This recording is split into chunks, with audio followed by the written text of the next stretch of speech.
Good morning, everyone. Welcome to Mac Live 2021. I just had a little heart attack when you guys had a delayed applause. Please don't do that to the speakers. A special welcome to everyone joining us online. I must admit, I do envy you a bit, knowing that some of you are sitting there without proper pants. The majority of us had to get up today, and if you can see the crowd, they are really looking great. They are smashing, they're fashion icons. So as the MC of the first session, I've been not burdened, but given a few admin things just to take you through. So I'll try and be quick so we can get to our first speaker, which I'm really excited about. So first things first, as you can see, there's a lot going on in front. There's this mic, there's the screen that a speaker needs to manage. They have a battery pack in a cavity where there shouldn't be one. So please, we don't want any distractions from their amazing speech, so switch your cell phone or any other device that can go bump in the night on silent. We've all been caught off guard by Megan of Mr. D, so we really don't want that happening. And then if you need to get up to leave the auditorium for any reason, I don't know your life, I don't know your story, so I won't intervene and ask questions, but please plan your logistics so that you do your journey in between the speakers. We really want to give them their 10 minutes and their time. And then lastly, if you can just adhere to the COVID-19 regulations, please keep on your mic while you're sitting here. And as you can see, we've already encouraged you to social distance. So if you can just keep to that. Great, now on to our first speaker. Just do this thing.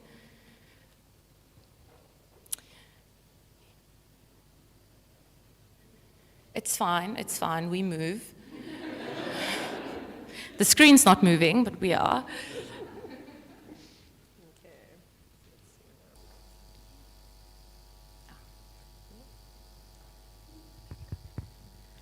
Okay, so Jo really doesn't need much of an introduction. She'll be doing her talk online, which is actually, it's not really a talk, it's actually a screen test for her coming Netflix series.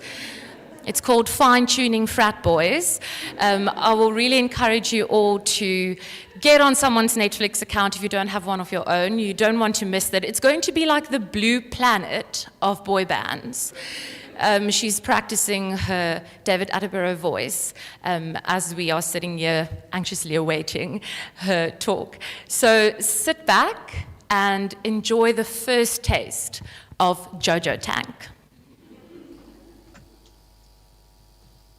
Hi guys, so I did spend the Thursday evening / Friday in hospital, and I think I've given myself the good old-fashioned flu, hence why I'm talking to you through the interwebs today. I would like to preface my talk by saying, during the talk, you will think, wow, she's about to get super deep. Don't think that, because I won't. I want to use this precious platform to talk total nonsense today. My name is Ioane Jo Venter, and I'm here to save your children's songs one vanilla pop song at a time. I believe that unlike taxis, boy bands are an unnecessary evil in this world. World hunger? Nay. The earth smelting? Naught. Corona? Whom? Today I'm here to talk about a silent killer, which brings me to the subject of my talk, boy bands, banality at its best. I don't want to brag, but I did win a single debate in high school. So today I will be arguing against boy bands by highlighting some of the key reasons why I despise them.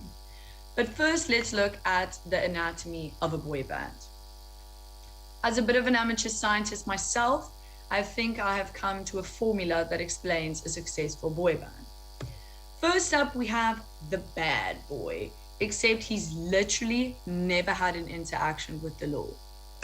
Then we have this guy. Now, he's my personal favorite because you can't tell, is he an old-looking young guy or a young-looking old guy? Then we have the one who hit puberty about 2 seconds ago. Then we have the very average-looking frontman with a heart of gold, who will become the most successful when the brand breaks up, and spoiler alert, they always do. Lastly, we have our gap filler. He looks like every second boy at Michael House. Now, this guy at the top is actually the most important cog in the wheel.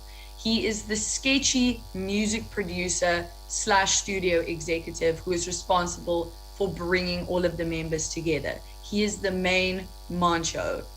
Now, I know what you're thinking. This guy seems a bit icky. You would be right, because in 10 years' time, this man will go to prison for some reason, probably embezzlement. Now, these are just some optional add-ons. You have that good old fake tan, 2-minute noodle hair, 90s sunglasses, a puka shell necklace, a like cocaine problem. And then you also have the mom who's like way too obsessed with the band and you almost kind of feel sorry for her son.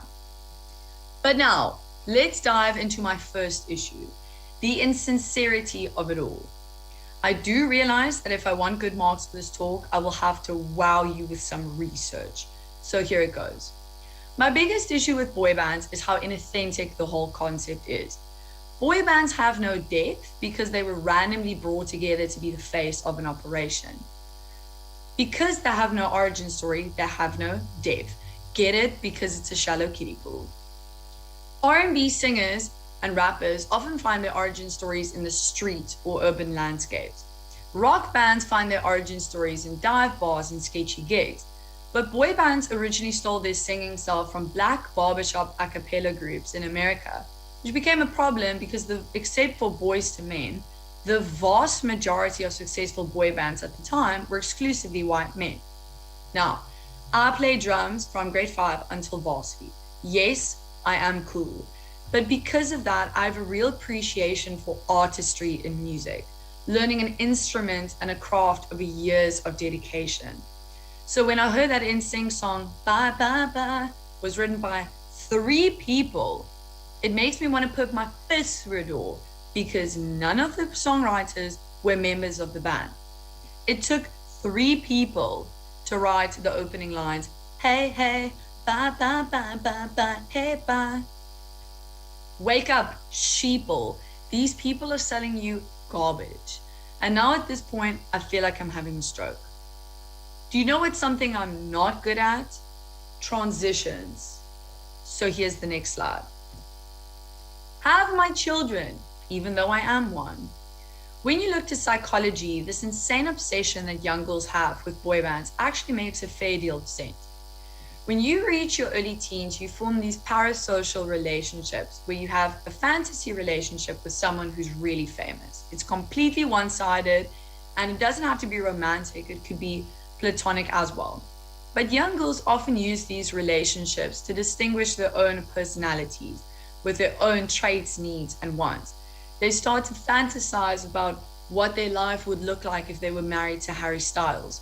And these secondary relationships are key for us to detach from primary relationships like you have with your parents. And that ensures the survival of our species. Because if we weren't interested in romantic relationships or we care what our peers thought of us, we would all live at home forever and no one would ever procreate. Another reason why boy bands are so successful is because every member kind of falls into an archetype of what a 15-year-old girl could possibly look for in a boy band, in a boyfriend, my bad. There's the one that's misunderstood that needs you to save him. There's the one that likes bad girls and you're the baddest girl of them all. But when you're 15, you can only be bad if you leave your lunchbox at school. Have you also noticed that members of a boy band look really feminine? And this is done on purpose. These boys ooze sexual energy, but they also look pretty harmless. So parents feel at ease with their children frothing over these boys because they look pretty non-threatening. These studio heads know that girls are in this fantasizing stage and they take advantage of that. So you'll buy every duvet, mug, t-shirt, mouse pad that has One Direction on it. But you won't buy because you have no money, so you'll beg your mom to do it. And this type of brainwashing bleeds into my final point. Sexuality wrapped in trash. Now, I'm going to give you a bit more research so that will give me a really good mark. A study showed that a boy band song scored on average a 0.62 for danceability, the same as any other generic 90s pop song. They score high on danceability, but low on acousticness, which is the ability to sound good live, and something called speechiness, because their lyrics are nonsensical. I would add more science in there to really push my mark to the next level, but I think these lyrics speak for themselves. When looking at these lyrics, I want you to notice, first of all, they are bad. But second of all, that there are obvious sexual implications to all of them. Some are a bit more obvious than others. I'm gonna make you come over to my house. Now, if that's not soft porn, I don't know what is. That's the equivalent to saying, I'm gonna make you jizz, koozie with me tonight. Now, let's look at some of the worst from the Backstreet Boys. All the girls get on your knees trying to squeak. Now, the only time you should be getting on your knees is to pray, ladies. And now I know what you're thinking, but these lyrics are 90s, late 90s, early 2000s. Times are different now. But let's look at lyrics from a song by One Direction called No Control, shall we? Waking up beside you, I'm a loaded gun. I can't contain anymore. I'm all yours. I got no control. First of all, ew. Second of all, I don't believe in using guns. They're also saying that they have no control when they're around young girls. Does that remind you of anyone? Infamous serial killer Ted Bundy, perhaps? Now, I am almost done. To conclude, my LinkedIn profile says that I'm a problem solver, so I've used this platform to prove that. Today, I've raised many issues with the boy bands, but I'm looking for a way how we can fix this whole model and really turn things around. I used a whiteboard and a marker and I sat for hours. This is what I've come up with. Dump them. There's no way we can fix it. Dump the boy band model and bring back good old-fashioned Taylor Swift country music.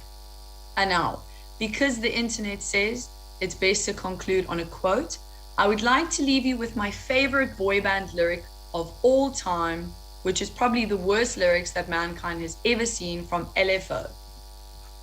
But then I think about the time we broke up for the prom and you told everyone that I was gay. Okay. Thank you so much.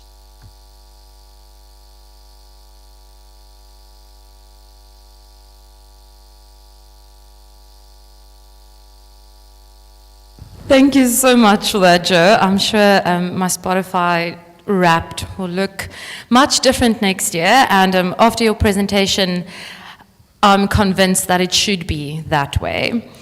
Okay, so next up, we have Danny. So Danny actually very excitedly came to me before the talk, and she shared that she will now be making stickers her full-time career. I'm sure you've seen the artwork she's come up with, and she said that if that doesn't work out, she knows she has a promising future as a street performer, demonstrating all the different barks you get. Another insight she shared with me is that she is Albert Einstein reincarnated. And at first I pledged to take that information to the grave, but she said in a talk she'll be showing you exactly why that is the case. Thank you, Danny.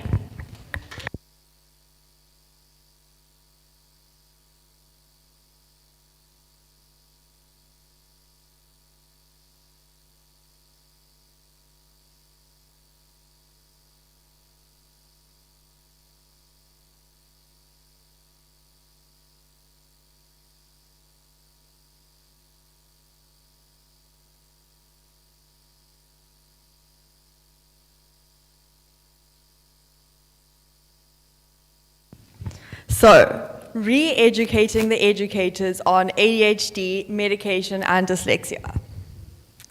Who am I? So, Albert Einstein and I have two things in common. The first, yes, is that we're both a little crazy. And the second is that we're both ADHD and dyslexic. Growing up in a family of 4 interesting ADHD dyslexic kids, I was exposed to the ins and outs and ups and downs of these learning disabilities. My poor brain, who I always have and always will refer to as Brian, has been through it all as I've given both his left and right sides a run for their money over the years, trying to adapt to different environments and forms of education. Why this topic? I believe there is still so much confusion over these learning disabilities and their medications. If I knew 15 years ago when I was first diagnosed what I know about it now, I would have done things very differently and life would have been way more fun. Hindsight is a powerful tool, and so that's why I want to share with the world what I know to as many people as I can to help others who are struggling, and for those of you who may have kids one day who are going to struggle. So, ADD versus ADHD.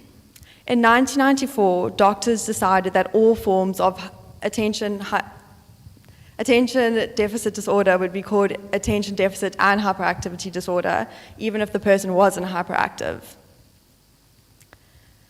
So the signs to look out for are disorganization, inattention, disorganization, problems staying on task, constant daydreaming and not paying attention, impulsivity, including spur-of-the-moment decisions without thinking about the chance or harm of long-term effects, acting quickly to get an immediate reward, hyperactivity involving squirming, fidgeting, tapping, talking, and constant movement, especially when it's not appropriate. And then the dyslexia spectrum. Just as with ADHD, there are different forms of dyslexia ranging from mild to severe. And usually when people think of dyslexia, they think of just reading, writing, spelling, or math problems a child's having in school, with word or letter reversals, or just children who don't do well in school. Can any of you interpret this? This is what I'm faced with on a daily basis with dyslexia. We dyslexics have had to retrain our brains to decipher your normal. The phrase learning disability is only one face of the word dyslexia. Dyslexics are primarily non-verbal thinkers, so we think mainly in pictures instead of words, and this thinking is subliminal, so we don't even know that we're doing it. This is a list of some of my favorite famous dyslexics. And yes, not all dyslexics are going to be famous geniuses, but it's very important for us to know that having it just doesn't mean that we're just dumb or stupid. And following on from this, let me just remind you that you're special. There's such a stigma around learning disabilities, and throughout school and university, people would often tell me, how do you have ADHD and dyslexia when you're getting such good marks? And I realized that they all believed in the stereotype that people with these learning disabilities were just the little kids in the classroom that ate Ritalin to calm down, or the kids that struggled in school and they weren't supposed to succeed. I'd have to remind them that having these disabilities didn't mean that I was stupid and that I could still succeed. As the cliche saying goes, these learning disabilities are in fact a gift and include pros such as, but not limited to, good problem-solving skills, creativity, being excellent big picture thinkers, good at making connections and having conversational skills, having strong narrative reasoning, three-dimensional thinking using all senses, having vivid imaginations and high levels of empathy, having hyper-focused drive, courage and persistence, a sparkling personality, and we can utilize the brain's ability to create perceptions. Highlighting the effects of ADHD medication. There are many potential side effects, including headaches, blurred vision, trouble sleeping, irritability and moodiness, nervousness, loss of appetite and dry mouth, shakiness, high blood pressure, racing heartbeat, decrease in creative thoughts, quick rises in dopamine, and the list goes on. But I just want to highlight my biggest personal side effects of taking both Ritalin and Concerta. So for those with ADHD and dyslexia who are creative, medication may be a block. I can tell you right now that life on Ritalin and Concerta is very boring. There's a definite relationship between the medication and the part of the creative process called elaboration, i.e. coming up with as many ideas as possible. As with personal experience, taking the medication makes me want to not go off on any other thought tangents apart from normal logical processing. The inattentive state that we often get into when not on medication is often used for creative brainstorming and visualization, and this inattentive state constitutes what is called flow, a psychological state in which the individual is intensely involved in creative activity and thoughts. And this can be further described as a state of mind in which an individual becomes fully immersed in activity with a single-minded, focused involvement and intrinsic motivation. So sleep. Oh, sorry. I could go off on a whole new tangent about the importance of sleep after not believing in it for the majority of my life. But the Ritalin that I actually took this morning is telling me to stay on my main topic, so I'll save that for the next inspirational speech. And then personality. I found that taking these medications flattened my personality, and I found myself quiet, boring, and withdrawn. And I thought I had a problem, but now I know it was the medication. Obviously, this could mean that you're on a dose too high. However, when you start taking it from the ripe young age of 6, how do you even know what your normal is yet? And then the quick rise in dopamine from taking Ritalin can also produce a temporary feeling of euphoria, but can leave you feeling down after it wears off and increase general anxiety. So, plan B. Extra help and educational therapy. So you can go on specialized courses that can help you work on your weaknesses and tap into your strengths, and learn how to be grateful for the gifts that come with having dyslexia and ADHD. You'll learn to be way more motivated to work on your weaknesses if you know it's going to help you to improve your natural strengths. When I was younger, my parents forced me to go on endless extra courses, which I literally complained about so much at the time, but I'm really grateful for it now, thanks Mum and Dad. And then, don't over-medicate. This means taking medication only when extremely necessary and not every day. Many parents fear that without medicating their kids, they're not going to reach society's expectations of being accomplished and independent from an early age. However, I really believe that this is an unnecessary expectation to be placing on young children and may prevent creative individuals from letting their natural self unfold over time.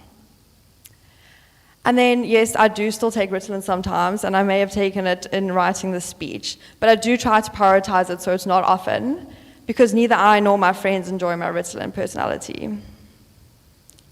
And then find your niche. Instead of always trying to change yourself, try change your environment. And saying this, yes, you may have to persevere through some hard times, but as long as the life you're living is sustainable and the tough times don't last forever, then you'll be okay and come out stronger. This is also where the education system fits into the picture. It's easy to see that the educational system isn't made for those with learning disabilities, and teachers are forever trying to change children to fit into their convenient mold. I will never forget the anxiety that I experienced in my early days of learning when I was called up to read aloud for the class from books. I loved to chat, but reading from a book out loud was sheer torture for me. This is also why I bunked every single Afrikaans class in high school that involved set book reading. And this is where I use my great problem-solving skills to make a plan. Funny enough, I never got into trouble for this either, and I can pay this to my great interpersonal skills, for the connections that I formed with my teachers let me get away with murder. Hashtag the gifts of dyslexia. And you won't believe this story. So when my dad was in grade 2, he was told by his teacher to go read to the pigs. Little did she believe that he would go on to list his own company on the JSE by the age of 28. And since then, he's actually genuinely never read a book in his life, by the way. Educational institutions really need to be more adaptable and understandable of those with learning disabilities, especially in South Africa. They need to stop discriminating against us and offer more options for us to learn what suits us best, and offer an environment that can be conducive to the way we work. And a last reminder, in case you zoned out during my speech, like I would have. In order for societies to support those with dyslexia and ADHD, we need to advocate these learning disabilities as neurodiverse brain wirings with their own strengths, often in creativity, in order for society to stop viewing them as only negative conditions. ADHD and dyslexia should be seen as something that can be so beneficial to individuals and society if our strengths are tapped into correctly, rather than just a disorder. And since I started my speech with Albert, I thought I better end here just to ensure that I didn't go off on any funny stories and weird paths like I'm famous for. Logic will get you from A to B, but imagination will take you everywhere. And trust me, I know.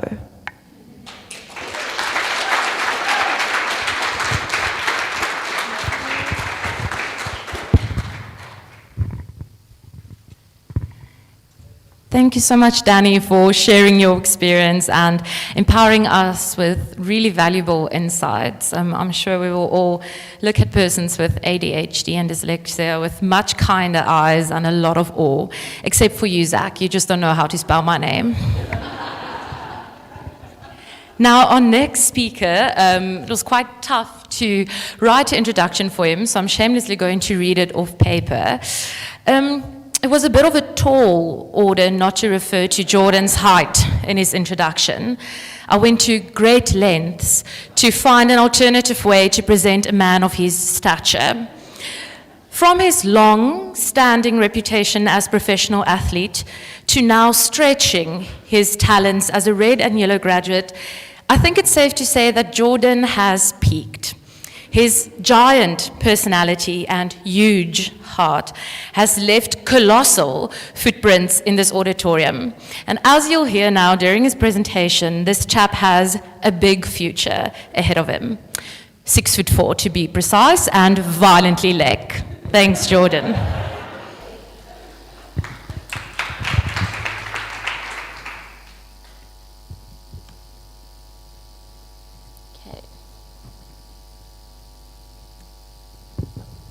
So life today can be very boring, tedious, and you can feel like you're doing the same thing day after day. We're born into a world, some different from one another and different from culture to culture, but a lot of us have woken up every day, gone to school, had lunch, come back, done some homework, had dinner, and done the same thing day after day. But I'm here to tell you that life is now. According to a journal, Traveling with Purpose by Sally Brown, these are the following motives as to why people want to travel. They want to escape a mundane environment. They want to relax, and they want to build social interactions. And maybe find out a bit about yourself.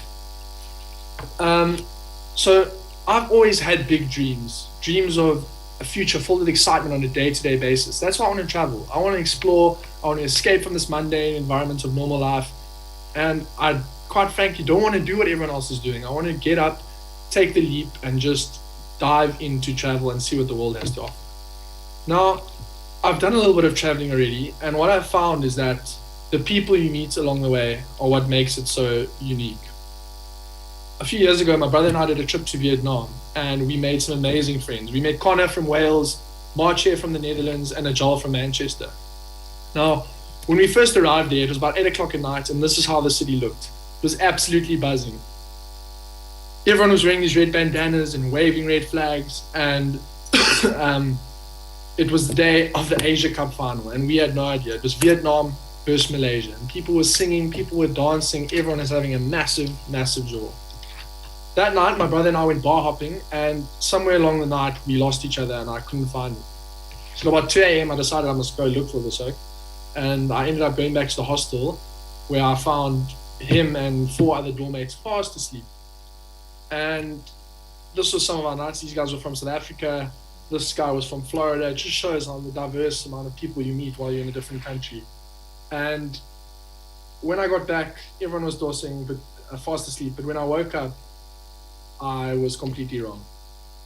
I woke up to a Dutch girl screaming at my brother, "Daniel, what the fuck, man? You were so drunk last night and vomiting all over the place. I had to clean it up and shower you. What the fuck, man?" And little did I know, this was the start of a friendship. We became friends with this girl called Marche, and we still keep in touch with her to this day. My brother and I actually visited Amsterdam recently, and this is a picture of us 3 together in the Netherlands, where she showed us around, and she's actually coming to visit here next year. And it just shows you how travel quickly builds friendships and connections, and I think that's one of the most important things you can learn from travel. Another beneficial aspect of travel is that you put yourself outside of your comfort zone very quickly. I also went to Zanzibar this year, luckily enough, to visit my friend who opened a kite school. And while I was there, I made some other friends. And we decided that we were going to travel from the south of the island in Zanzibar to the north in Nungwi. And we learned a lot. We ate coconuts, we ate octopus, we tried roots. I don't even know what they're called. It was like a mixture between a turnip and a sweet potato. And on our way back, this was in Nungwi, a beautiful, beautiful place in the north. But on our way back, my one friend here on the left said, "Okay, let's smoke a joint." And I was in Zanzibar. I mean, I couldn't say no. but I did find myself outside of my comfort zone very quickly. My one friend on the left, driver's license had expired, and there are lots of roadblocks. So we had the plan that they would drive past and I would be the distraction. So after me getting stuck in a roadblock and them driving past, I decided after bribing the officer that I'm going to go look for these guys. And I drove and I drove and I drove, and I just could not find them at all. After driving for about half an hour, I got stopped in another roadblock, and panic and anxiety really stuck in when the police officer told me I was going the wrong way. So I had to turn back and drive. I ended up driving for about an hour and 15 minutes, about 60 kilometers, and I really didn't know where I was or where I was going. And I got to this turning circle. And as I turned around, I'm literally just taking a breather, trying to compose myself. I turn around and I see these two guys, these two mates of mine on the white scooters, and I was ecstatic. I can't tell you how crazy it was. And I feel like experiences like these open up your mind to yourself, and you learn a lot about the culture on the way. As I spoke to people, spoke to police officers, communicated with a lot of the locals, and I think it's so important to do that. And when you find yourself in these unforeseen circumstances, it really puts yourself out of your comfort zone, and I would have never experienced anything like it anywhere else in the world. But I feel like we find ourselves stuck in our little bubbles. We're always on our phones and social media, and I saw the sign that day in Zanzibar that really stood out to me. We do not have Wi-Fi. Talk to each other, pretend like it's 1995. And that was one of the vital lessons I learned while I was in Zanzibar. So I think everyone should travel. I think it's a great way to meet people, learn about yourself, the different cultures, and it's great for your happiness. But people always think you need a lot of money, but I'm here to tell you that that's not the case. Now, there are three aspects when you're looking to travel. You're looking to cover your transport, accommodation, and money. So transportation can be very expensive, and it's probably one of the biggest costs you'll find yourself coming across when you're looking to fly from South Africa to somewhere else. But I have got a solution for you when you arrive in your destination, and this is hitchhiking. So I've come up with 10 successful rules to hitchhiking. Number 1, use common sense. Don't jump in a car that looks a bit dodgy. Number 2, be on the right side of the road. I know South Africa, we keep left past right, but it might be different in other countries, so make sure you're on the right side of the road to get to the desired destination. Number 3, make sure you're facing the right direction. If you're going to the East Coast, don't be facing the West Coast. Number 4, stick up your thumb correctly. Not like this, not like this. Somewhere in the middle, a 45-degree angle with a bit of a shake. I think that does the trick. Number 5, look decent. Shave your beard, put on a nice shirt, look the part. Number 6, don't hitchhike at night. Please, people, this is when the axe murderers and the dodgy oaks are out. Don't hitchhike at night. Number 7, don't look grumpy. Put a smile on your face. Smile at everyone coming past, and that might influence their decision in giving you a lift. Number 8, this is a really important one. I think making a conversation with the driver. You've got to tell them your story. Ask about theirs. Because who knows, you might make a friend that could help you out down the line. Number 9, be patient. Whether it takes half an hour, 5 minutes, or 2 hours, the right ride will come. And finally, fuck all the rules. When there's a will, there's a way. So go out there, challenge yourself, and enjoy. Now, the second aspect of concern is accommodation, and there are a few cool solutions to this. The first service is a thing called Couchsurfing. And this is an online platform where anyone can register, and it links travelers and hosts all across the globe. So when you're in South Africa, you can register to host people that are traveling, and when you're overseas, you can find people that are willing to host you. The nice thing is if you get reviewed on this platform, so if you get a good review, you've got a better chance of getting a lift down the line. The second option is called Worldpackers.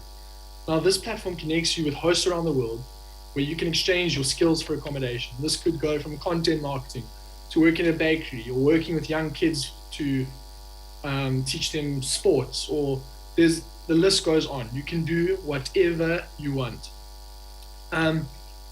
So now that you've got transport and accommodation sorted, you're going to need some sort of spending money along the way. So leading up to your travels, there are a couple things that you can do to earn some money. The first being getting a TEFL job.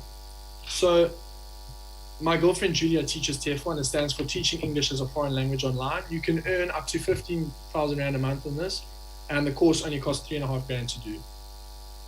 However, if you feel like you're more entrepreneurial at heart, I've got some other options for you. The first solution is ink cartridges. You can get recycled ink cartridges from your work or from home and sell them to a place that buys them back for recycling. Number two, you can make a luggage tag fundraiser. And this is quite a nice thing to do because you can post on social media, you can make multiple different social media accounts to drive awareness and raise money for your event. And number three, you can sell t-shirts. This is my new brand, Peaks.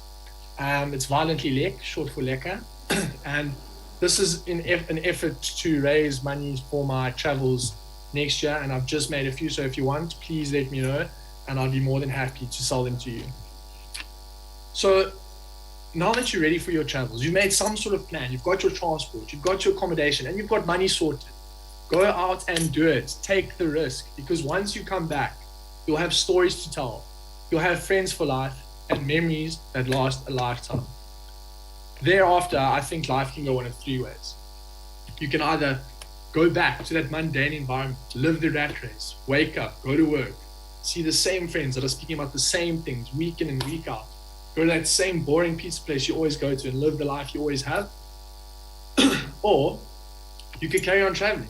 Go back to that road, stick out your thumb, get that ride, and carry on chasing that intensity that you derive from traveling. Or finally, and this is the route I want to take, you come back to your home, you get that job you always wanted or start that business, but instead of going to the same pizza place, try the ramen place or that new sushi place. Go try something new. Start a hobby that gives you that intensity you felt from travel. Go on hikes, try to surf, speak to that person in the mall or that random person at the bar, because who knows, they might change your life for the better. So I just like to finish off with a quote, and I think it sums up everything I've said quite nicely. Travel is never a matter of money, but a matter of courage. Thank you.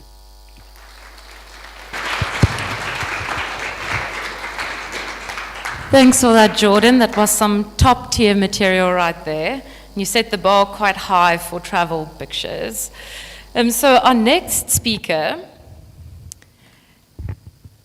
see, this is why I'm first. I'll take one for the team and ironing out. There we go. Okay. So if you've ever felt bad about not having made the most of your student life, don't go onto Alorna's LinkedIn because you will feel even worse. This woman has lived, guys. She's done everything from radio to perfecting social networking, even during load shedding. So as you'll hear now in her talk, she's driven to succeed, and she sets an example to all of us when it comes to knowing your worth and not settling to be acknowledged as anything less. Thanks, Alorna.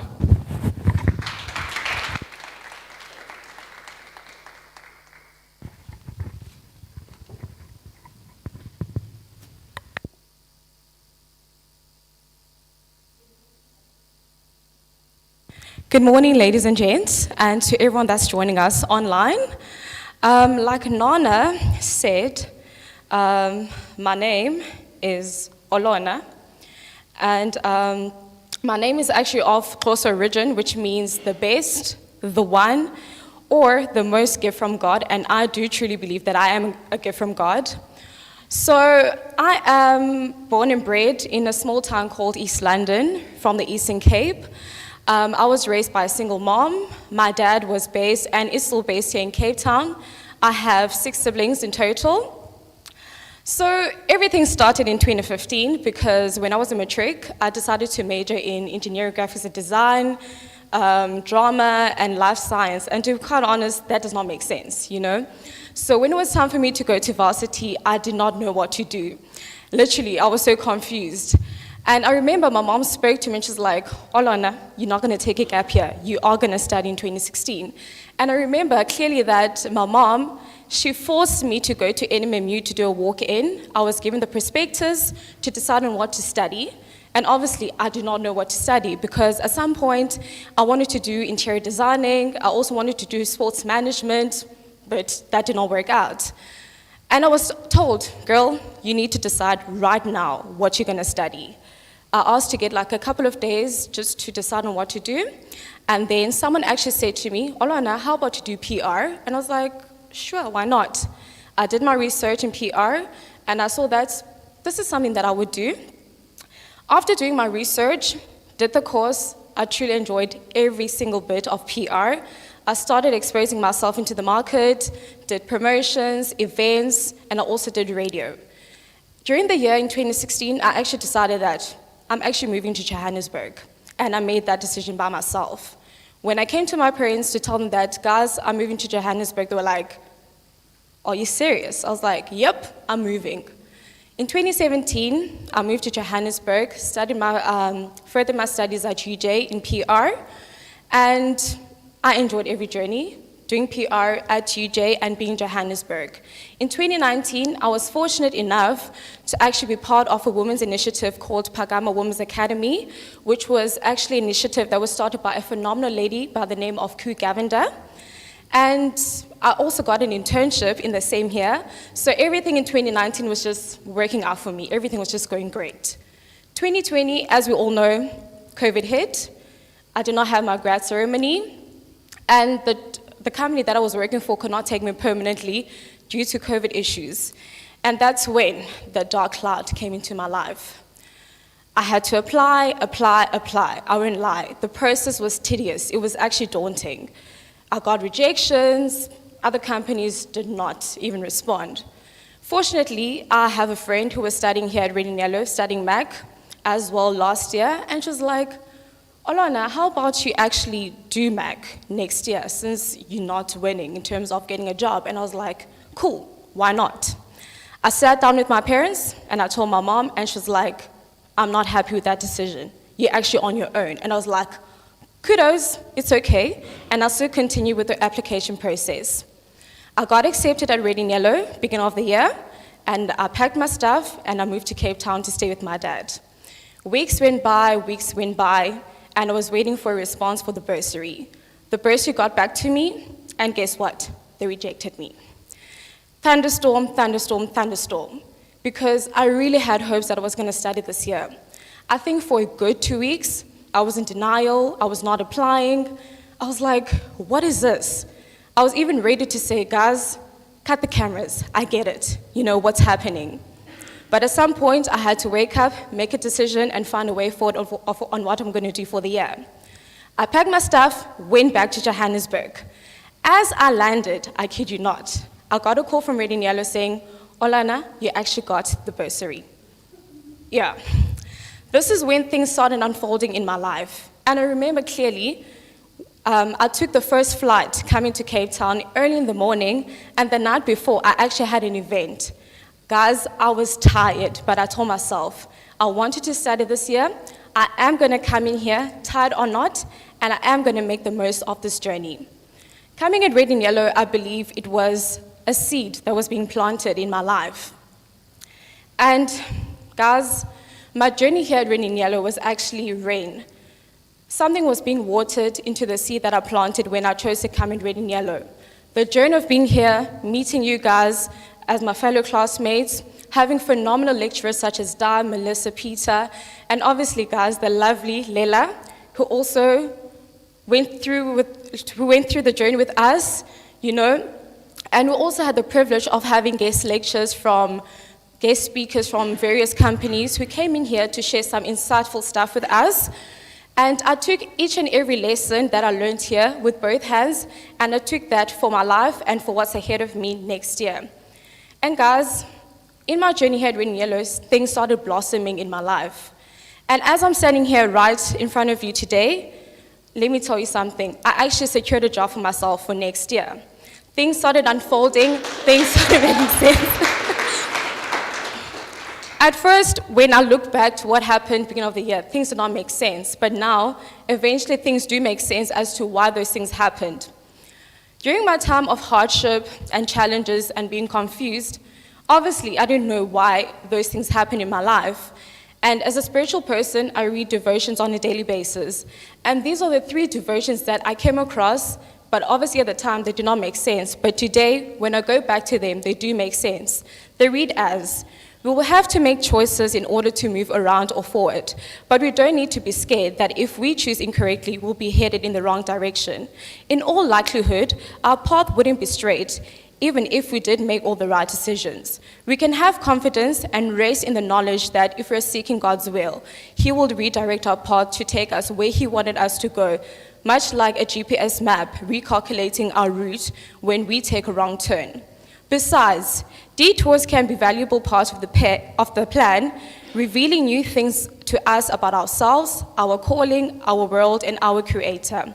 The second one reads, so often in life we want the growth without the growing pain and the plant without the planting. Unfortunately, you can't have one without the other.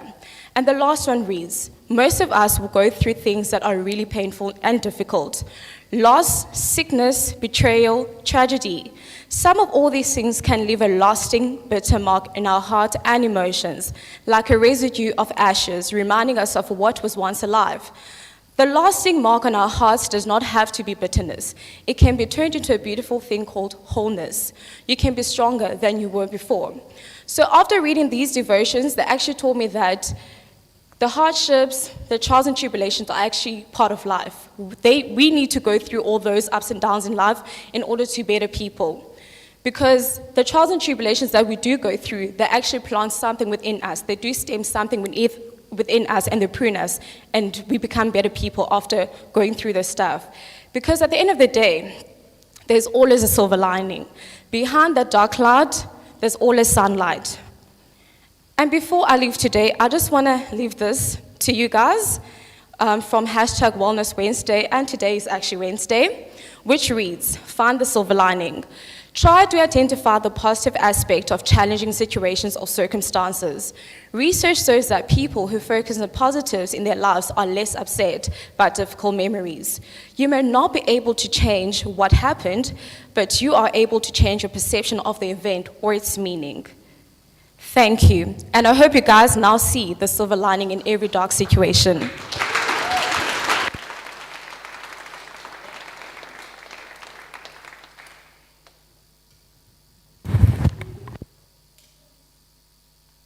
Much for that, Ilona. You should chat to Joe. I'm sure it will make for an incredible Lifetime movie. I'm definitely there for it. So I need to apologize before I introduce the next speaker. When I began the session, I low-key accused or actually made the assumption that the audience online is not appropriately dressed, but that's not the case with Nick. Because Nick always dresses up for a special occasion, like today. So I would just like to really highlight the fact that he's sitting there in formal shoes. I asked around a bit just to get a good idea of how to introduce Nick, and because I haven't had the privilege of working with him this year. And I think what stood out for me was the fact that nearly half of the class is convinced that he'll be wearing a Springbok journey underneath his suit at his wedding. Nick really takes #BackYourBoykies to a next level. He applies it to all aspects of his life. Not only is his party trick very accurately mentioning all the dates and the highlights of every Springbok match ever, but he's also really supportive of his friends. His grill always has space for another chop at a braai. He makes small talk and is really invested in everyone's well-being. Nick, we really look forward to hearing from you.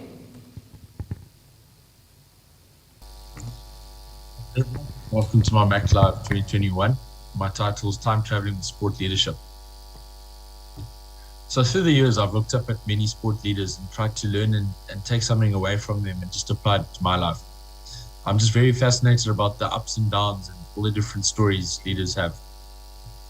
Having been a captain of a rugby team at school myself, I always spent time looking into why sport leadership changes from one leader to the next.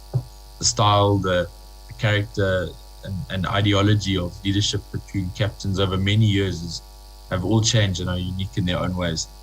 So having said that, I'm going to talk about 4 different stories from the late 90s to now in 3 different sports. Starting off with this guy, Michael Jordan, also known as the GOAT. Even though he's the GOAT, Michael Jordan's leadership is very controversial and questioned by many as to whether it should be encouraged for emerging athletes or not. But he's known as the GOAT because he's won the NBA 6 times with the Chicago Bulls dynasty. And he's also won the MVP award 5 times. He had an intense pace-setting leadership style, which was very harsh on his teammates. A pace-setting leadership style is all about setting very high standards, and everyone in the team has to meet those standards at all costs. However, there was a man called Sam Walker, who is the author of The Captain's Class. He has researched and studied the most crucial ingredient in a team that achieves and sustains historic greatness. And he's come to a conclusion that it's basically the character of the player who leads it. And he's regarded Jordan as an elite captain. However, when he first walked into the Chicago Bulls locker room, he noticed how Jordan led by needling and belittling his teammates who lived in constant fear of him. When he wasn't chuffed with the standard of performance that the junior players would come up with, he would go up to management and literally get them kicked off the field. His leadership and intense competitiveness was so hectic it also went off the field. He did some crazy things, like the one time he was playing golf with old Bill Clinton, and he put a bet up to $300,000 on a putt. I mean, we put a beer on a 4-foot putt and still miss. Now imagine 300 grand. It's a lot of beers. And the one time when he was waiting in the airport with his team, waiting for their luggage, he got about 9 players to all get on board with the bet that his luggage would come out of the carousel first. And to his whole, his luggage ended up coming out first. But it was later found out that he had got hold of one of the airport workers and bribed him to put his luggage out first. And then another story is with Scottie Pippen, his right-hand man. Pippen was a ladies' man. The ladies loved him. And he used to have a thing with Madonna. And Madonna used to come and pick him up in a limo every time they played in LA. And the one time when Madonna arrived in a limo, Jordan went up to her and told her to basically come to him, and it's an upgrade. My point to the story is how he took his level of competitiveness everywhere, and he thought that was his way of showing his leadership by being on top of everyone all the time. And then my next story is Camp Stoldron, which translated means Camp Barbed Wire. It was basically a military-style boot camp at a police camp in South Africa, in the South African bush. It was organized as a team-building experience by the head coach, Rudolf Stolry, and it was done in preparation for the 2003 Rugby World Cup. And obviously being the Bok coach comes with a lot of responsibility and leadership. However, his leadership style was extremely bizarre. At this camp, he used military-style conformity to banish any sense of individuality, to basically bring the whole team together and unite them. He humiliated them. He ordered players to get naked into foxholes and sing the national anthem while ice-cold water was poured over them. And in the background, God Save the Queen and the haka was just blaring away. There were also guns on sites with soldiers. And these were fully grown men that had to report to these soldiers, yes sir, no sir. They were also barely fed. They were hungry the whole time, and they got given live chickens and had to kill it and cook it and eat it themselves. The team actually ended up going on to do extremely badly at the World Cup, and that's when the whole leadership team took a change, and the coach stepped down and Jake White stepped in, and that's when they went on to go win the 2007 World Cup. But my point of this story is just the spectrum of leadership, the style of leadership, how it can vary so drastically. And then my next story is the Australian cricket cheating scandal. It was on March 24th, 2018. It was the third day of the South African Test here in South Africa. And during the lunch break, the senior players got together and brought a junior player over. And they told him to use some yellow sandpaper to scratch the ball. And then he put it back in his pants, which is quite ironic, the sandpaper. And they later got caught on the field on the big screen worldwide, and the whole team had to step down, face their consequences, as well as the coach. And after that, they brought this man in, Justin Langer. And he came in with one mind, with one thing in mind, and that was to change and reform the Australian culture. He's an all-time great, part of the Australian Platinum 2000 team. And when he got called in as coach, He brought in some of his players that he played with. They were also part of the Platinum years, the likes of Adam Gilchrist, Ricky Ponting, Shane Warne, Brett Lee, Matthew Hayden from the Outback. But this type of leadership group took the team back to basic principles, which was honesty, responsibility, and respect, because the team needed, they had lost their ways, and he was a harsh leader, but within reason, and the team needed it because the boys had lost their way. So he came in and cracked the whip, and they went on to go and win the Ashes a year later in England, which is arguably one of the biggest cricket tournaments in the world. And then lastly, this guy, he's a freak. He made his debut in 2001 and retired in 2015. His name's Richie McCaw. Personally, for me, he's the idealistic leader on and off the field. He's regarded as the greatest player to have ever lived. And trust me, that's quite hard to admit, being a proud Bok fan myself. But he's the second most capped player of all time with 148 caps. And he won 131 of them, setting a world record. Of the 148 he played, 110 of them he played as captain, which is a world record. And he had an 89% win record as captain, which is another world record. He also holds a record for the most World Player of the Year award, winning it 3 times, as well as being the highest scoring forward in New Zealand history. And New Zealand's win ratio is 20% higher when McCaw plays. And he's the only captain to have lifted the World Cup trophy twice. And he's the only captain to have captained a team to win the World Cup back-to-back in 2011 and 2015. And moving from the field to the books, his autobiography, The Open Side, is the best-selling autobiography in the rugby genre. When he was captain, the All Blacks were regarded as the most successful sporting team in sports history, with a winning percentage of 78% over a period of 112 years, topping the 1927 New York Yankees and the 98 Chicago Bulls with Jordan. So clearly McCaw did something correctly in his time. But when McCaw first started out, it wasn't all rainbows, silverware, and smooth sailing. He had major disappointments in the 03 and 07 World Cup. He said that was his biggest challenge in his career. But he said going through that early on in his career, it really did help and strengthen his mental strength. But Richie possessed a very democratic style of leadership, which means basically the leader consults and gets all the input based on everyone else's opinions, and then he has the final say. And in hindsight, I believe Michael Jordan and Richie McCaw were on par in terms of their greatness, obviously in their respective sports. But however, their leadership styles varied drastically. He realized that being the leader of a team, people are looking at you 24/7. They're looking to you as to see how things are done and what way the team goes. His thoughts on leadership was that he felt that he owed everyone a chance to feel they got a piece of it.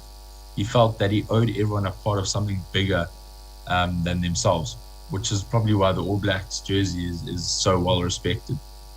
When he was captain, he got his team to believe in leaving the jersey in a better place than it was before. Even though he had all these accolades, he still put the team's culture at the forefront and not himself. What he encouraged the most from his team was not to only do the right thing when everyone's looking, but to do the right thing when no one's looking. Basically, just not taking shortcuts. And his main element to effective leadership is walking the talk, basically. He said, if you're going to do the action spot on to inspire others around you, then a big part of getting the leadership side right is done. And speaking of inspiring actions, in the 2007 World Cup, All Blacks lost to France in the quarterfinals, and Richie McCaw's captaincy came under a lot of pressure and scrutiny. His team adopted a nickname as the Chokers. Anyway, fast forward 4 years now to the 2011 World Cup. Leading up to the final, All Blacks lost Dan Carter, Colin Slade, and Aaron Cruden, their top 3 flaffs in New Zealand. And a flaff is a very pivotal position in a rugby team. So they had to ring up Stephen Donald, who was actually away on a fishing trip catching big trout. And he got called in as the reserve flaff. So now the pressure's definitely on. But there was some uncommon knowledge, and that was that Richie had a stress fracture on his foot leading into the final. But anyway, he strapped it up, put down onto his gum guard, and led his team onto the field for the final. And with about 20 minutes to go, the All Blacks were winning by 1 point. And he went into a collision and went down quite badly and didn't get back up. And the physio came running on and asked him, Richie, are you right? You come off, whatever. And Richie looked up to him as if he was mad. And he said, dude, myself and my team have spent the last 4 years preparing for the next 20 minutes. So he got up, embraced the pressure and only a little bit of pain. And his actions inspired his team to hang on and win the World Cup. As you can see in the last 10 minutes, everyone's story is very different. They have their own style of leadership. But I personally believe that there's no set of attributes or specific style which makes a great leader or captain of a sports team. Some are disciplinarians who are often very vocal and make their feelings very clear to their teammates. Others lead by example. But genuine attributes such as experience, decision-making, and the ability to motivate players around them whilst maintaining discipline, being under pressure, are considered the best qualities to make a great sports leader. Thank you. Thanks for that, Nick. As someone that refers to halftime as an interval, I really enjoyed that, made a lot of notes. So our next talker has been voted by the class as husband material. Instead of red flags, this man has green flags. He is so polite, he's extremely friendly and positive, which I think in these past 2 years is not an attribute that we see a lot. And then above it all, he loves a DMC. The only reason why he's not the next Bachelor South Africa is because he'll simply get too many entries, and I don't think Mnet has the manpower to go through them all. Tams, we look forward to hear from you.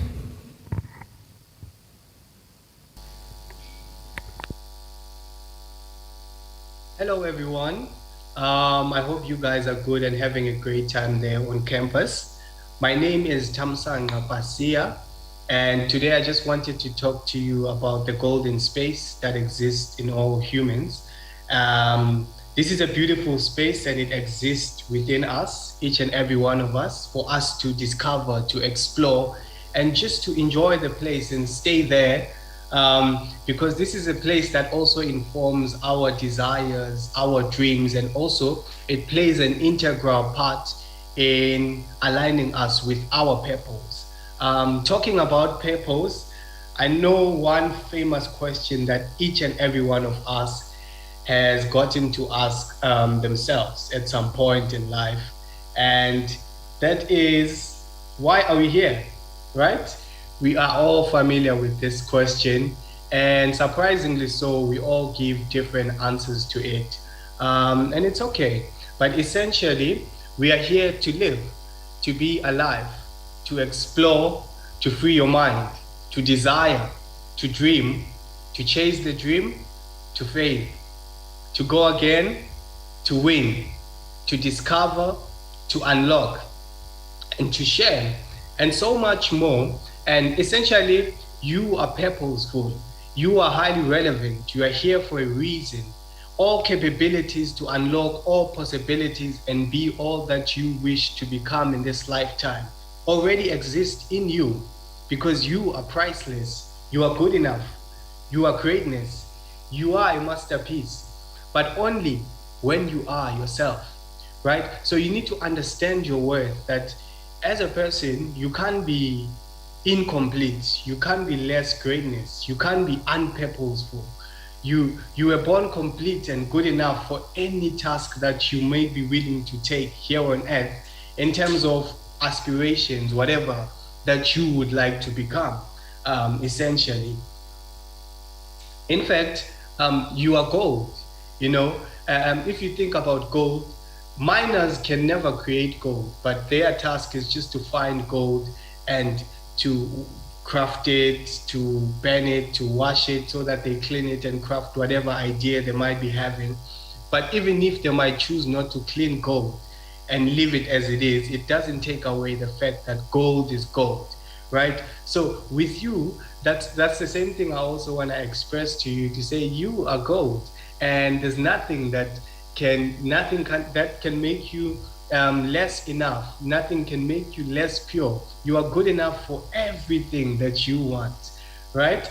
But what is it that pushes us into self-doubt, into limiting ourselves and making us to feel like we are not good enough for anything here on earth or the things that we aspire to be, even though we are already divinely equipped? What is it that causes us not to believe that we are actually good enough, right? I'll tell you this. There is a biggest battle that all humans, we are facing as humans, a battle that each one of us must fight and overcome each and every day. And this is the battle of a mindset, a battle against a positive mindset. A famous rapper or singer, Lauryn Hill, once wrote something in one of her songs. She said, "There's a war in the mind over territory for the dominion. Who will dominate the opinion?" So essentially, this battle is against the mind to challenge and ultimately conform our visions of ourselves and the things that we want. So this battle basically has been declared so that it changes a positive mindset, an optimistic mindset, into becoming a negative mindset or a pessimistic mindset, so that we can learn to make trade-offs of who we really are and what we really want, believing that less is good enough, calling it being realistic. But the reality is, when an optimistic mindset is transformed into a pessimistic mindset, we just learn to articulate excuses more adequately, right? So I'm sure you wonder how the mindset happens, how it is actually transformed into becoming a negative one, because we are born with positive mindsets. And this changes over time because of our worst life experiences that we come across here on earth. If these experiences that we experience, that we go through, especially the worst ones, if we do not embrace them sincerely, then they become a weapon of mass destruction against us, enabling us to have a negative mindset. So what must happen is that from every event that you experience, whether pleasant or unpleasant, a substantial key takeout should be noted, because if not, then the mind will have a say on every move that you plan to make by replaying the outcomes of the previous events, especially the ones that didn't go so well, right? So a negative mind will always lead you into thinking that a challenge is a problem, but that's not the case. But in the interest of the mind, in this case, in this context, let's say a challenge is a problem. So why do we actually have problems? According to Coulomb's law, negative and negative, when they meet, there's just repulsion. Nothing good comes from it. But when negative and positive meet, then there's power, there's transformation. So likewise, people possess millions and millions of solutions in them. So solutions attract problems, because solutions can only be active in the presence of a problem. In the absence of a problem, there are no solutions, right? So because we possess solutions, we're going to attract challenges. So we shouldn't perceive them as problems, but as an opportunity to bring that which we are carrying inside and bring it into existence and solve problems and transform and innovate and create, right? In fact, the perfect example would be an eagle. An eagle is the chief of the air, the chief of the birds, because it possesses the ability to thrive against the wind, and thus it soars higher. The eagle understands itself. Before the eagle flies, it's already prepared mentally to face the wind. So what the eagle does is that it understands itself and where it wants to go. So it embraces the wind, while the ordinary birds, they choose to succumb and fly towards the direction that the wind forces them to go. And that is why they just fly on the average height as compared to an eagle. So the secret of the eagle's ability to fly to the highest height as compared to any other bird is not based on its strength, but it lies on its perspective. While the ordinary bird perceives the wind as a problem, the eagle sees an opportunity to soar higher, and that is why it is the chief of the air. So in reality, would you say the wind is an enemy to an eagle. No, that's what an ordinary bird would think. So in this context, why then would you consider challenges to be problems in your life? Because that's an opportunity for you to hit another level, because it's actually the wind that helps the eagle to even fly much more higher compared to any other bird, right? So your ability to embrace challenges and resist conforming to a negative mindset will set you apart to a point that what looks like victory to other people will just be a lifestyle to you. So everything that I've spoken to you up until this far are just the capabilities of a negatively impacted mind to limit you. But the reality is you are not your mind, right? And shockingly so, in the words of Eckhart Tolle, a world-class teacher, in his book called The Power of Now, he mentions that the mind is just a tool that has been given to you for you to use it, not for the mind to use you. So you must know when to use the mind and know when the mind is supposed to rest. So the mind is a significant tool. However, it's not all that you need for you to be able to discover yourself. You actually possess a presence that needs to be embraced, explored, experienced, and not just thought about. So the mind is not you, right? There's a time to use it to think, solve complex problems, but there's a time to put it at rest. In fact, I don't know, but have you noticed how the amazing ideas only hit you when you are not expecting, right? They hit you maybe when you are in the shower, maybe playing a soccer game. It's because in that moment you're actually experiencing the eureka moment, the aha moment. This is because at that particular time, the mind is at the state of relaxation, then the dopamine is high and the mind is distracted. So these are just like factors of ideal creativity and idea formation. So this evidently shows that there is a vast realm of intelligence beyond the mind. The mind is just a tiny part of that intelligence. You realize things that truly matter: beauty, love, creativity, and inner peace. They arise from beyond the mind. See, there is a golden space in you, a place of comfort, a place of tranquility, refreshing, strength, and it all exists in you for you to experience it and enjoy it. This is a space to explore inside you, a space of completeness. This is where the magic happens, but even magic is not the best word for description for this space. But for a lack of a better word, I call it the golden space. Once you get hold of this space, it changes everything you know about yourself. This is a space of relaxation, a distracted mind, and where dopamine is high. And once you tap into this space, you realize that you have always been relying on your mind to try and discover yourself. But then you come into knowledge that you actually have a presence that is always present, a depth of no limitations, where no impossibilities, expectations actually exist.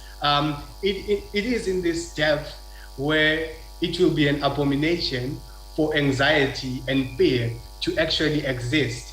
The golden space should ideally be the one that informs our minds, not the other way around. This is like a reset mode for all people. Even a negatively affected mind is renewed in this space. The golden space is not a physical space. It doesn't have a definite definition because it's not objective, but it depends on our personal experiences. It's not a space to be understood, but it's a space to be experienced.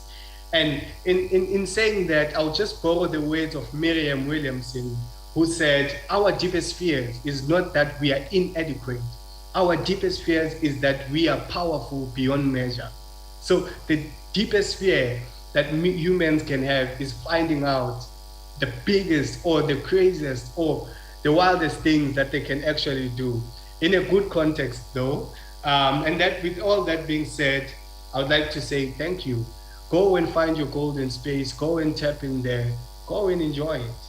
Thank you.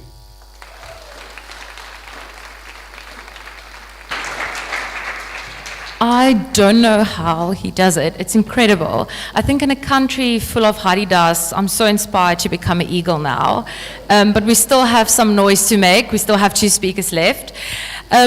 This next speaker, every time I see her, she's either reading a book or eating yogurt straight from the tub.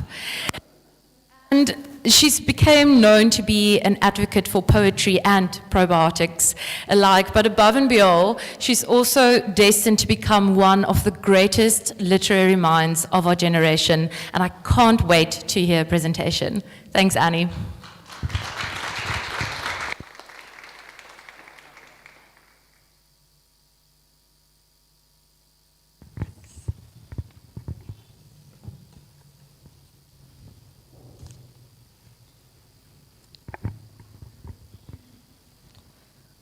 All right. Shall we begin? Why I read 52 books a year and why I think you should too. This is me 18 years ago. As you can see, I was quite the fashionista. Whoever says that a purple top, fluorescent yellow and goggles don't go together. You may have some questions about the goggles. So did my parents. Apparently, my brother refused to walk next to me in Tiger Valley because I was such an embarrassment. But to me, my mom's sunglasses were the height of fashion, and I didn't have sunglasses, but goggles were the next best thing. Then came grade 3, and I was in grade 2, and I had this teacher named Auntie Anne. And to say that we didn't get along would be a bit of an understatement. Auntie Anne divided the class up into reading groups. The best readers were put in the A group, and the worst readers were put in the D group. Now, I didn't like maths, and I wasn't very interested in Afrikaans, but I loved reading, and I was good at it.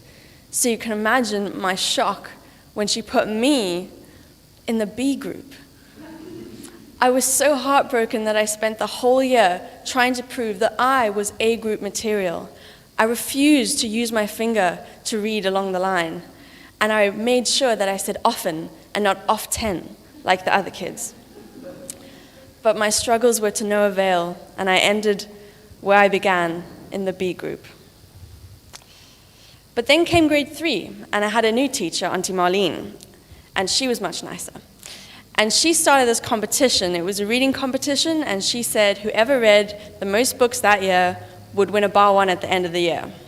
Now, some of you may know, and some of you may not know, but I am quite competitive. I think Eve got a little taste for it in our copywriting escapades.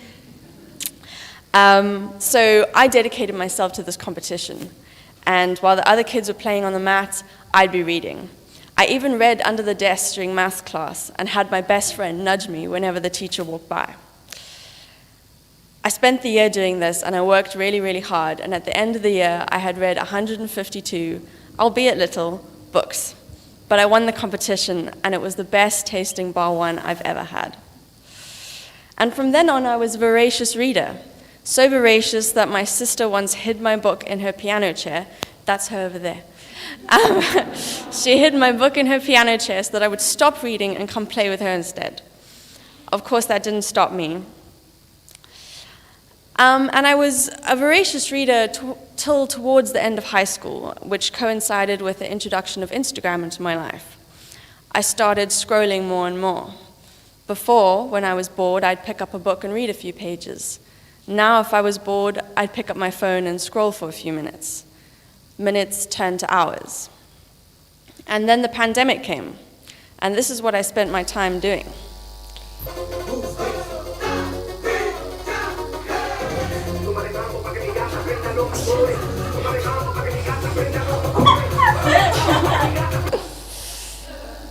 That's also my sister, isn't it? In all seriousness, when I wasn't doing this, I was on my phone. WhatsApp, TikTok, Instagram, Facebook, these are the only ways that I could connect with other people and with the outer world. And that was fine until I checked my screen time and realized that I had spent an average of 9 hours a day on my phone for the past week. And I was shocked. 9 hours a day. Was I really wasting away my life like this? What did social media really do for me? At the same time, I also met a guy, and he read a lot. And being competitive, I wasn't going to let him beat me. He still doesn't know he's in a competition, which is why I'm winning. And so I decided to set myself a reading challenge. I would read a book a week, or 52 books a year. That's 20,000 pages, 13 million words, and 900 hours of reading. Although I wouldn't trust those stats because I was reading during maths class. It turns out that I wasn't the only one who was struggling with screen time. Statistics show us that people are spending more and more time on their screen and more time on social media. And there's pros and cons, but one of the cons is that the more time you spend on your phone, the less time you spend pursuing other things like reading.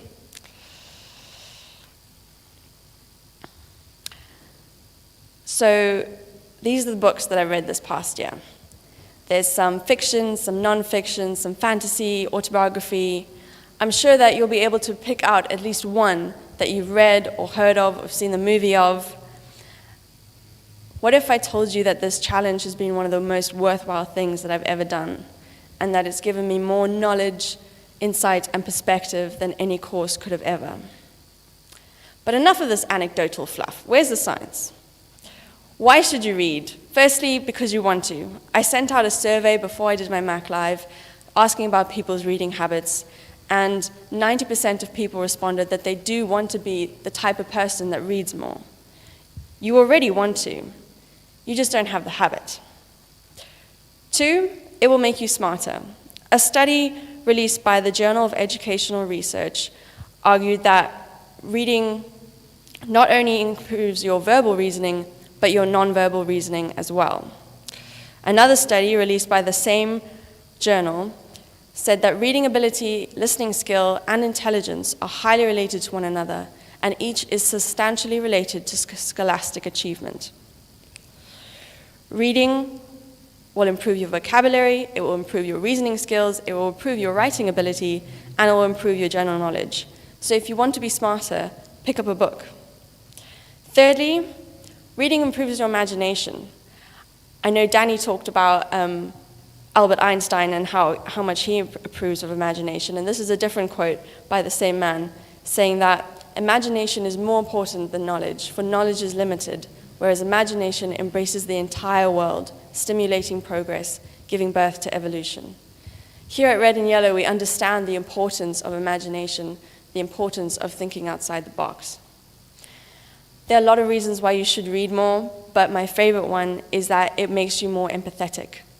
To see the world through different eyes, through different perspectives, to walk around in other people's shoes, it shows you a different point of view, and it makes you a more empathetic person.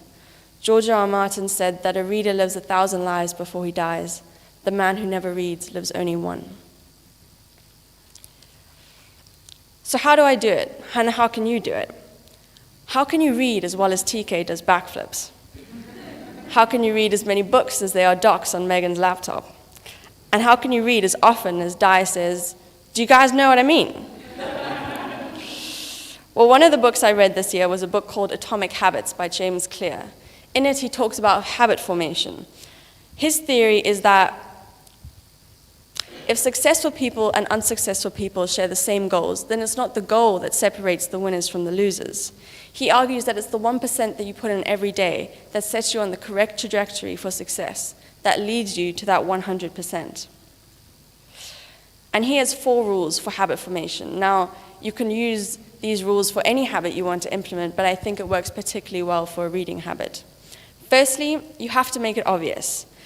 Has anyone ever walked into the kitchen, automatically opened the fridge, and then realized, why did I open the fridge?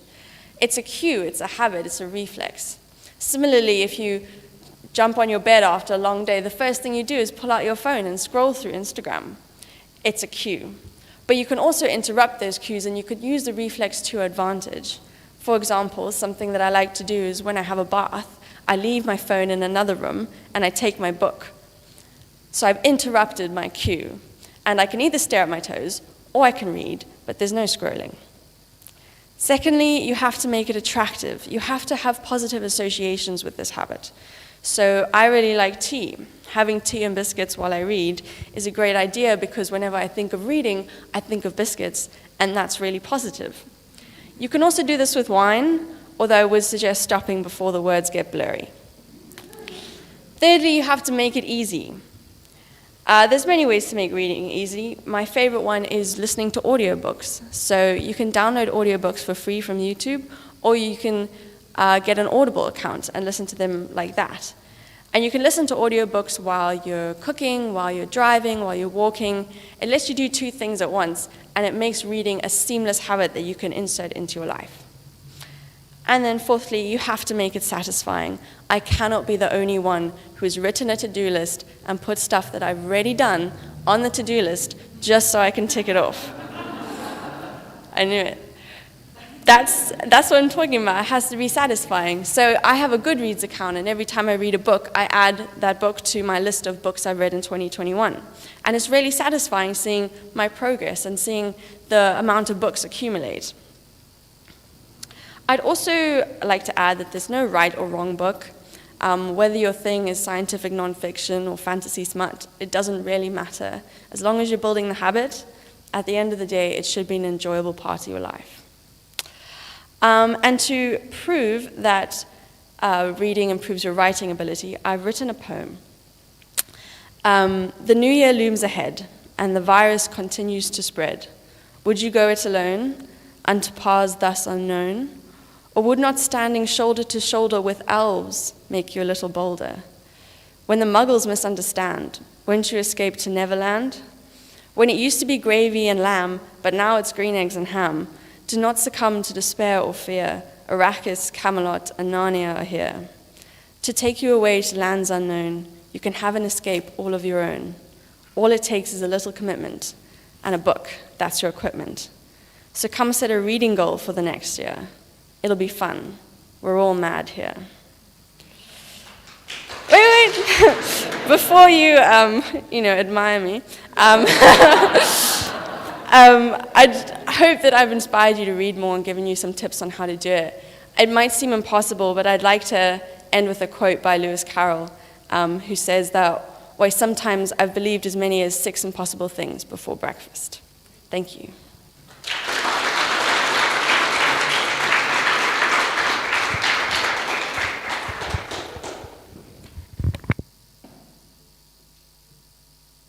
Thank you so much, Annie. I actually spoke to her this morning before we started the session, and obviously I wanted to show off that I read as well, only read one book this year, and I mentioned it, and she instantly gave me 3 other alternatives that I can read if I would like to enhance that genre. So I feel she's handed all of us a library card now, and we should really use it.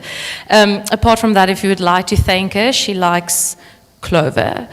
Now, our last speaker for this session, while she's getting mic'd up, I want to share some insight with you.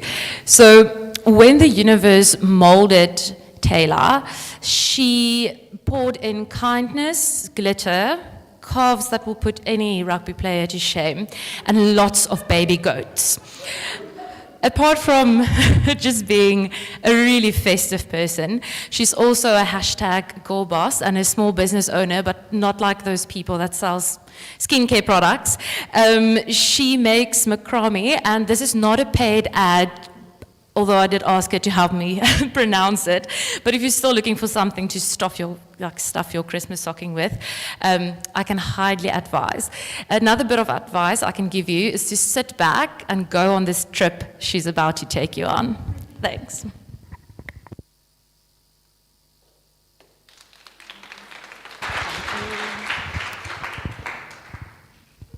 Sorry, my mouth gets very dry, so that's going to go there. Okay. Hi, I'm Taylor, and welcome to everyone online and here. There we go. So I, in the program, wrote a little bio about myself, and I thought I would kind of sum it up with some pictures to just give you guys more of an idea of who I am, which I'm sure you all know pretty well. So, who am I? I am a list lover. I'm a wannabe breakdancer, as I'm sure you all know. I'm a movie fanatic. I'm a baby goat admirer. I'm a theatre dropout. Yes, I was Rizzo. I'm a jingle jangle foot wearer. I'm an LGBTQIA plus supporter. I'm a funny face maker. I'm an ex-dreadlocker. I'm a tattoo enthusiast. I'm a glitter nut. I'm a dance floor devotee. I'm a loyal friend. And most of all, I'm graciously grateful for this life that I've been blessed with. So I decided to share my own personal journey with you guys today, just from being in a place of complete darkness, then into a place of light and clarity. So I'm not telling you this to stroke my own ego or just talk about myself, but rather to share and inform you about my discovery of transformation back to a better self. And that's who I am today. So I was always quite outgoing and quite quirky, as I'm sure you all know. Acting was my passion in high school. I always felt very at home and very safe when I portrayed the characters on stage. I was very confident, I had a very wacky sense of humor, and I wasn't the typical academic stereotype. I was just kind of much your average girl. I absolutely loved people, and I loved life, except for narcissistic ex-boyfriends and Cape Town drivers. So, as you know, this is me today, which I'm sure you all know very well. However, in 2019, this girl was hiding. So, going into a very dark depression was something that I'd never imagined myself being in, but it happened. I went from being a Golden Key member and a Dean's Merit List recipient to failing my entire second semester in second year and leading down a very dark path. This is what I had turned into. So, what triggered this very nasty depression was a very nasty breakup, leaving a very toxic relationship, and having to deal with the unforgettable death of my friend Yui Nene. Loving people and socializing was always something I loved to do. However, at this point, I did not leave my bedroom. I slept in my bedroom, I ate in my bedroom, I worked in my bedroom, I spent every minute in my bedroom. And I just had panic attacks, I had hives all over my body, off the charts anxiety, shaking uncontrollably, which eventually led me to such a hopeless state that I tried taking my own life. And to really just relieve the pain and anguish that I was feeling. And I mentioned this brief description of these symptoms just to show you a contrasting effect of who I was and who I am today. So I could not pinpoint this pain for a very long time. I had no idea why it was coming up, and I had no idea what I was feeling. And after moments of clarity and moments of reflection, and also having to deal with the pain that most South African women dealt with in October 2019, I came to a place of clarity, realizing why I was feeling this way. When I was just 10 years old, I had a near rape incident happen to me. And I had kept this bottled up inside for 9 years, and I had not told anyone. I had only come out to my parents in 2019 about what had happened after already having the triggering effect of PTSD. I kept it bottled up for so long, and once I told my parents, I did feel that this massive weight was lifted off my shoulders, but I'd really lost the true essence of who Taylor was, and I had absolutely no idea how to get her back. And this is what led me into a very dark hole. So I was prescribed antidepressants and anti-anxiety medication from my psychiatrist, but they had absolutely no success whatsoever. So I decided then to fly home back to Joburg to see my mom's physician as a last resort. I got back home, went to the session, and basically after going back and forth with her, she mentioned this incredible new scientific discovery, a ketamine infusion. Like, oh my God, you can imagine, my eyes popped out of my sockets. I was like, what the hell are you going on about? I mean, being coined a party drug, you know, my mom's first reaction was, you know, listen, I know Taylor likes to party, hey, but this is a little bit too extreme for my liking, okay? It's no shame, she actually doesn't speak like that. I just had to throw in some Constantia flavor over there. So my physician then spoke to me, and said that there'd be enormous amounts of success of the results of people who are dealing with depression and severe anxiety. So overwhelmed with this bucket load of information, she gave me an enormous amount of research and info to go home and look at before I made this massive decision. So before I get into like the cool, like trippy things that I saw and like what I felt and if I turned into a feral Kayla, I have to give you like a nice boring lowdown of what ketamine is and what it does. So good old Google says that ketamine is a medication primarily used for the induction and maintenance of anesthesia. It induces dissociative anesthesia, a trance-like state providing pain relief, sedation, and amnesia. So this is Google's definition, but I'm sure partygoers may have something else to say. So going on from that, so recently it is a drug being used as potent and fast-acting antidepressant, which has been outperforming traditional antidepressants by a considerable margin. So this drug, most is famously known for its dissociation. It produces a feeling of detachment from the self and from the reality. So with antidepressants, they normally take about 6 weeks to 6 months to kick in, but ketamine within the first few infusions, you typically start noticing a difference. And 2 days after my first infusion, I noticed a distinct difference. So, what does ketamine do to the brain? Ketamine infusions alter the neurochemistry through the inner neurons. You're not altering it directly by injecting dopamine or serotonin into the system, but you're rather getting the brain to modulate better. So every person will have a different experience whilst under an infusion. They might develop insight or different narratives of what life is or what it could be. And one of the common outcomes, which is really beautiful, is the ability to treat themselves more kindly. And then you begin to see under the infusion how to do that. So some of the symptoms that, some of the conditions that it treats is depression, anxiety, addiction, and PTSD. So recently, in more recent studies, there's also been a way of seeing how ketamine can treat OCD and chronic pain as well. So now, how did ketamine become illegal? So quite an interesting story. So it was actually always legal up until the late 60s.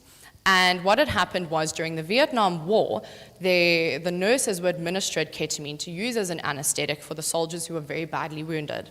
And in that time, the soldiers would come and do the ketamine, and they were like, cool, this makes them feel quite good. And then started stealing it from the nurses to inject themselves with and run into battlefield in order to not be able to feel any pain when wounded. So this is why it was illegalized in 1970 by the FDA. So through the breakthrough of ketamine, neuroscientist Rebecca Brachman and her team of science were testing the effects of alternate medications on the brain for treatment-resistant depression. And this is how the breakthrough came. So they originally first started with 2 mice. So what had happened was, so these drawings are actually taken from Rebecca's experiment. So they are obviously dramatized. And these purple paths over here indicate the foot traffic of the mice. So they had 2 mice, normal mice, having a jaw, having a lack of time, didn't put them under any stress. They were just normal guys, and put them in a cage, and they ran around, did their thing with just being normal.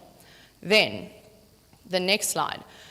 Both of these mice they took and they stressed them. So they shook them up, bullied them a little bit, clapped the one, and then, so they were really, really stressed, put in a very stressful environment and put back into their cage. And as you can see, the foot traffic is basically nothing. They all hid in their little huts. They probably just came out for a wee, and that was about it. So then, in the next slide, Calypsol, which is a derivative of ketamine, they injected one of the stressed mice with this Calypsol. And once they did that, the mice that was under stress with no Calypsol still hid in its hut, didn't do anything, and then the mouse with the infusion of Calypsol, still under the stressful condition, came out and was running around and doing its thing. So basically, still in its very stressed being, it was just being normal again. So they were so gobsmacked by like this incredible discovery that they actually landed up sending it to 40 labs around the world for the scientists to test and experiment the exact same thing. And every single lab came back with the exact same result. And they were like, oh my God, like this is crazy. So eventually then they were like, cool, we're ready to now test it on humans. So after doing all of this research before my infusion, I was really armed with all the necessary information and the sheer desperation to free myself from the paralyzing black hole. I made my first appointment. So to just explain a little bit about how the infusion works and the setup. So you walk in, there's a very uncomfortable medical bed, and they put a drip inside of you with the ketamine in the bag, and then they hook you up to all these wires just to test your neurological abilities.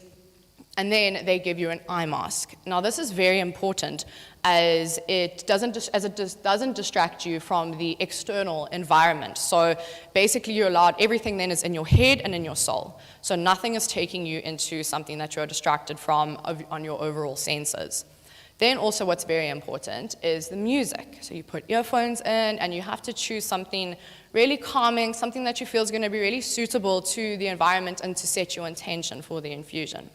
So also songs also have vibrations and frequencies, just like humans. We are made up of sounds and frequencies and vibrations. So you're obviously in quite a vulnerable state. So you're not going to go and choose Slipknot, to listen to, but something more calming, I don't know, like a Bob Marley or meditation music. I have quite a light and gentle frequency, so I had to be very careful about what I chose. And then lastly, also time. So the timing is just over an hour that you are in or under the infusion. However, it can feel like completely different times to anyone who does it. So the first 2 sessions I had felt about 3 to 5 minutes, even though it was under just over an hour. And the last session, I actually felt like I was trapped in there, and I felt like I was in there for 30 years. So how was I feeling before the session?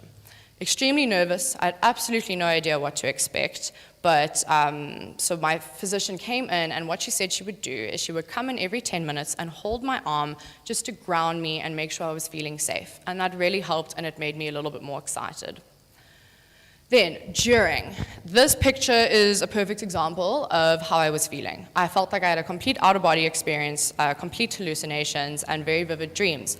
I also went into REM sleep, which is very important. As your sleep cycle, it stimulates the areas of your brain that are essential in learning and making or retaining memories. Then afterwards, I felt like this, just not as rich. But on a serious note, I did feel like this afterwards.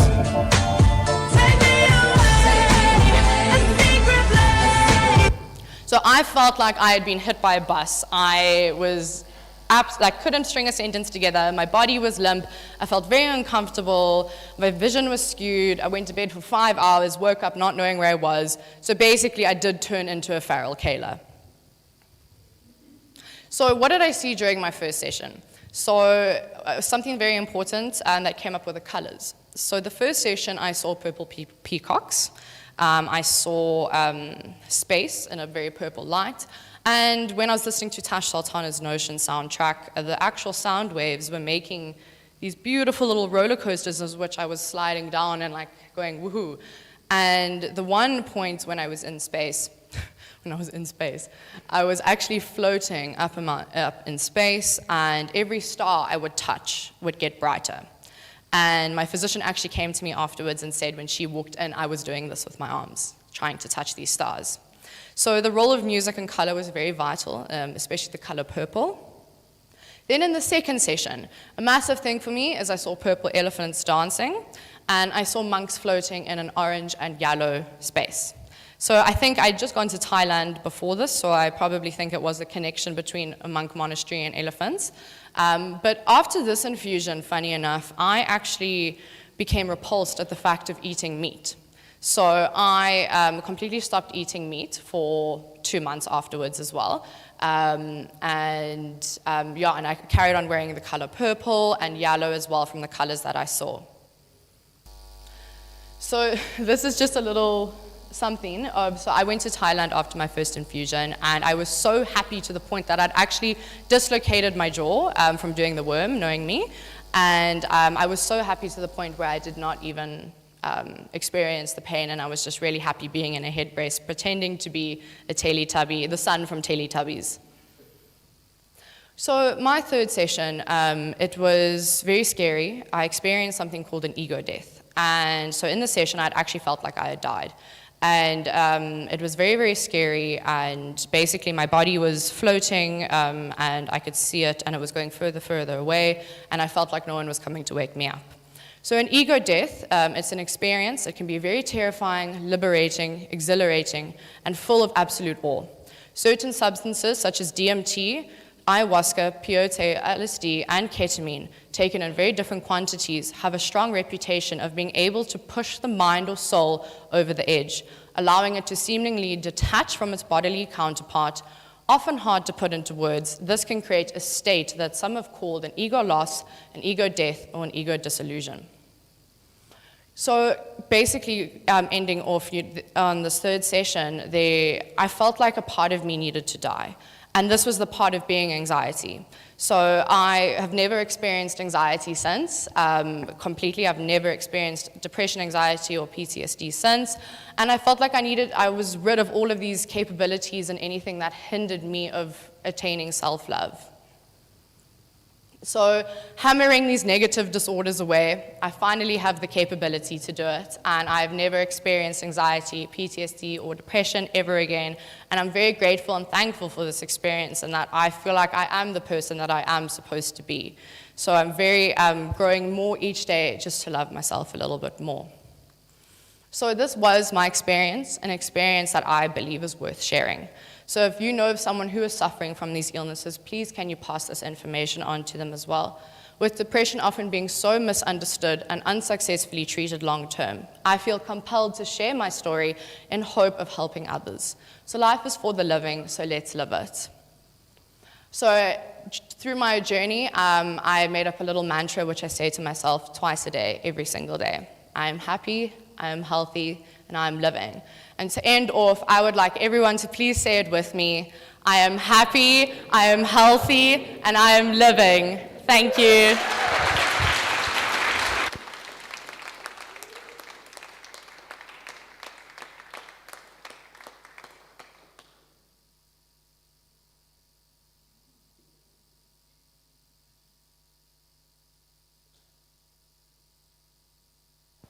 I actually don't know how to end off after that amazing talk. And thank you so much just for taking us on that journey.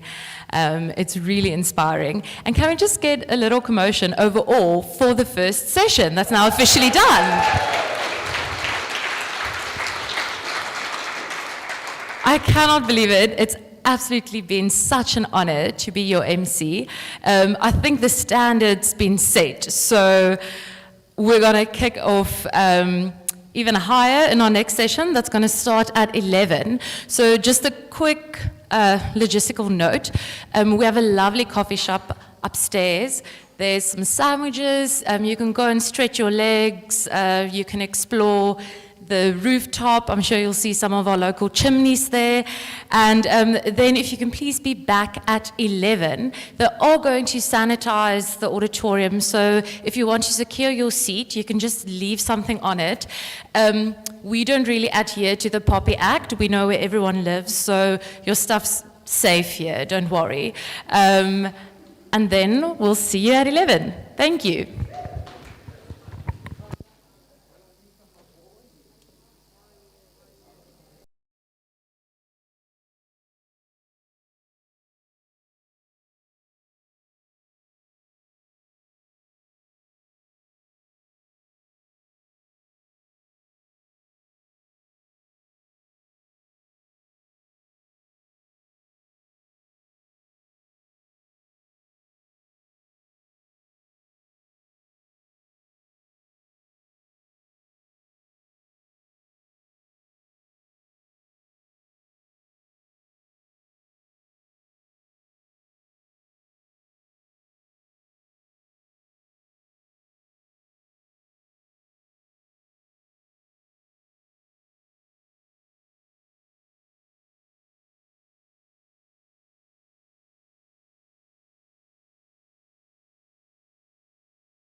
Okay, so hello to everybody here, everybody online. It's so awesome to have you all here for our second session. It's very exciting. So starting us off is Vic. So I'm going to be using notes today because I don't want to sell anybody short. But Vic is the queen of dad jokes, a very, very talented artist and a huge social activist that always stands up for what she believes in. And if you're ever wondering what the admin chain is like at Red and Yellow, it goes, Die Vic. So we get all of our information from Vic, but she's kind enough to let Ryan think that he's leading the show. So Vic, take it away.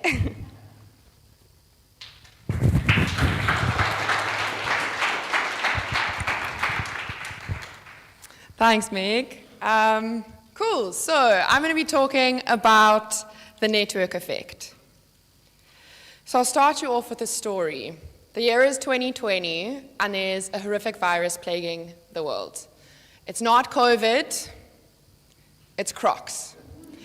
And people thinking that Crocs are cool. By the end of 2020, the company's common stock price had nearly quadrupled. They had sold more than 69 million pairs of Crocs in 2020 alone, record-breaking and up 13% from 2019. This kept me up at night, and this was my face. What on earth was going on? How and why was this happening? How were people so interested and invested in Crocs? This sent me down a really massive rabbit hole, which I'm going to take you through today, to understand this global Croc pandemic. And I'm going to be upfront. The main thing that I want you guys to learn from this talk, for those who are going to zone out, is that our intuitive notions of how networks work and how they operate is completely different to how they actually operate. So to prove this to you, I'm going to take you through 3 myths that I'm going to attempt to debunk. The first being viral theory, the second being the myth of the influencer, and then lastly I'm going to talk about stickiness.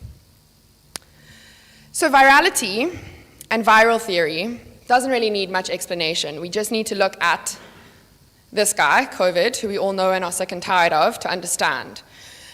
The template of viral theory has persisted for so long because it's the easiest way to explain how things spread.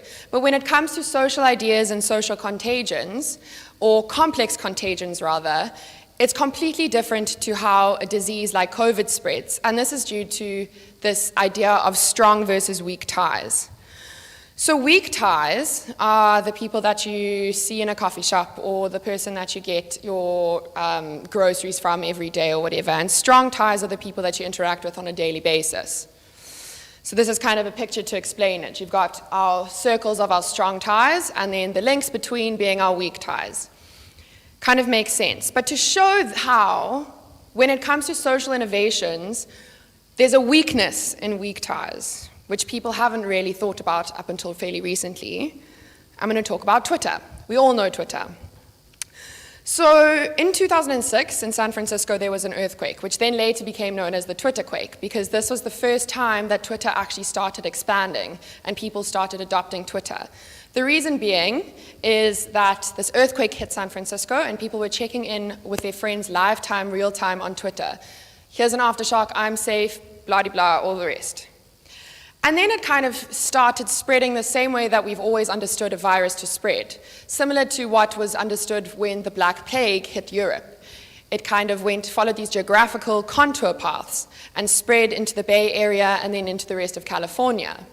But then something really weird happened, and thanks to data, social scientists have been able to really isolate and accurately track the spread of these social innovations better than they ever have before.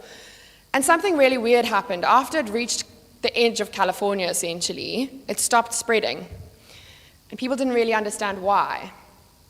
And then, across the country in Cambridge, Massachusetts, the same thing started happening. People started adopting Twitter, and it started spreading in a geographical way. And there was a lot of question around why this happened. And when social scientists dug a little deeper, they realized that in California is Silicon Valley, and in Cambridge, Massachusetts is MIT. And a lot of the people that go to MIT end up leaving, going cross-country and starting to work in Silicon Valley. And for the first time, it showed the strength of our strong ties. Weird sentence, because strong ties. But this highlighted how as previously thought, our weak ties were the keys to transmitting these ideas or social innovations and the keys to unlocking networks. It was actually, in fact, wrong. And our social networks and our strong ties, you can be completely socially close to someone and have them in your social bubble, but be geographically completely in a different place to them, thanks to technology and all of the stuff I don't need to explain to you. So that kind of happened, and all these people in California were saying to their friends in MIT, look how cool this is, start using Twitter, and then that's how it kind of spread to the rest of America and then the rest of the world. So this new pattern of strong ties gives us insight into how these new technologies and innovations spread and gained momentum, right? It's as a result of our expansive networks of strong ties, not our weak ties.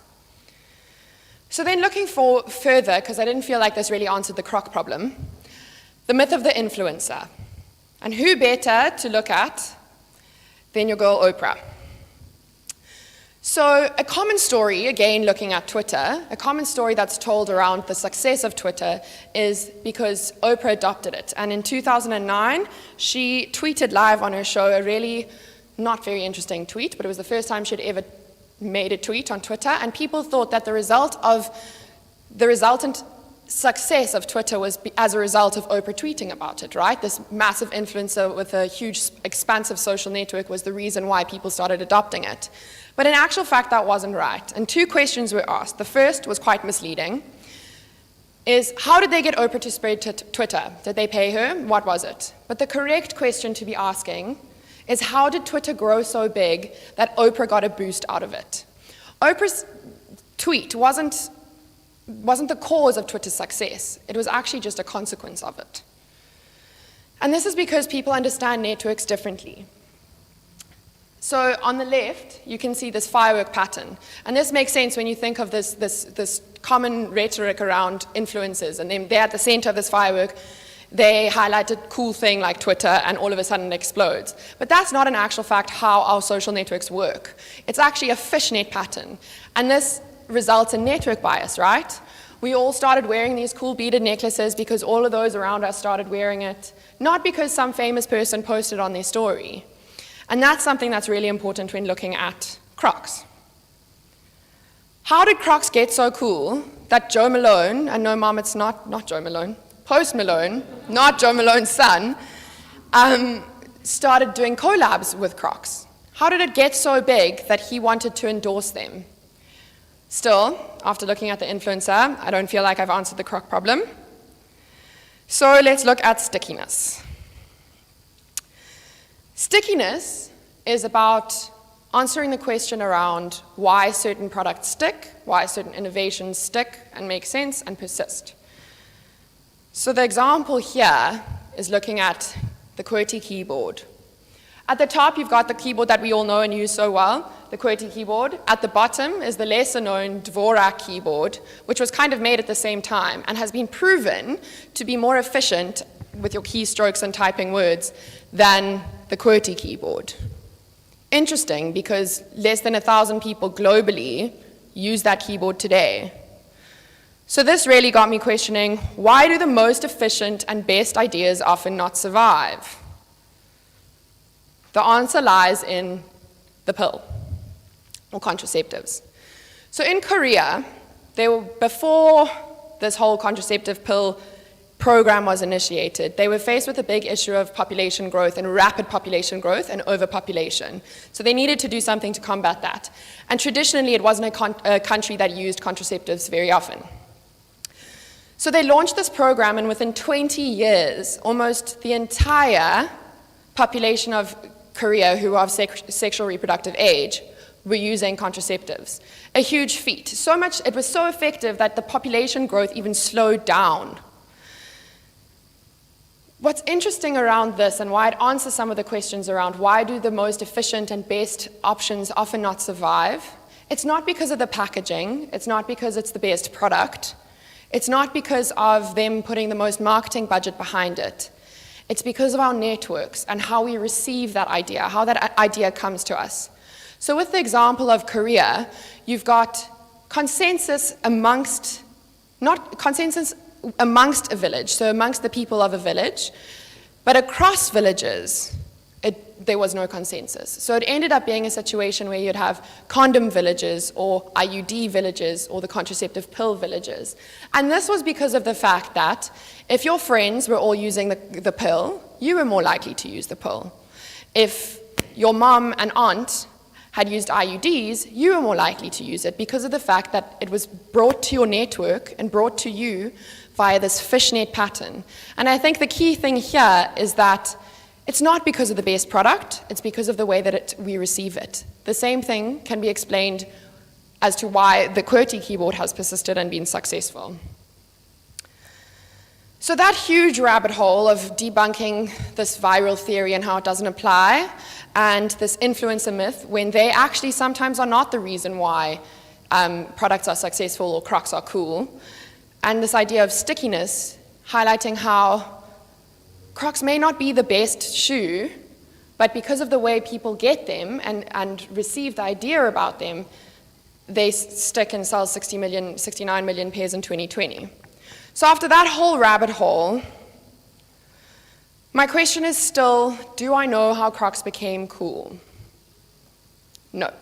But if anyone goes to the shops, I'd love a lime green pair. Thank you.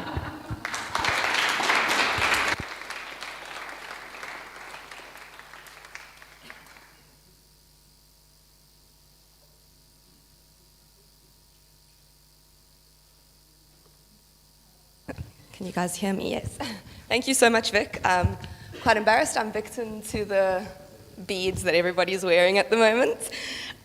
Next up, we have Kristen, who I've been lucky enough to work with this year, and I think I would describe her as ridiculously sporty, and she definitely has the best calves in the class, puts all of the boys to shame, TK.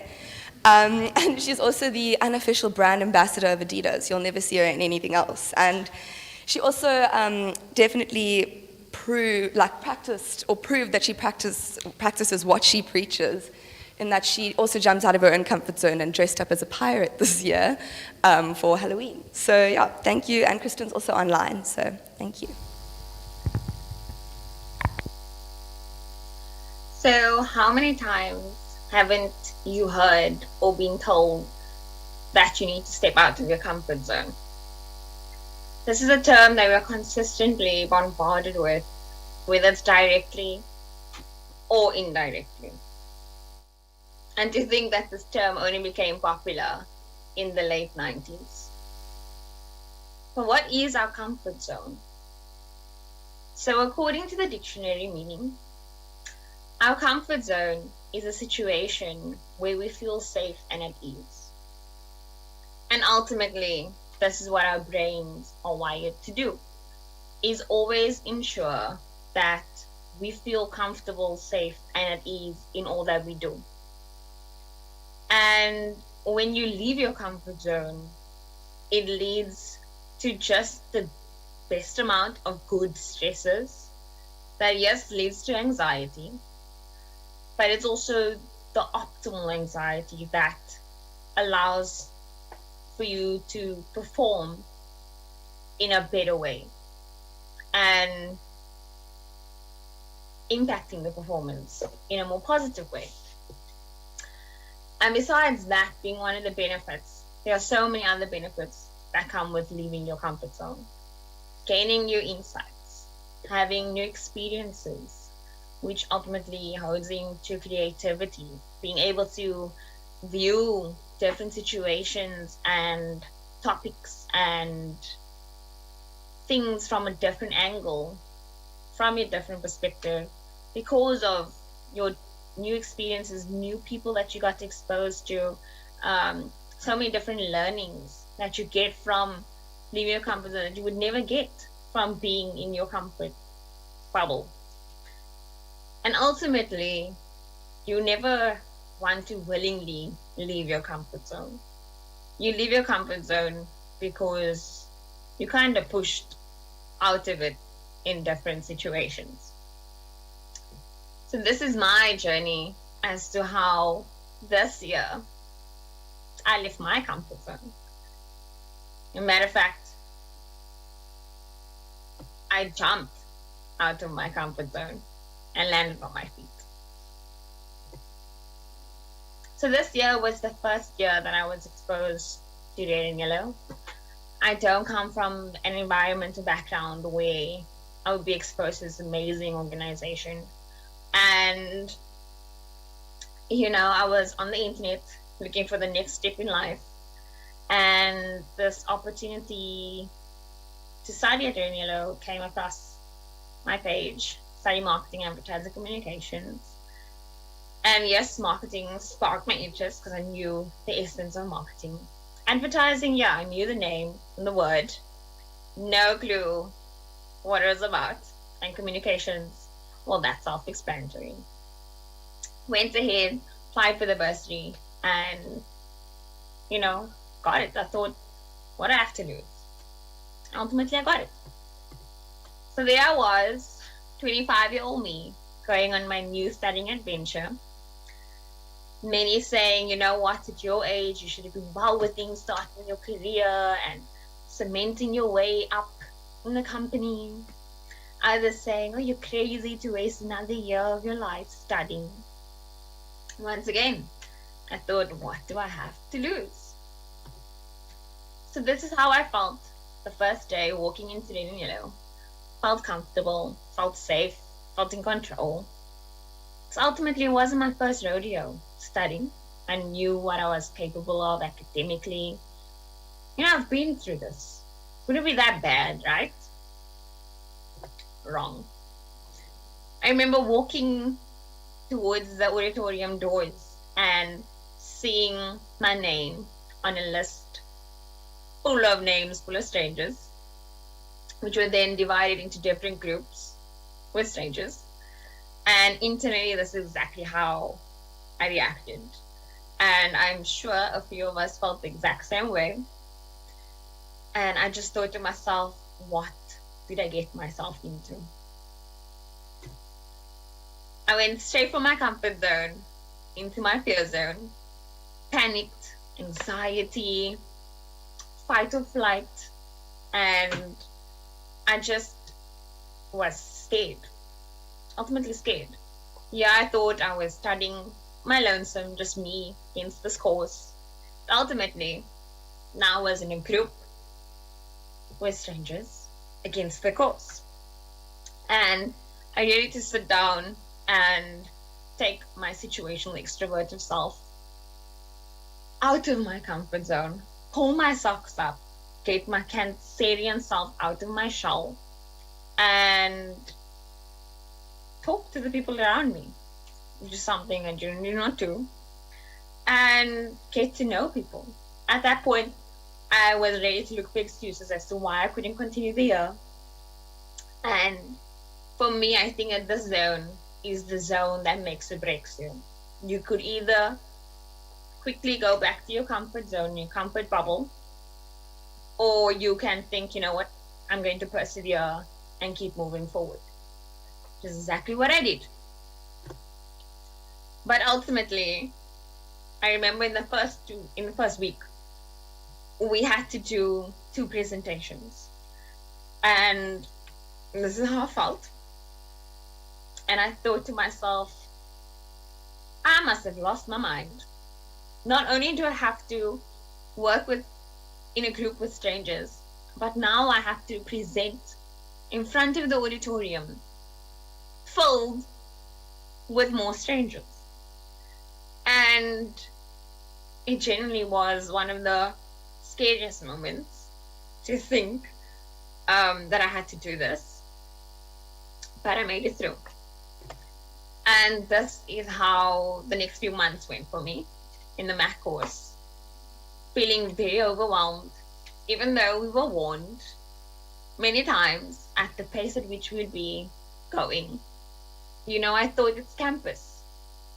And after speaking to so many other students, they're saying, you know, we're just going to ease it in for the first 2 weeks. That's how it generally goes. And I thought, yeah, sure. I can believe them. You just came from campus. So we were fooled. We were very fooled because we hit the ground running. We went from internal presentations, individual tasks, sometimes both, to changing of groups every few weeks. to more internal presentations, and then to the clients, dealing with real clients with real briefs, real expectations, and real deadlines. We seriously were in for a ride. So once making it through all of that and all those overwhelming feelings, I found myself in the learning zone where I felt more comfortable. I felt more at ease. At this point, we had changed groups so many times, been exposed to so many different people. And with every new group, get to know new people, start conversations, and I was getting the hang of it. You know, learning new skills, learning to work with people with different personalities and different work ethics, and ultimately having communication being a strong point, and just learning to deal with every new module that came my way and every new client that had different expectations with their brief and getting bigger and bigger throughout the year. There were times where we were busy with a module or busy with a client, such as brand challenge, for example, where I thought, you know what, there's no ways I can do this. And I found myself back in my fear zone. And I had to go through the motions and get myself out the rut and really see how much I've gained and the new skills I've acquired and the way I've developed throughout the year, and tell myself, I've got this. I've made it this far. Surely I can make it further. So then from the learning zone, coming to the end of the year, making it Mac Live, realizing that I've gone through every single one of these zones, some more than once, some I spend more time in than others.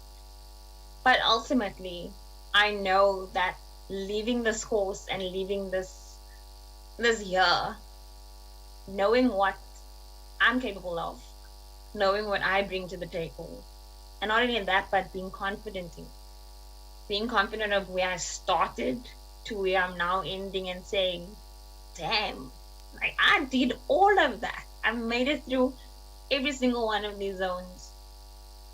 And I've developed so much as a person to be where I am now. And it wouldn't have been possible if I didn't jump out of my comfort zone when I started, or persevered through my fear zone and kept going. So ultimately, when you get the opportunity, because in life, we go through these zones as well. More than once, many times over. But every day we get the chance to leave our comfort zone in the smallest of ways, or the biggest of ways. Jump out of your comfort zone. It might feel chaotic and crazy, and you might not be able to do it when you're mid-air, and you feel like you want to jump backwards. But keep going. Because you will, at some point, land on your feet. You'll be thankful for the development, the growth, the experience, and the opportunities that then will come from that. So do it. Because not only would you think, what do I have to lose? But approach it with, what do I have to gain?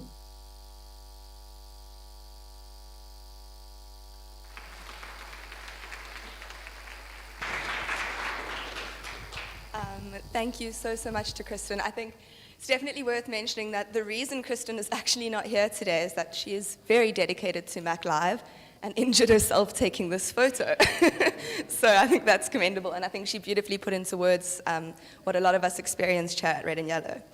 Next up, we have our class's very own fashionista and a woman with a heart of gold, and I think the only person in our Mac class who consistently thinks before they speak. Michelle, come on up. We're all very excited to hear from you.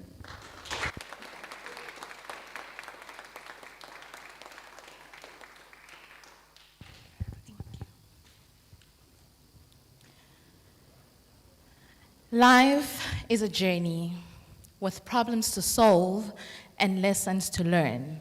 But most of all, experiences to enjoy. Basically, in life, you're going on a journey. And in that journey, you're going to learn and have experiences which will guide you to your next step. My name is Michelle Mahlatsi Molobela. And today, I'll be talking about behind the scenes of my fashion journey, where it all started, what inspired it, and what I've achieved, and what I've learned.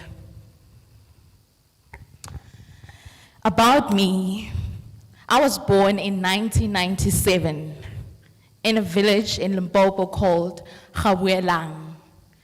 2011, I moved to Joburg and started high school. And then in 2016, I enrolled at the Vilioti Fashion Institute. And then 2018, that's when I had my first runway show and won an award for it. And then 2021, I moved to Cape Town. So, from 2016 till 2021, I will further elaborate throughout the presentation. Mid-year 2014, 2015, I was clueless about what I wanted to do after matric in terms of furthering my studies. I had some introspection with myself about what I love to do and how to use that as a career. Now, what inspired it was that as a kid, I used to sketch Barbie and Bratz dolls and make clothes for them with my mother's old food peddling sewing machine, which I was never allowed to use without her supervision. Now, late 2015, I enrolled at the Vilioti Fashion Institute, formerly known as Spira Vilioti Elite Design Academy. I had to undergo an interview and an assessment just to prove my interest and creativity before being accepted, which all went well, thankfully. Now, what excited me about embarking on this journey is that as a designer, there's no limit to use my ability, to use my creativity, to find my own unique style, vernacular approach, or a limited palette, and speciality, of course. And another thing that also excited me is that seeing people observing and interacting with my work gave me a sense of purpose, because that was gratifying and motivating. Another thing that also excited me was fashion show planning. That is very exciting because growing up, you only saw what was happening in front of stage. But little did I know what went on backstage. Let me tell you, it is hell backstage. We have people crying, we have people screaming, we've got people swearing, we've got naked people running around. And another thing that was exciting for me is that the flexible hours helped me to use my time to make a difference in some other students' lives.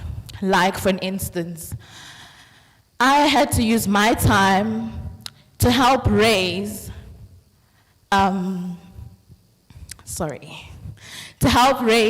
funds for fashion education, because you don't get a lot of opportunities that get to fund fashion opportunities. So I decided to use my time and do that. And thankfully, in a space of 3 hours, we helped raise 6,000 rands.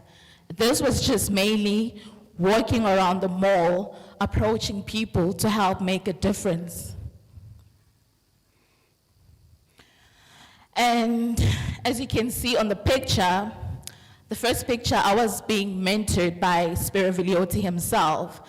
That was when I got to work as an assistant designer for him. And basically what we're doing, he was just showing me tricks on how to come up with a dress within minimum hours. And in the middle picture, that was me, of course, walking the runway because I helped plan it, so why not walk on it? And the last picture, I mean, challenges. These are the challenges that we have to overcome. Before you make something, you need to draft it. And this is where you bring your math skills, your analytical skills, and your creativity, because you can't just grab scissors and start cutting fabric. You need to plan that thing, or else it won't make sense. So, yeah. Now, moving on to the interesting things that people didn't know, the untold about fashion. It helps if your fashion classmates look like models, because you just have to make sure if the nipple is covered or the fit is perfect, because you don't want any problems on stage. Secondly, you will have no shame in becoming a handy woman in public, because boy, you'll be carrying everything with you. And that'll upset a lot of commuters, because it's you in the train with your bags and your rulers, traveling bags like you're going on a holiday, but no, you're going on a fashion journey to create some greatness. Thirdly, dressing up for class isn't a thing, because you want to be comfortable when you're working, as you'll be working on top of tables and on the floor. So you don't get to come to class looking like Anna Winter, the editor of Vogue magazine. You need to be in your gym wear, or your pajamas.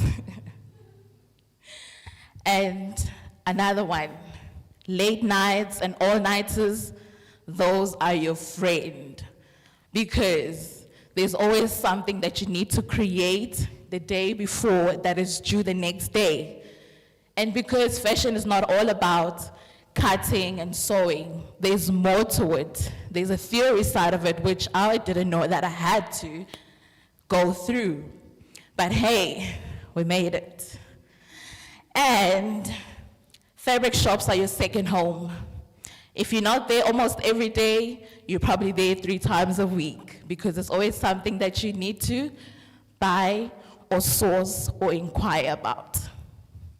And lastly, only the passionate will survive. If you love what you do, you will make it out the other side. Now, in 2018, I had to come up with my first runway collection. And this collection had to connect people to their roots. It was a fusion of traditional and cultural fashion. It had to be fashionable, comfortable, and of course to make women feel confident, yet wanting them to show their playful side in a modest way so that they can be themselves. Now, what you see there is my first runway collection 2018.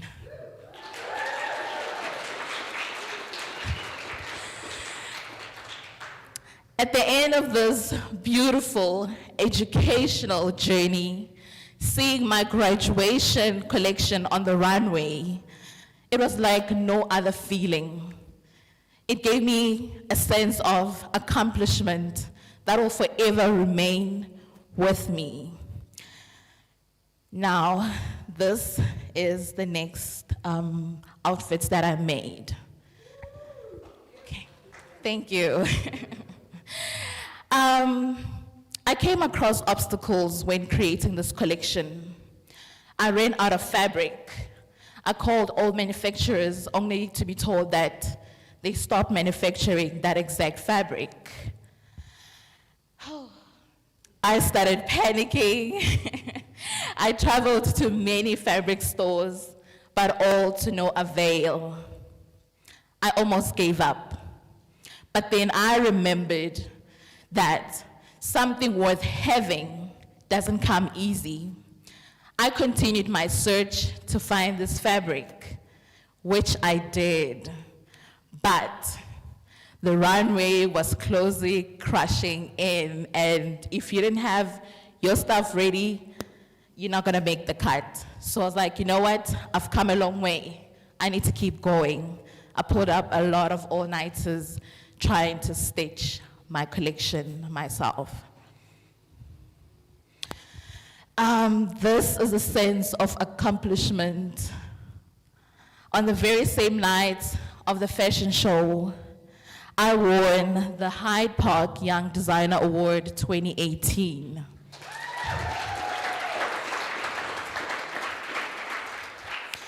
As you can see on the picture, that was me, my brothers and my sisters with me on the red carpet taking pictures. And on the next picture, you can see the award clearly. Now, that award opened another door for me. I got offered a bursary to further my studies, which was getting a degree because then I was doing my diploma. And that collection led me to having my second collection. This collection was dedicated to young women in the working class, women who didn't want to feel trapped in formal wear, but rather to expose their playful side and their creativity as well. And this is another slide of the pictures of the collection.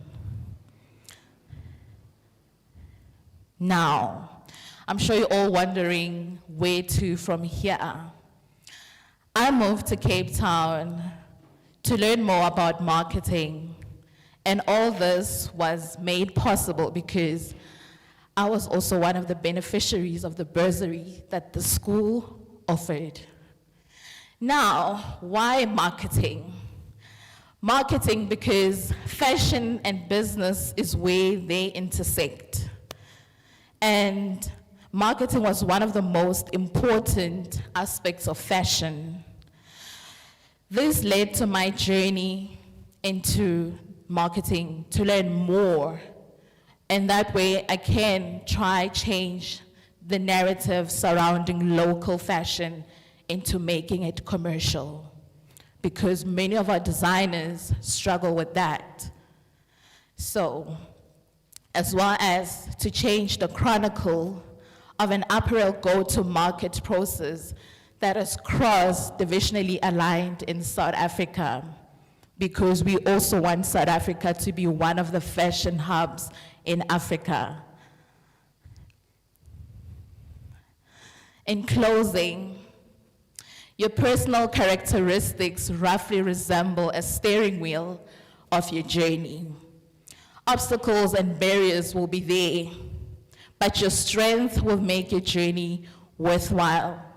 So, never give up. It may seem like all hope is lost, but hey, the show must go on. Thank you.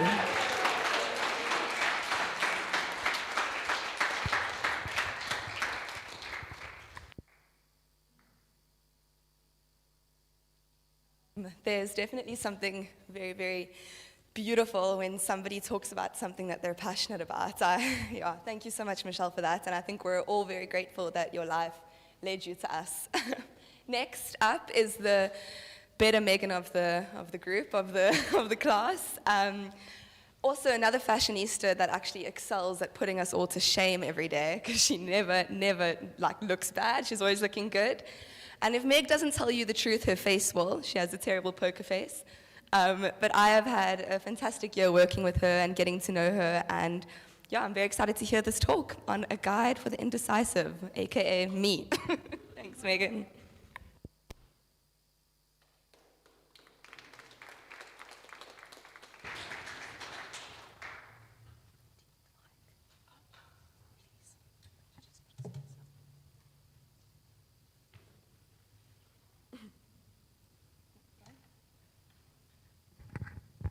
Thank you. Sorry. So, do you ever arrive at the hairdresser knowing you're getting bangs, then decide perhaps a bob is a better idea, then settle for a wash and trim? Do you ever wake up on game day struggling to decide whether you go out to watch the Bokke or stay home to watch the Bokke? Do you ever think you should get a tattoo, then decide you can't decide between a heart and a star and whether it's on your ankle or your wrist? If yes, you are a sufferer of indecisiveness. Wait, is that indecisiveness or the inability to decide? My close friends often tune me about my accent. They say I sound kind of like a Joburg Kugel crossed with an Eastern Cape farmer. So apologies in advance. If you can't tell what I'm saying, just smile and wave. Now this all got me thinking about the way I talk and what I say. I realized when I'm asked to answer a question, I repeat the first possible answer, then the second possible answer, then I say, it could be either, I don't know, whatever, what do you think? Now, as I'm sure you've noticed, I'm a sufferer of indecisiveness. So what exactly is indecisiveness? I'm sure you've all heard the saying, jack of all trades, master of none. When first coming across this, I figured that my indecisiveness in the past has made me unable to specialize, unable to become a master of anything. After 3 days of crying, 25 brownies and 17 antidepressants, how many of you knew there was another part to the saying, and why the hell didn't you tell me? The full saying actually reads, a jack of all trades is a master of none, but oftentimes better than a master of one. This is the first time I realized perhaps my indecisiveness wasn't all bad, and perhaps being a jack of all trades meant I could be a master of many. So the indecisive, an individual who has a hard time making decisions and gets stressed when pushed to do so. Now, I haven't been indecisive for all of my life. In fact, as I've grown up, I've become more and more indecisive, all because of one dreaded question. Now, let me just put out a disclaimer. This may be offensive to certain viewers. The dreaded question, what do you want to be when you grow up? When I was 3, I was given my first makeup palette.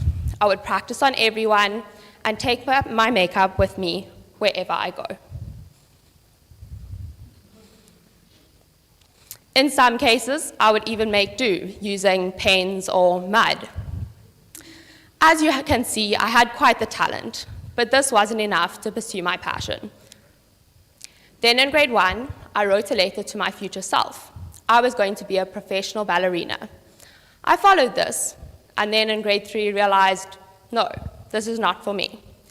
Now this is what's the hardest part, the in-between, when people used to ask what I wanted to be, and I had absolutely no idea. I had to answer, I don't know, much like I would today.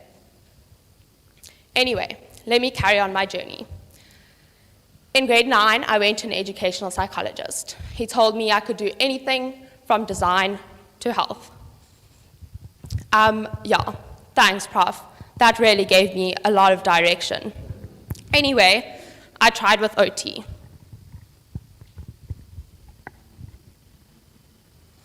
Because the first educational psychologist was so helpful, I went to another, and he gave me a little bit more direction, perhaps a little too much. I loved it, tried it out, job shadowed one, until he handed me a pair of brown boots, a yellow jacket, and a hard hat. After all, the one thing I did know was that I was going to wear heels. I even spent my days practicing this.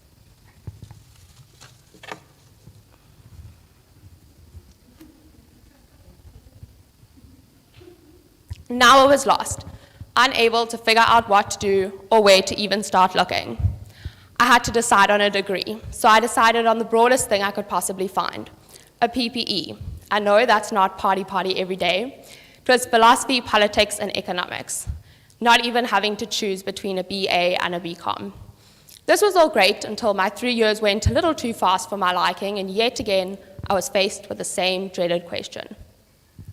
I've been to visit Red and Yellow, heard a lot about it, absolutely fell in love with the school, heard Mac was the absolute best, and decided, perfect, marketing's for me.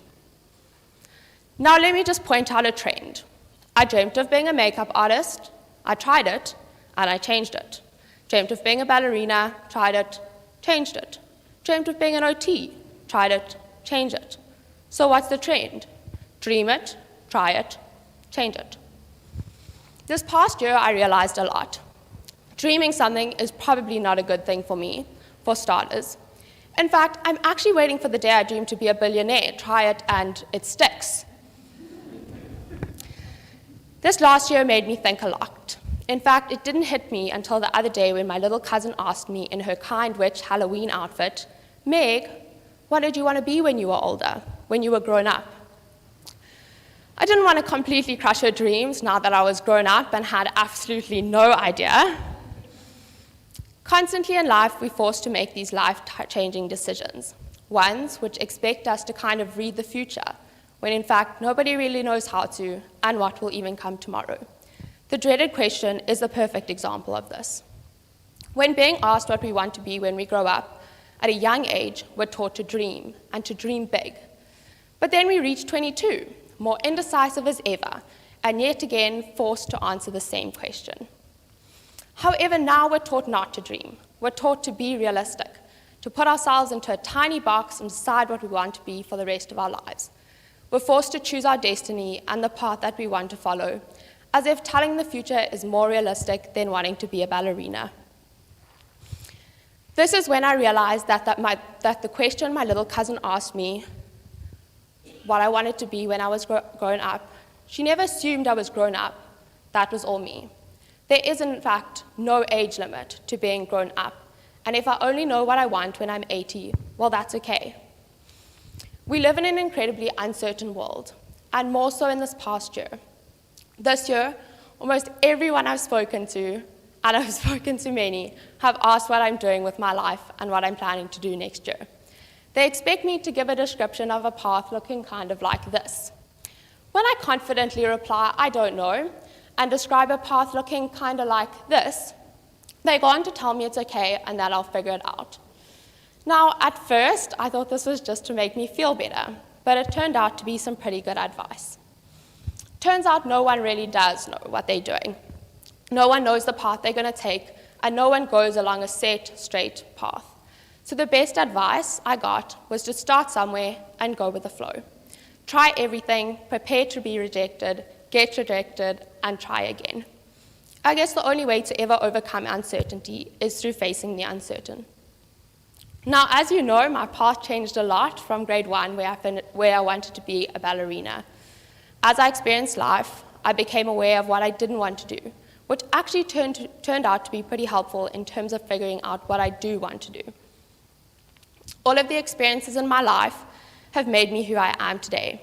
I've taken a part of each experience and carried it with me. Still, however, I'm asked, more so expected, to decide on my future. I'm forced to find the average of my experiences, bring them together, analyze who I am, understand what I love, reject what I don't love, see where I fit, and then decide what the rest of my life will be. So here's my life-changing advice, my very simple guide to making these big decisions. At times, you're going to have to make a choice, but don't let the weight of making these tough decisions prevent you from living and experiencing. Don't define yourself by a simple definition, and don't be scared to change whatever the definition may be. Sometimes you need to experience life, ride the wave, and in that, decision will make itself for you. Look at me. What am I? According to all my experiences, I'm part makeup artist, part ballerina, part occupational therapist, part architect, part marketer, and so much more. This is me, and I refuse to define myself by one career, one path, and one future.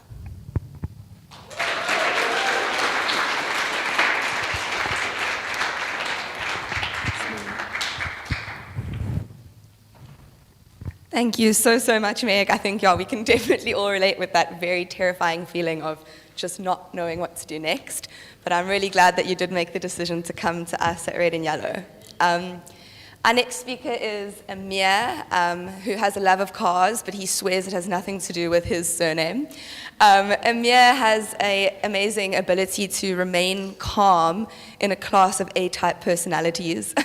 He also always has a listening ear and also a fantastic person to work with. So Amir, we're very excited to hear from you. Hi, good morning. Hope everyone's doing well today. My name's Amir, and the topic that I chose to speak about today is management. It's unfortunate that I'm unable to be live with everybody today at the venue, but nevertheless, I'm super excited to be afforded the opportunity to still present you guys today. Let's jump into it. So ever since I was in high school, I was always fascinated with management and the ability to impact results through different styles and approaches. So management comprises of 4 basic functions, being planning, organizing, leading and controlling. And if you've got that down, then you're basically set for success. However, it's not that simple. It's a bit more complicated than that. So what makes management so complicated then? Well, the simple answer is it's us. We're complicated.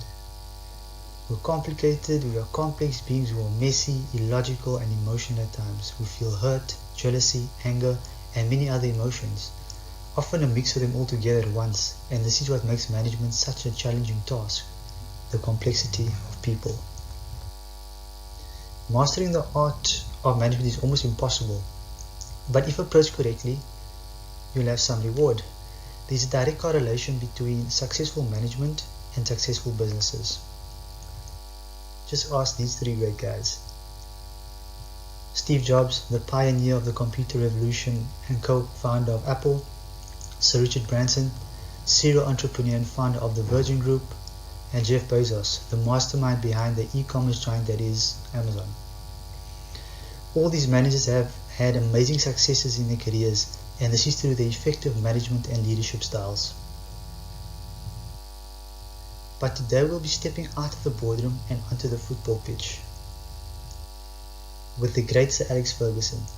He is arguably the greatest football manager of all time, and I feel as though there are so many lessons we can learn from him with regards to management and leadership. Sir Alex has had an illustrious career, securing an amazing 49 trophies and major honours in his time in football management. He is however best known for his time at Manchester United, where he dethroned Liverpool to make Manchester United the most successful team in England. He amassed an amazing 13 league titles during his tenure, the most secured by any other manager. It's absolutely incredible. Something that stood out to me about him was his ability to maintain a winning formula and how he embedded success into the DNA of the club. And that piqued my curiosity to look into the skills and traits that he had to maintain a successful and winning mentality within the club. At Manchester United, he dealt with different generations of players, different types of personalities and egos, from the likes of the volatile Eric Cantona to the soft-spoken Ryan Giggs, to the greatest player to ever step foot on the football pitch, Cristiano Ronaldo. Apologies to any Messi fans out there today. I'm just stating the facts out here today, so apologies guys. With his major egos and different personalities, man management was extremely important. Sir Alex Ferguson's man management skills were second to none. He made an effort to know his players, their personalities, and how to approach them to get the best out of them on the pitch. He would play the role of father/brother of a player, understanding that certain personalities needed this sort of treatment to flourish and produce the results required on the pitch. He could also play the role as the enemy or the villain of the player. And this is where the famous hairdryer treatment originated from. The players referred to Fergie yelling or shouting at them as the hairdryer, implying he would shout and scream at you so profusely that you'd nearly be blown away. And that's how he got the hairdryer treatment. But he knew that this was necessary for certain players. He knew that it would get the response he needed from the players, get the performance and result on the day. So Alex Ferguson always backed and supported his players, no matter what. No matter what. In this image you have Manchester United's forward Eric Cantona fly kicking an opposing fan in the crowd after being provoked. At the time, the media and the world was against Cantona, wanting him to be banned from football for life. In the end, he was given a 9-month suspension from the FA. At that time, Sir Alex could have kicked him out of the club, but he chose to stick with him and back his player. So Alex's support of Cantona made Cantona even more hungry and driven to perform after the ban. and it paid dividends with Cantona leading Man United to more success and trophies the following season. Eager to pay back Sir Alex for sticking with him during a difficult time. This showcases Sir Alex's elite style of management and the importance of looking after your players. Sir Alex believed in creating a family-like environment at the club, building relationships and building an environment where positivity and growth was the foundation of the club. A small thing he did was he made an effort to know everyone's name at the club. From the first team to the academy to the groundsman to the tea lady. He did this to acknowledge the importance within the club and to make sure that they know that they are part of the success of the club. And this leads to inspiring confidence in the team and players, showcasing to the team what his vision is and ensuring that they buy into it, so that they can work together to achieve this goal as a collective. He believed that recognition was fundamental in getting the best out of his players, and it encouraged their growth and gave players the confidence needed to thrive. So today we covered just a few soft skills and traits that are essential in getting the best out of your team. So looking at Fergie's approach, I developed the following diagram, which is fundamentally the foundation of his success. These 11 skills, traits and qualities are essential in building a successful football club, but also essential in building a successful business. I believe this is the required formation to succeed on and off the pitch. So I'd like to close off with a quote from the man himself that reads, "One mark of a great leader is his willingness to share information," and I feel as though that sums up his approach to management and leadership perfectly, and it's definitely something that we can all learn from. Once again, thank you guys all for coming out today. Appreciate those that are on campus and those on Zoom as well. Thank you for your time. Appreciate it.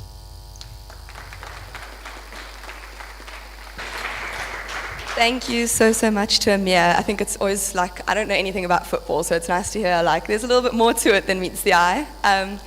Our next speaker is, well, in my opinion, the definition of a very strong woman. She always has a smile on her face, and she also has a really beautiful ability to make you feel welcomed and heard wherever you go.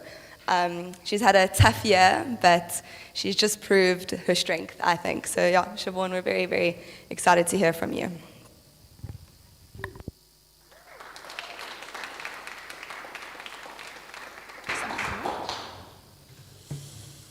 Hi, everyone.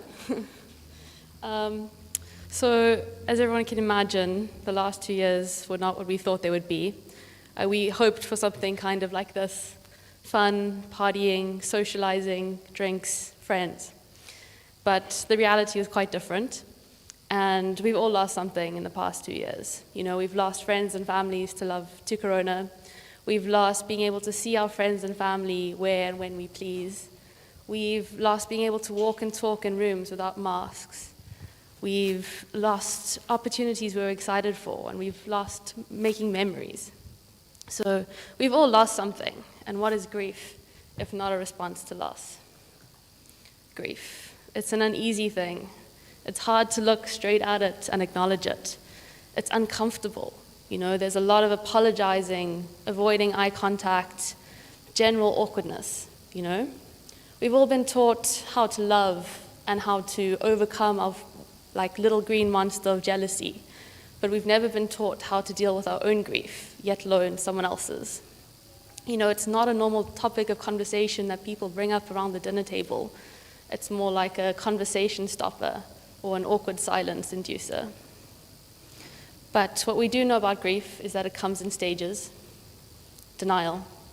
This can't be happening, this isn't happening, the pure shock of everything that's happened. Anger, that they're gone, but you're still here. Why did you leave? Bargaining, the pure helplessness in the face of the situation, pleading for anything to change. Please. Depression, retreating inside yourself and having to navigate this thick and heavy fog on our brains and in our hearts. Acceptance that this is the new reality and it fucking sucks.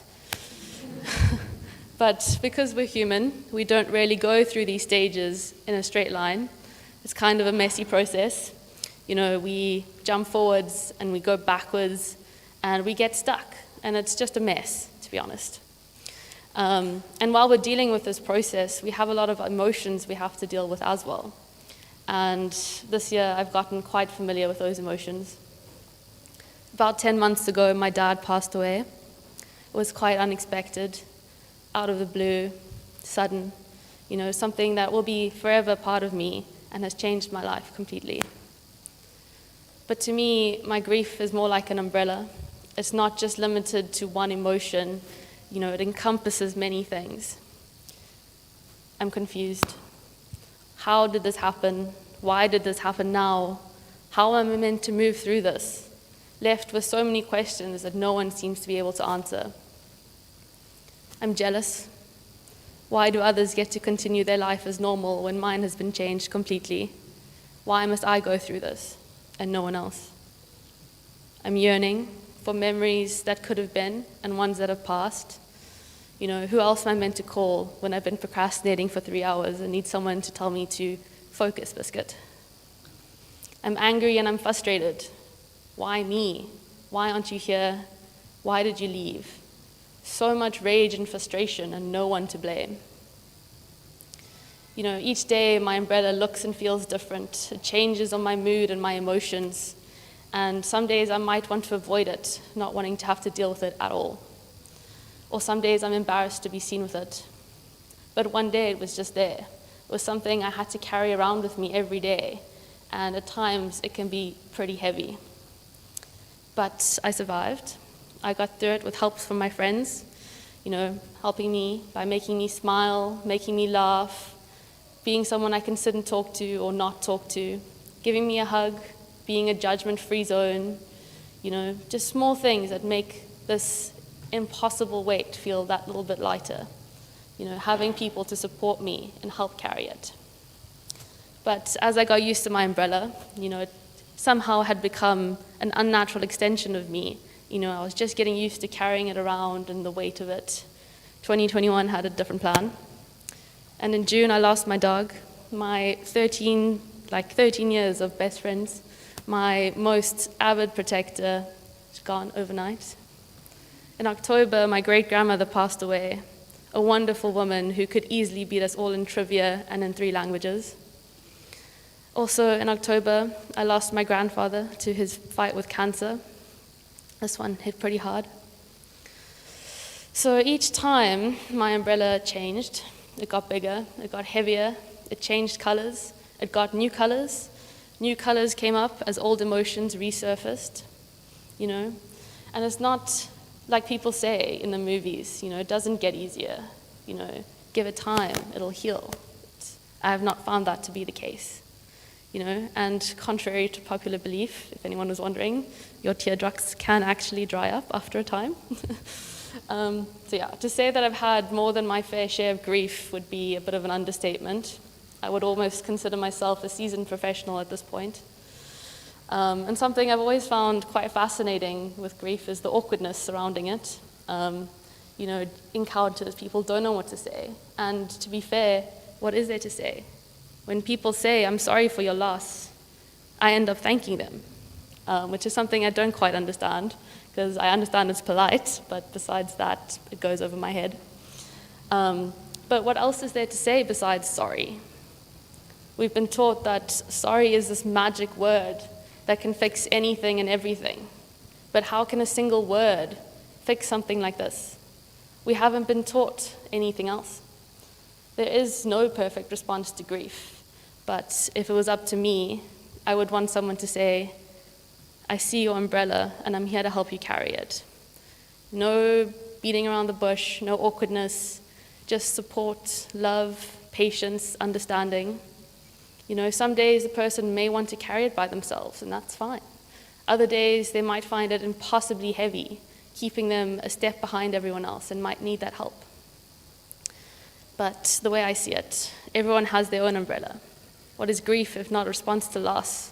And everyone has lost something, a loved one, a pet, a friend they no longer talk to, the collective loss of memories not made. Everyone's umbrella may be a different size, shape, and color, but if we all have one, why are we so uncomfortable when we see another one? Here's mine. Thank you.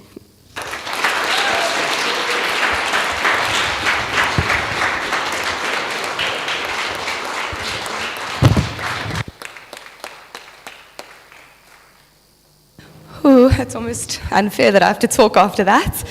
That was absolutely beautiful. Thank you for sharing a part of your heart with us. Excuse me. Next up, we have Emma. Emma is a beautifully honest person. People I've spoken to about her says that Emma will tell you the truth. She tells you how it is. And her love for swimming has brought her to doing something that I can only describe as mad. So yeah, Emma, we're excited to hear from you. Hi everyone. The title of my Mac Live is Keep Your Cool. My name is Emma MacDonald and I'm 23 years old. I'm a lover of swimming and often referred to as a water baby. Does the word cold water send shivers down your spine? What if I told you that cold water is beneficial to add to your daily life? A popular trend in Cape Town is to indeed submerge yourself in cold water. However, many people think that quickly jumping into cold water is enough to trigger the benefits of cold water therapy, but that simply is not the case. Breathing, cold water therapy, and commitment. These three words are identified to be the three pillars of the Wim Hof method. The Wim Hof method is the practice of using breathing techniques and cold water to stimulate health benefits. So what exactly is the breathing method? It is the first pillar of the Wim Hof method and is a form of a meditative state which is beneficial in aiding good mental health. Wim Hof believes to cope with cold water therapy and to maintain good mental health, breathing techniques should regularly be practiced. What is cold water therapy? Cold water therapy is known as the second pillar of the Wim Hof method. This form of therapy is known to treat health conditions and stimulate health benefits. For cold water therapy to be done properly, one needs to be in water which is 15 degrees Celsius or lower for at least 15 to 20 minutes. Fortunately in Cape Town, the tidal pools are 90% always lower than 15 degrees Celsius, which is why it's become a popular trend in Cape Town to swim in the magnificent tidal pools. However, not everyone has access to tidal pools, so one can practice this therapy in the comfort of their own home, such as showering or bathing in cold water, or getting into a swimming pool which is colder than 15 degrees. Commitment, the third pillar of the Wim Hof method. It is important to know that if one wants to reap the benefits of cold water therapy, they should be dedicated to making it a part of their daily or weekly routines. Commitment to this therapy allows one to master their minds and their bodies. Where can one perform cold water therapy? Well, almost 99.9% of Cape Townians perform cold water therapy in some of Cape Town's finest tidal pools. To name a few, Dalebrook Tidal Pool in Cork Bay, Saunders Tidal Pool in Sea Point, and in the Camps Bay Tidal Pool. One can also perform it in their own shower. One can perform it in a cold pool or in an ice or cold bath. So what is my personal experience with cold water therapy? In November 2020, I was struggling with anxiety and had a deep uncertainty of what 2021 was going to look like for me. I just finished my degree at Stellenbosch and I knew I wanted to explore the marketing and media space more. However, all my friends were starting new chapters in their lives, which included working from 8 to 5. I felt that I wanted to learn more, but also didn't want to miss out on entering the working world and the next phase of my life with my friends. My sister Jessica, who had been doing cold water therapy since June 2020 due to a sports injury, approached me and asked me if I wanted to do this 30-day challenge. My immediate thought was, how could anyone possibly get up at 5:30 a.m. to go swimming in freezing cold water every morning? But anyone who knows me knows that I'm not one to turn down going swimming. But I just simply couldn't fathom going that early in the morning and into such cold water for 20 minutes. After a long hour of convincing, I decided that November 19th would be the start of the challenge. The goal of the challenge was to go every morning for 30 days before sunrise. November is an awkward time of year because the mornings are still cold and there's normally a chilly wind. We arrived at Brassbell Tidal Pool at 5:30 a.m. and after getting in, my body's first natural response was to burn and tingle. However, this is normal, as it normally takes the average person anywhere between 30 seconds and 2 minutes to go numb, depending on how cold the water is. The colder the water is, the quicker the body goes numb. I started practicing certain breathing techniques to control my body's immediate shock reaction to the cold water. The feeling of numbness soon came after 2 minutes, and I felt so alive. I traded water up and down the tidal pool, observing the surrounds. The only word I could use to describe the scenic surroundings at 5:30 a.m. on Thursday morning was magical. My sister and I didn't speak for the full 16 minutes that I was in the water. I'm not sure if it was because I was hating it and found the water so cold, or if I was actually focusing on my breathing techniques and focusing on healing my mental health. The sun eventually started to come up, and I started feeling not only in touch with my mind and my body, but also with the ocean. After 16 minutes and 22 seconds, yes, I did indeed time my first experience, I got out of the water feeling numb and so cold. However, I had this instant burst of energy and feeling of euphoria. The euphoric feeling and high energy levels lasted throughout my day, and I could not believe what I had accomplished all before 7 a.m. on a Thursday morning. After this first experience, I knew I wanted to do it every single day. Over the next 30 days, we tried numerous different tidal pools. Pictured are Brass Bell, Hermanus Tidal Pool, and another picture of Brass Bell. Not all the days were romantic and beautiful. Often we had days where the weather was not in our favor and the sea was rough. These days were the hardest to get out of bed. However, it were the days that we got numb the quickest because the water was so much colder. More pictures of the tidal pools that we visited. So Saunders Pool is on the left, in the middle is Camps Bay, and on the right is Dalebrook. The benefits I felt. I felt an instant shift in my energy levels. My short-term and long-term energy levels improved drastically. I felt a lot less stressed and my anxiety became under control. It gave me clarity on a lot of things which were happening in my life.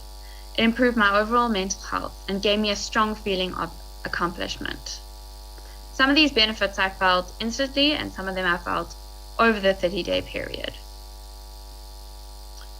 After the 30-day challenge, I got my father involved, and he still to this day has been going 4 to 5 times a week, which just puts me to shame.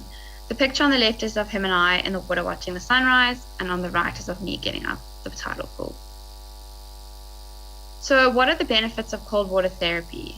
They have proven to promote long-lasting changes and benefits to one's body and mind. It stimulates the lymphatic system because the cold water causes the lymph vessels to contract, which forces the system to pump fluids throughout the body and flush the toxins in the area. It improves overall circulation and heart health, which thus also aids in a healthier mental well-being and an improved sleep. It also reduces inflammation throughout the body. It boosts one's mood and reduces anxiety. Studies have shown that therapy helps individuals who suffer from depression because the cold water triggers mood-boosting neurotransmitters, which makes one feel more energetic and more happier.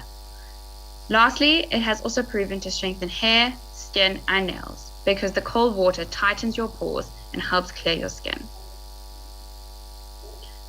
In summary, it is clear to see that cold water therapy is popular not only locally but worldwide for a reason. It is highly addictive after the first experience. The health benefits outweigh the early morning wake-ups and cold weather. It promotes good mental health. So I just wanted to give a breathing task to all of you in the audience. Please will everyone close their eyes. Counting to 20, inhale and exhale quickly. You can count on your fingers.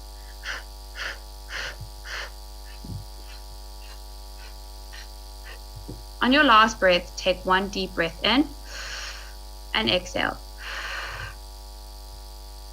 This technique is something which can easily be learned and helps me when coping with the initial cold feeling of getting into the water. I'd like to end off with a quote by Wim Hof. Unless you're willing to experience new things, you'll never realize your full potential. Another thing, all the tidal pool images are my own, and the intention was to showcase the beauty of swimming before sunrise in tidal pools.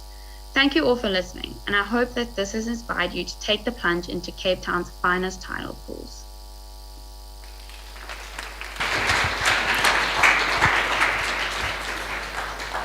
Thank you so much to Emma for that talk. I think I'm sure I'm not the only one who feels a little bit motivated to go try that out. And I think I definitely could have done with that breathing exercise before I got up today at all. But yes, that concludes the second session of the day, so we can have a round of applause. I think that our speakers right now did absolutely incredibly. I'm so proud of them. Our next session starts at 1 o'clock. Yes, so everybody please be back here at 1. Those of you online, come back at 1. And yes, there's coffee upstairs, sandwiches. And if you are coming back, just leave something on your seats. I promise it'll be safe. Yeah, see you in a bit.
Okay, good afternoon and welcome everyone to the third session of day one.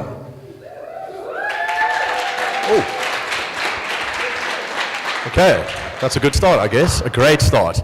Hello everyone online, and also a special welcome to Di. No one's pointed out Di in the corner. We miss you, Di, we wish you were here, but yeah, get healthy beforehand. So, an interesting point I thought I would just mention is this is the first and only session of the day where all speakers are here in person and not online. A bit of admin I got to crunch first. Please keep your mask on at all times, follow all COVID protocols, and don't leave your seat while people are speaking. These beautiful presenters of mine are much like the common goldfish and get easily distracted. Anyway, on to our first speaker. So, I thought I knew and understood the definition of networking before I came to Red and Yellow. I thought I was pretty good at it. This all changed after I met NJ. This man embodies networking and has this raw, unique ability to ask a question whilst asking nothing at all at the same time. It truly is quite special. Before I let him up here, I have an interesting fact, and bear with me, because this is impressive. He is indeed a sponsored athlete, ladies and gentlemen. Yes. Yes. You won't see him in Nike gear. No. Adidas, God no. And Reebok, get that shit out of here. No. He's a Puma man out and out. So without further ado, I welcome the one, the only, NJ.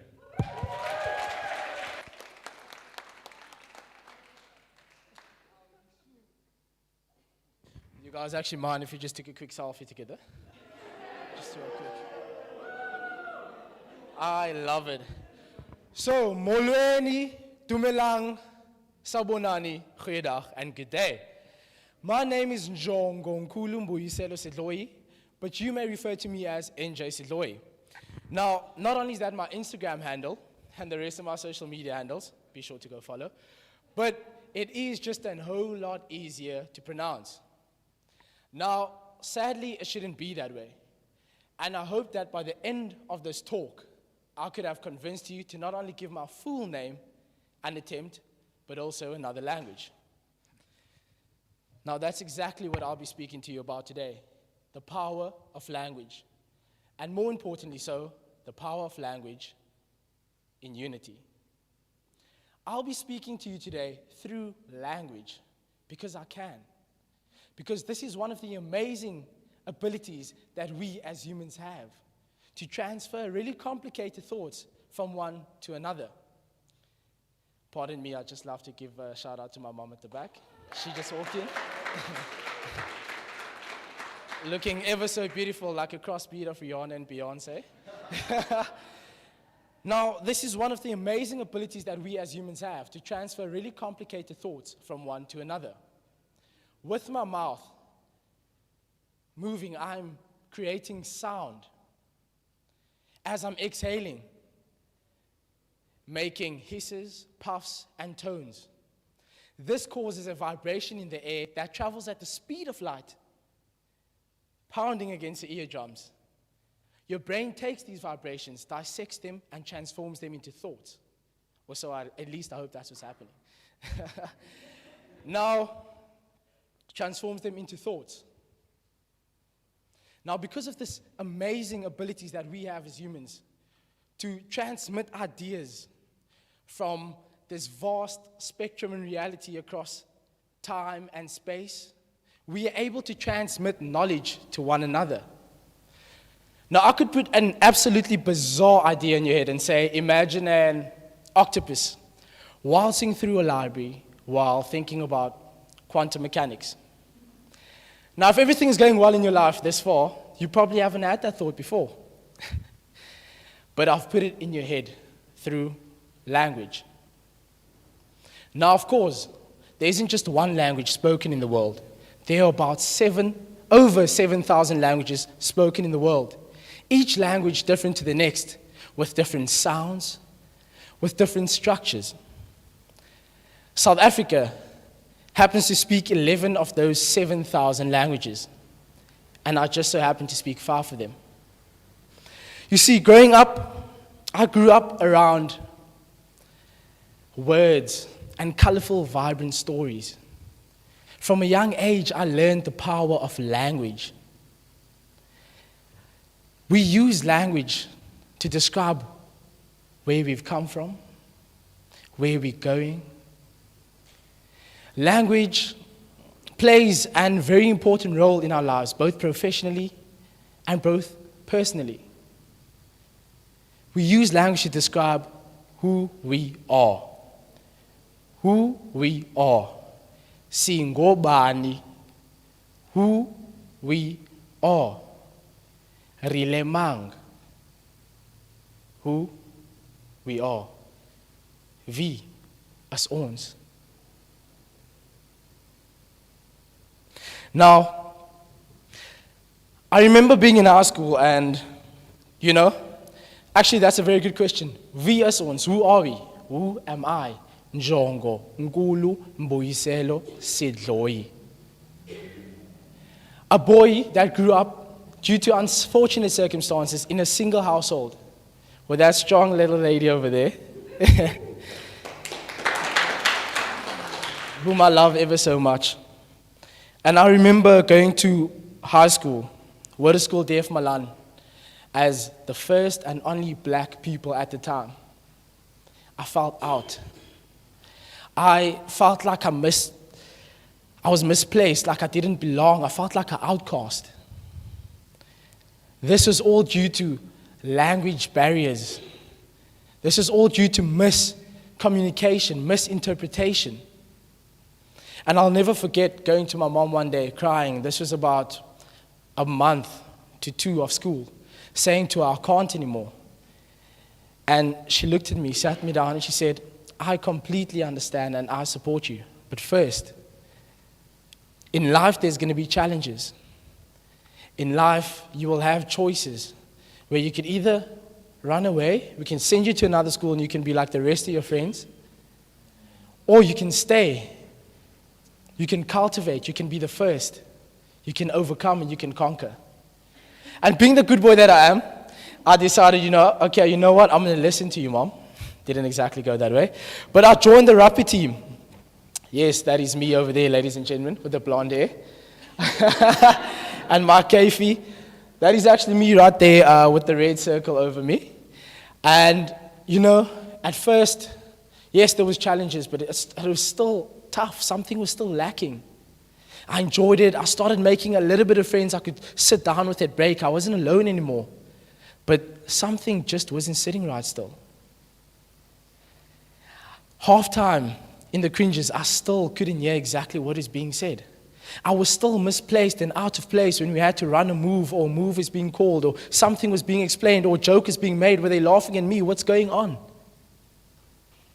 And that's when it dawned upon me, ladies and gentlemen, that joining is just the beginning.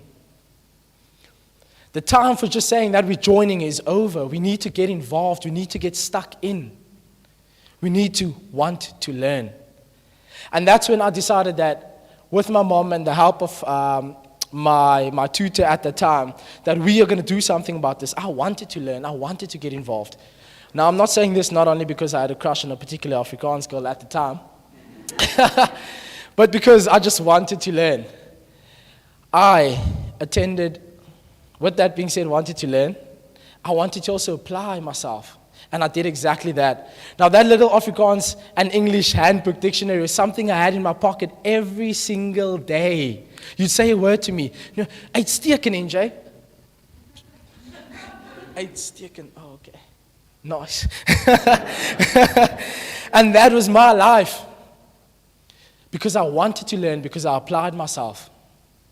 And that's what it takes. I went the extra mile. When school came out at 2:30, I was there till 4:30, playing extra Afrikaans games. I watched every single Afrikaans movie there was, Bakgat 1 all the way to 3. I watched Parcella, Noord for Noord. I watched Kyk Net. Sewende Laan, I watched religiously every Sunday. Nana, where you at? I love it, nee? So apply yourself. Thirdly, get involved and have fun. Kom on, NJ, jy kan dit doen, my maat. Ek glo in jou. Jy's fucking goed. Kom ons go. Let's go. I it started making sense to me that these words are not words of hatred, but these are words of love, of compassion, of encouragement, of motivation. And I started to feel a place. I started to feel I belonged. Because you see, ladies and gentlemen, the thing about language is it's deeper than that. There's preconceptual ideas that we have. As a black male growing up, I'm taught that Afrikaans, Afrikaans and the nature of Afrikaans. And I have these preconceived and planted ideas that people that speak Afrikaans are a certain way. They look at us a certain way. But that's exactly what language teaches you, to appreciate one another's cultures. Applying myself, getting involved and getting in there, diving in and having fun, I learned that the origin of where this language came from. I learned that not everybody is painted with the same paintbrush. Until this day, because of that, getting involved, having fun, I am now arguably one of the best socky dancers, and I still stand in it. You know, I'll probably sing you any Afrikaans song that you request. Go for it. And with that being said, I'd love to actually just tell you guys about the benefits of speaking a different language. First and foremost, learning a new language improves memory. Being bilingual makes you a great multitasker. It encourages cultural appreciation and makes you a better communicator even in your native tongue. Learning a language encourages creativity. And last but not least, being a bilingual makes your brain bigger. Now, just to end this off, I'd love to leave you with a quote by the great Roman Emperor Charlemagne. He said, "To have another language is to possess a second soul." How beautiful is that? To have another language is to possess a second soul. Now be sure to get in touch with me on all the platforms, LinkedIn, email, Instagram. Thank you, ladies and gentlemen.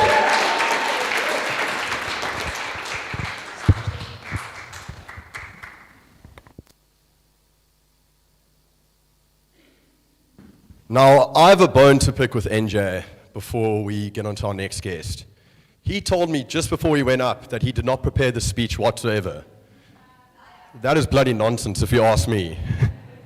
Anyway, NJ, well done. That was beautiful and a real interesting lesson to learn. All right. So our next guest, I've been waiting for this one for quite some time, ladies and gentlemen. I'm privileged enough to call this girl one of my best friends in class, and we really have established quite a unique bond over the past year. Never before had someone referred to me as darling, honey, or sweetie pie that was no more within 30 years of my own, until I met Catherine Gilson. She is a Johannesburg girl, out and out. I've never seen a woman love brunch just as much as she does, and I would hate to be a Zara item on a special if Catherine Gilson's in the building. Anyway, her topic, the yummy mummy dream, is what she'll be talking to us about today, and I, for one, cannot wait to hear what she has coming our way. Anyway, without further ado, please welcome Katie.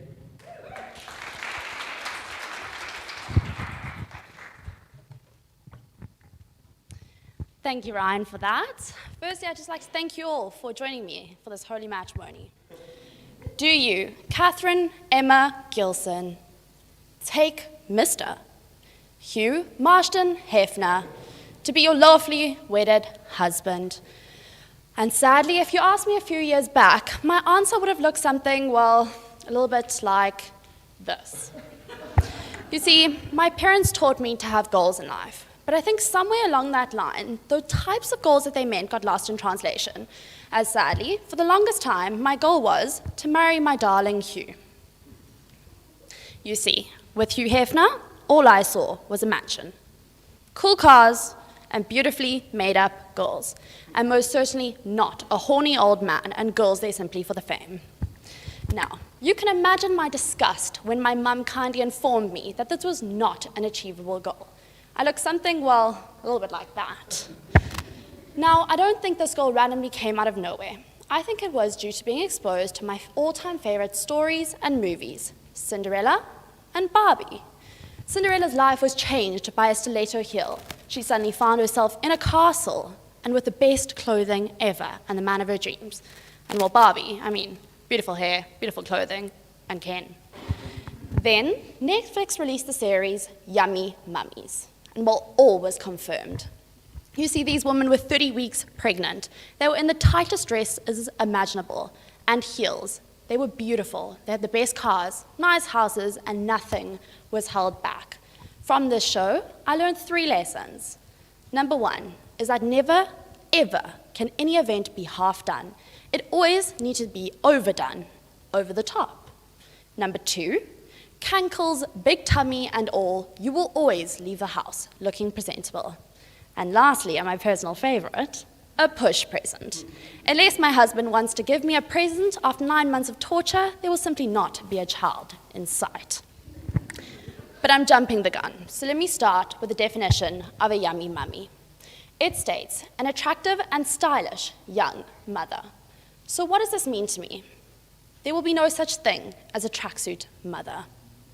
Your makeup always needs to be done to perfection, even if that's the minimal I want to look natural look. Your hair is always blow-dried to perfection. You have a house that top billing would want to have showcased. You have a modest car sitting in your driveway. And lastly, the best anti-aging skin products on the market. And by that, I most certainly mean Botox. Now, I know what most of you must be thinking. How superficial of you. But don't worry, you're not alone. You see, there's a huge stigma around being a yummy mummy. People see the handbags and the Botox, and they forget that they are the way they are because they've made this lifestyle for themselves. They have achieved the way they look. Of course, barring 1 or 2 lucky individuals that manage to find themselves a sugar daddy, and they're an inspiration to us all. But if I haven't convinced you that there's more to a yummy mummy than bags and Botox, let me show you 3 women who inspired today's talk. Number 1 would be Reese Witherspoon. She's an extremely successful actor. She has a beautiful family, and she always makes time for herself. To me, she is the embodiment of a healthy, balanced lifestyle. Work, yoga, and family. Second is your ultimate momager. She single-handedly built an empire for herself and her 6 children. Her attitude, style, and determination to help her children succeed is why she made the shortlist. But to be honest, the scene of Keeping Up with the Kardashians alone would have made the cut. And lastly is Jennifer Aniston. She may not be a mother, but she is yummy. She's got a successful career, a gorgeous husband, and she lives her best life. So from these 3 ladies, I started thinking more in depth of what a yummy mummy means to me, and I created 3 profiles. The first is a yummy yoga mummy. This is your stay-at-home mother. She wakes up, she gets the kids ready for school, she drops them off in her premium activewear, and then heads off to grab a coffee and a walk with the other mums, or she goes to her yoga class, which naturally entails a green smoothie and lunch afterwards with the girls. She then goes to Woolworths, does the house admin, fetches the kids, does their homework, cooks a nutritious dinner, and then settles down for the night. The second one is your yummy corporate mummy. She wakes up in the morning. She gets dressed in that stunning pantsuit or dress and lovely stiletto heels. She grabs her matching handbag and laptop bag, heads to work for the day. But she makes it home just in time to ensure that she has dinner with the kids every single night.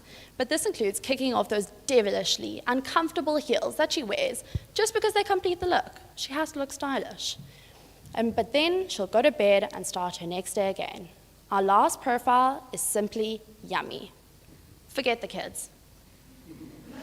You wake up in the morning. You have a slow coffee in bed, read your magazine, scroll through Instagram, do a bit of work throughout the day, nothing too hectic, you don't want to stress yourself out. Then you unpack your bag from your previous trip or repack your bag for your trip that you're going on. You go for a great dinner with your husband, and then you get a restful night's sleep. Throughout these 3 profiles, I saw 2 things in common. The first one was the yummy factor. Regardless, you always look presentable. And the second one was the modest car. What now to me is clearly a G-Wagon. I would settle for a Range Rover or a Porsche too, not fussy. Now, this all sounds fabulous, but within each of the profiles, there are undoubtedly challenges. So starting with your yoga mummy challenges.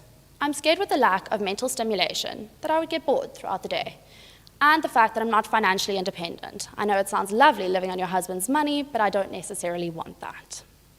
With your yummy corporate mummy challenges, the 9-to-5 lifestyle. If workplace learning taught me anything, it's that I'm definitely not cut out for it.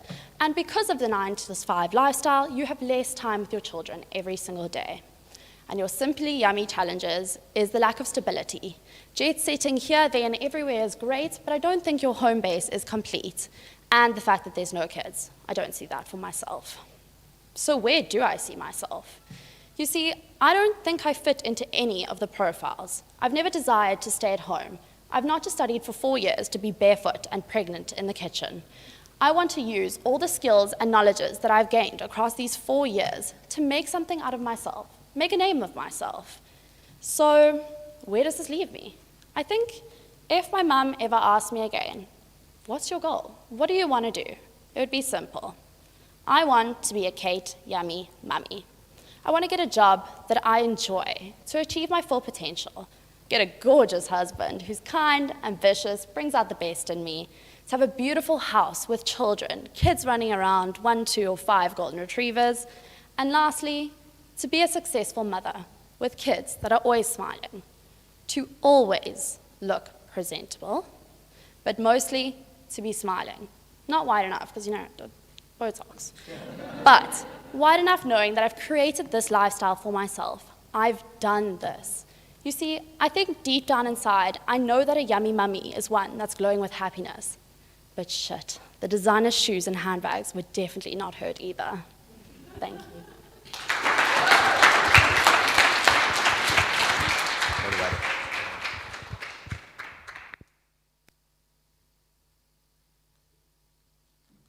Now that talk was everything I wanted it to be and more.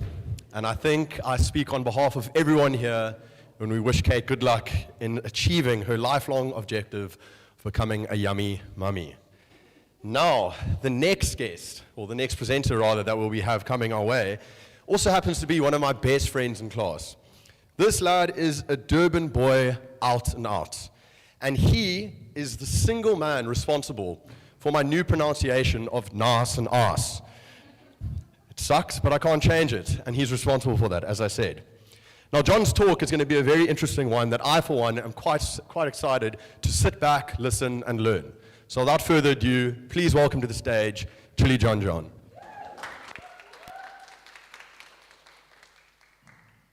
Thank you.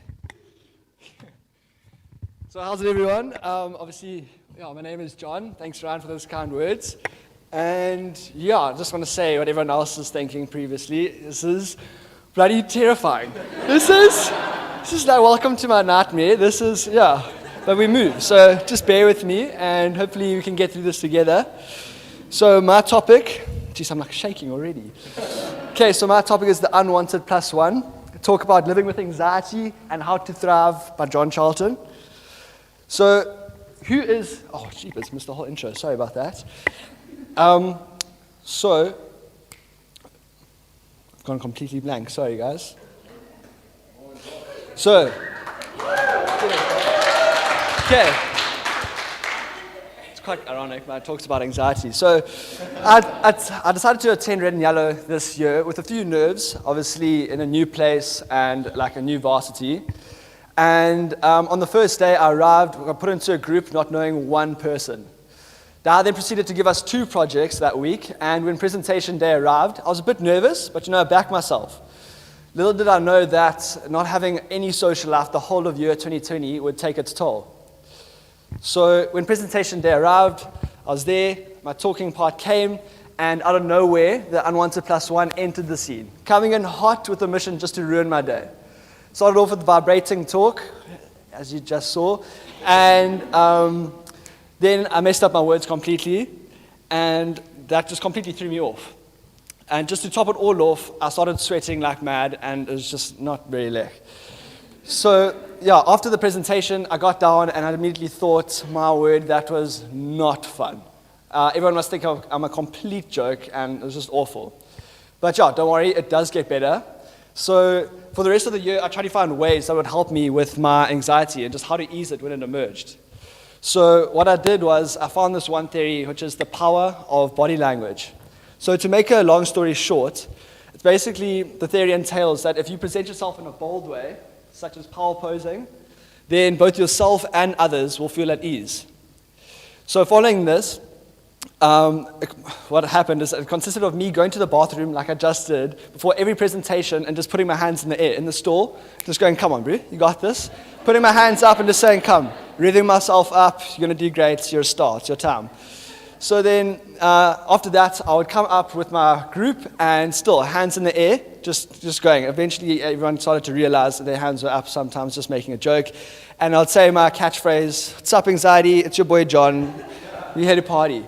So yeah, that technique does help. However, I wouldn't suggest it in a board meeting or an interview. Might not go down the same. So yeah, let's dive deeper into this unwanted character of my talk. So who exactly is this unwanted plus one? So anxiety is commonly thought to be a feeling of tension, unease, or restlessness. But it also has the potential to be overwhelming. People with anxiety disorders often have intrusive, persistent thoughts that interfere with their ability to operate. Unfortunately, there are still a lot of misconceptions concerning anxiety. So this is the textbook definition of anxiety: an emotion characterized by feelings of tension, worried thoughts, and physical changes like increased blood pressure. People with anxiety disorders usually have a recurring intrusive thoughts, or concerns. They may avoid certain situations out of worry. They may also have physical symptoms such as sweating, trembling, dizziness, or rapid heartbeat. Unreal to experience that now. Yeah, so I then decided to ask a bunch of my classmates what their definitions of anxiety were as it differs from person to person. You can't exactly put it into a box. So Kate Gilson said, unsettled, panicked, disturbed feeling. Kate Gilson's mother, Caroline, said, I'm a Wikipedia on anxiety and it's one word, shit. Others said, my biggest bully and most unforgiving critic, the master manipulator. Anxiety for me is always having a voice in my head telling me I'm doing something wrong. And anxiety for me is feeling like you can't control your own body, mind, or emotions as well as those around you. So my definition of anxiety is a constant voice in your head telling you the negative outcome before the positive. And as you listen to it, it just gets louder and louder until it's literally the only voice you can hear in the room. So I decided to use anxiety as my topic over the course of this year, doing the many projects and presentations. I found that many, like myself, before presentations would go, yeah, I'm feeling anxious, I feel awful. Whilst others who don't have anxiety, like Ryan, would simply say, no man, don't be silly, just relax, dude, chill. Unfortunately, this did not just cure us on the spot. This generally is a nice thing to say to someone with anxiety, however, it's not that simple. So this talk is for those who have anxiety. Hopefully I can give you a few tips and tricks on how I deal with it, try to deal with it. And for those who don't have anxiety, what exactly it feels like and how it affects people in their day-to-day lives. So surely this isn't normal. Well, certain studies show that it's actually the most commonly diagnosed mental disorder in the entire world. To shed some light onto the effects of anxiety, I've come up with a few global statistics. So anxiety disorders affects an estimated 275 people worldwide. Sorry. Cheers.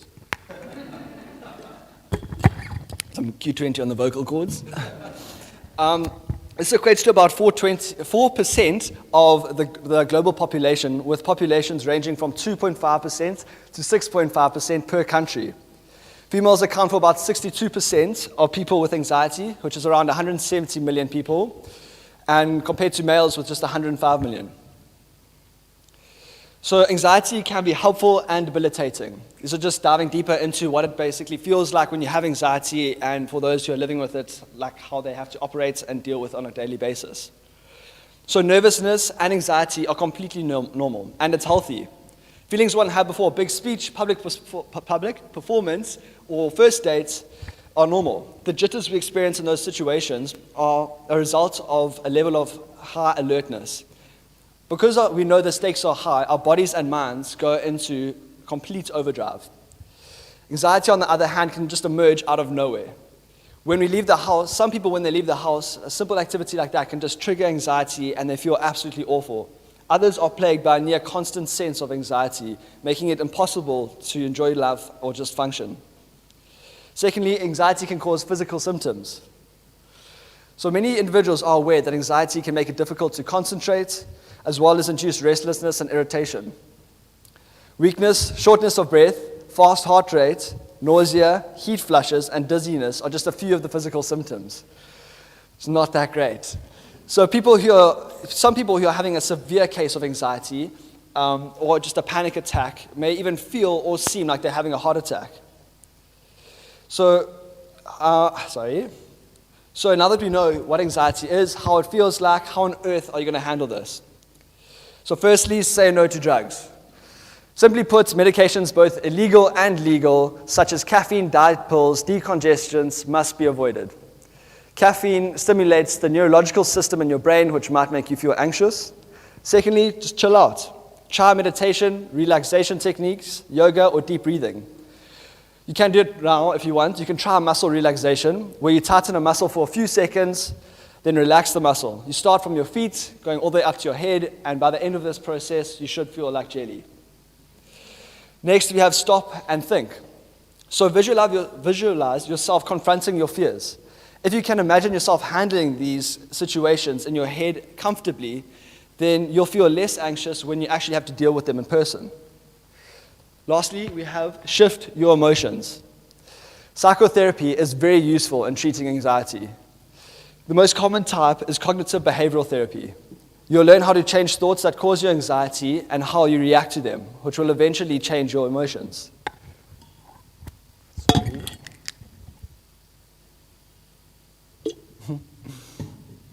Right. So, my personal method of dealing with anxiety is to just flip the script. What this basically means is to just change your perspective on how you view anxiety. So, my little mantra is, stop seeing anxiety as a crutch and start seeing it as your super weapon. So this means when you're faced with anxiety, start seeing it in a positive manner. Start saying, well, your body is in high alert. You're pumping with adrenaline, you're in fight or flight mode, and your body is just ready to just go. So when you have anxiety, stop saying, oh shit, I've got anxiety, what on earth am I going to do? How am I going to handle this situation? Rather flip it, be a bit silly, and start saying, yes, come on, got some anxiety, boom, super weapon, let's go. And you holster it. So how anxiety can actually work in your favor and to your advantage. It can actually make you smarter. A person who tends to be anxious may also naturally be highly intelligent. Anxious people can be incredibly good researchers, critical thinkers, and analyzers. Your anxiety directs you to whatever needs your attention. So it can be healthy to temporarily distract yourself from anxiety to gain perspective. However, if your anxiety keeps bringing you back to that thought, your body and mind are likely trying to tell you that something needs attention. Anxiety directs you to finding your deepest core values. Noticing what you fear is a gateway to discovering what you truly value. We feel a form of anxiety when we see someone being bullied or harmed. We feel a form of anxiety when we have a sense that someone is being a bit dishonest. This is a vital radar to show us what we truly value. Anxiety can teach you to find balance in life, whatever that may mean for you. So practicing responding to anxiety in a purposeful ways can guide a process of finding balance in every aspect of your life.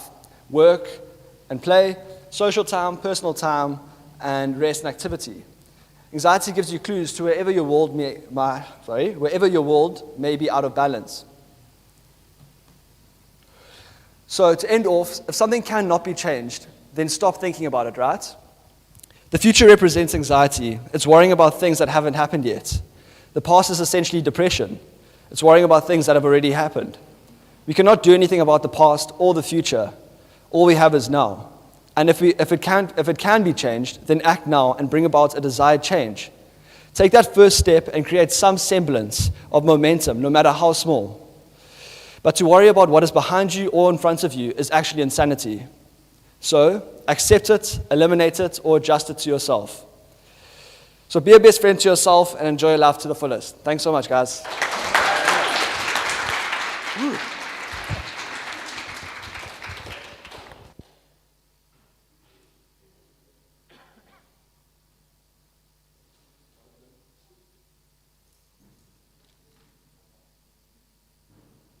Yo, thank you, Jonathan, for that. That was quite incredible. For someone who's lucky enough not to suffer from anxiety, it's always interesting to learn more and just see what it's like for those people who do suffer with it and how we can help them deal with it rather. Quickly, can we just get a round of applause for all the people that have spoken in this session? Because it's been quite bloody incredible. Oh.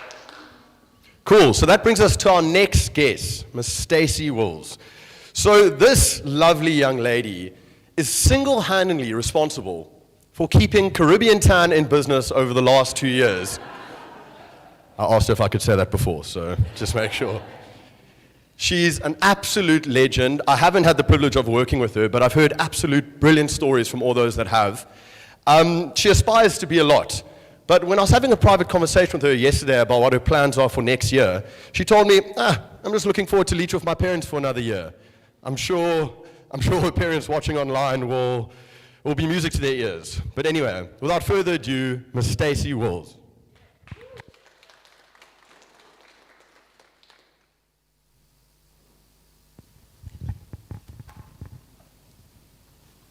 So I'm going to start off by showing you a short video. The rules of ballet are very clear, and it's harsh. There are some of the best schools in the world right here in New York City, and Joffrey is in the top 5 lists in the country. Nobody is going to pay any money to see you hop around like a bunny. If you get into Joffrey, I feel like it's an honor. Today is the first day of auditions. You know better. And elbows? This is a great opportunity. This is your moment. Don't throw it away.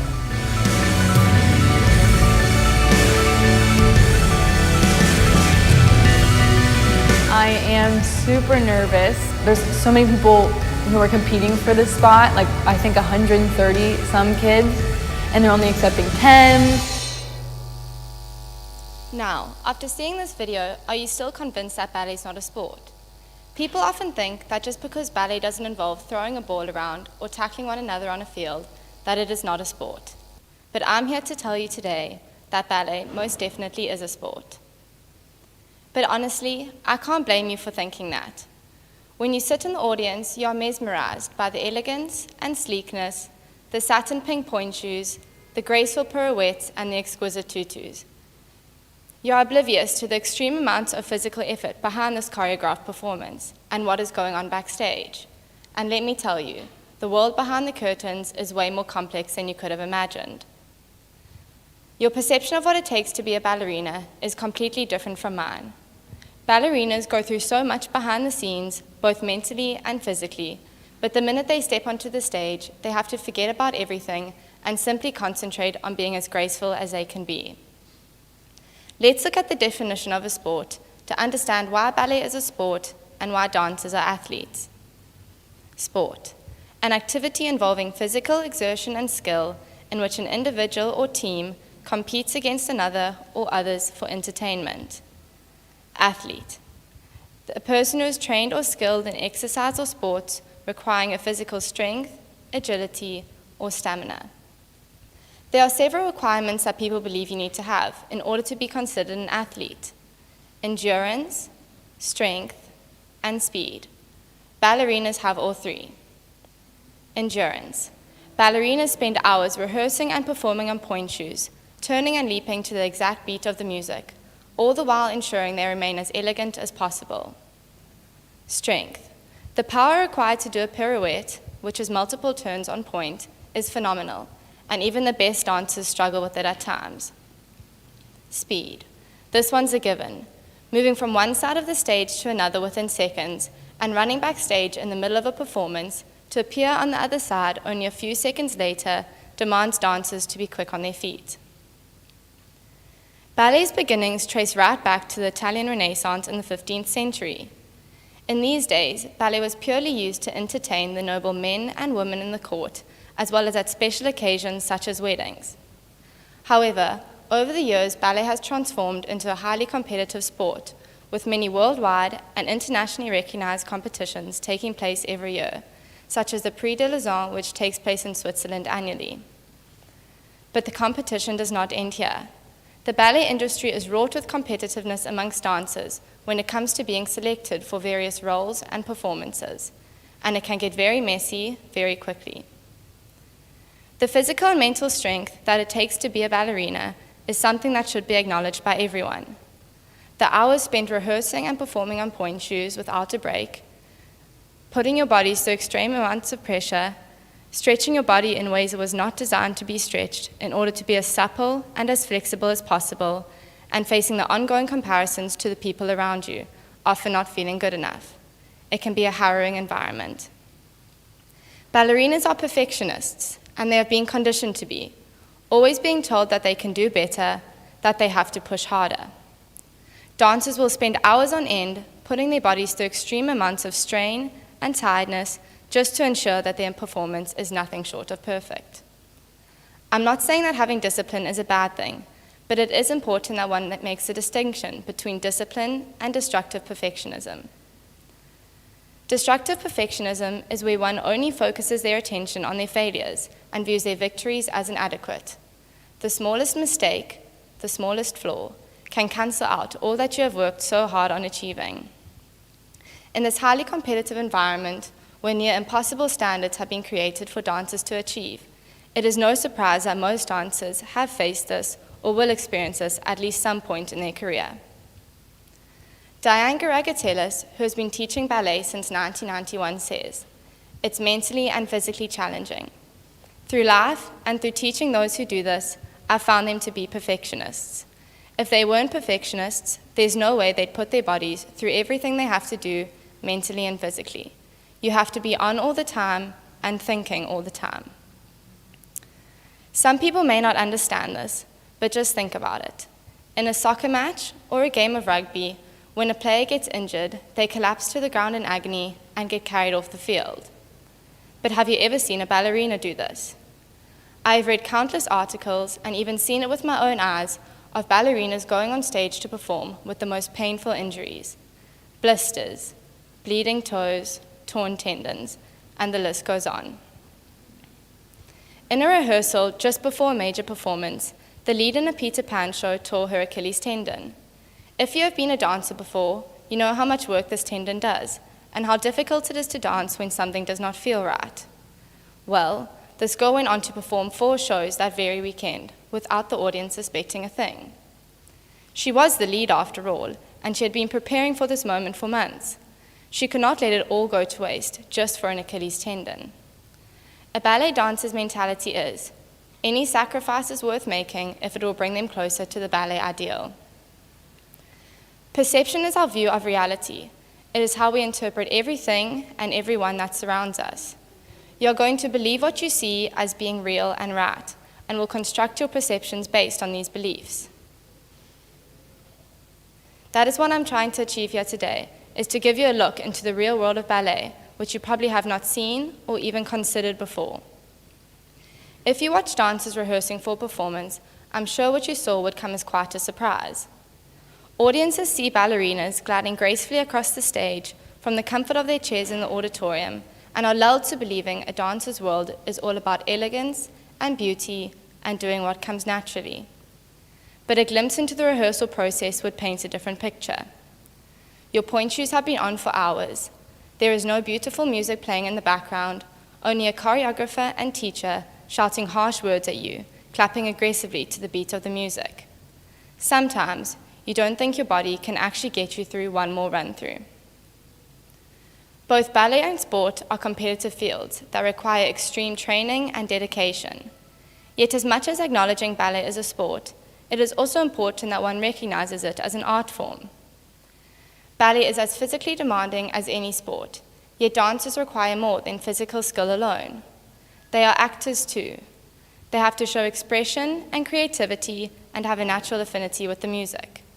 It is a combination of both physical strength and artistic talent that results in dancers delivering a mesmerizing performance. I'm telling you that the art of ballet is one of the most physically grueling endeavors a human can withstand. What dancers are required to do can change from slow and controlled movements the one second to vigorous and strenuous the next. Those who get it right experience the highest highs, but the feeling is fleeting.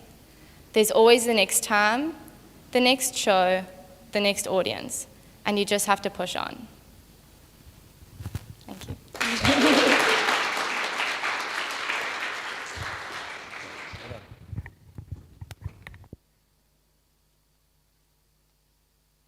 Jeez, I'm finding these talks so bloody interesting. I mean, ballet was never a sport that I was too concerned with, but it's quite interesting to see it unpacked and the difficulties and the hardship that they experience daily.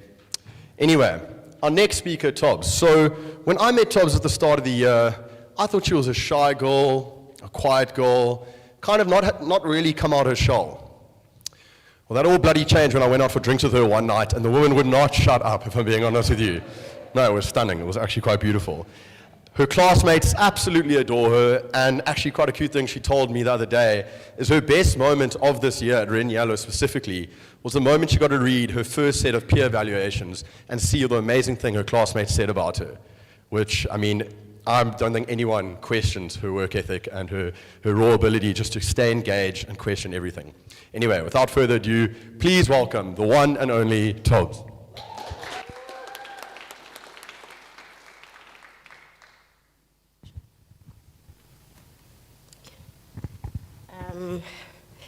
Thank you, everybody.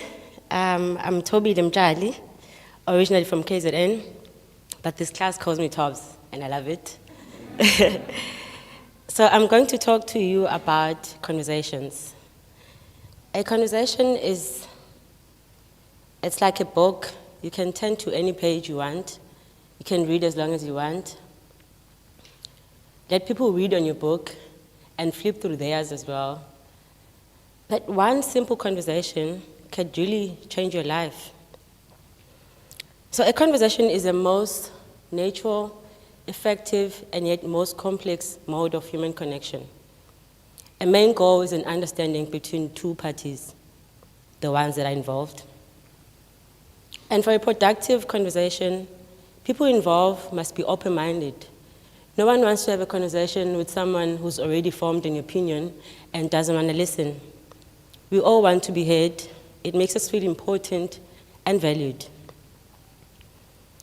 So I'm going to share with you a story of a young lady that she was actually sharing a conversation that changed her life. She was working in it's not a mental care, but you know those places for hire, like, you know, those old people. I don't know how to say it nicely, but, you know, mature homes. So this young lady was working there. It was one of those long, boring days. So she decided to go and sit with this mean-looking 84-year-old gray lady. And when she sat there, they started to have a conversation. This lady just skipped through the small talk and started asking this young lady personal questions, such as, why did you choose to come and work in this company? Where there's so many. Don't tell me about financial reasons, but why did you choose to work here? The second question was, why do you have the kind of friends you have? The young lady answered these questions with cautious, because now she didn't want to be viewed differently after these answers. So she answered the questions, but she got curious when the conversation went by. She got curious as to why these questions in particular. So she was brave enough to ask this lady, like, why are you asking me all these questions? And the lady just smiled and looked down and looked up to her again. And she finally said, you actually remind me of my daughter, a daughter I haven't spoke to in quite a long time. So to this young lady, this whole conversation started to make sense. I would say the conversation really changed both of their lives, because this woman, this older woman, has been missing her daughter, and by the question she was asking, I'm just thinking she was trying to get something from her daughter. So she saw her daughter through this young lady and was connecting to her daughter through this young lady.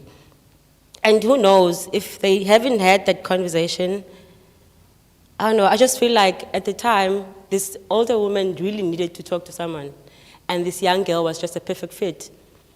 And fortunately, also the young girl really enjoyed the conversation, and because after the woman explained that the young lady reminds you of her daughter, she started rambling about her life. She started talking about her life, and the young lady was like, okay, fine. I'm into this. I'm going to get up every morning. Like her life changed. I'm getting up every morning earlier just to have a conversation with that woman. She started remembering her things. She started paying attention to her. Like both of their lives changed. I'm just thinking to myself, had they not had that conversation, what state would the older woman be? Maybe in a week's time, or maybe in a month. What thoughts would have come to her mind if she didn't speak to this young lady? Or if the young lady didn't even have time to speak to her? Who knows? So I'm going to share with you a few stories of my life, a few conversations I've had that really changed my life. This was a very short one. So it was this year early. I was rushing to work when a good friend of mine was trying to have a conversation with me. Like, you know you're rushing to a taxi and you're already late. And she's just here and like, Tobile, wait, man, wait. There's this school I heard about, red and yellow, it's in Cape Town. I'm like, what about it, bro? What about it? Like, I'm on the lookout for a taxi. And she's like, no, they actually have nice courses there and we should apply, man.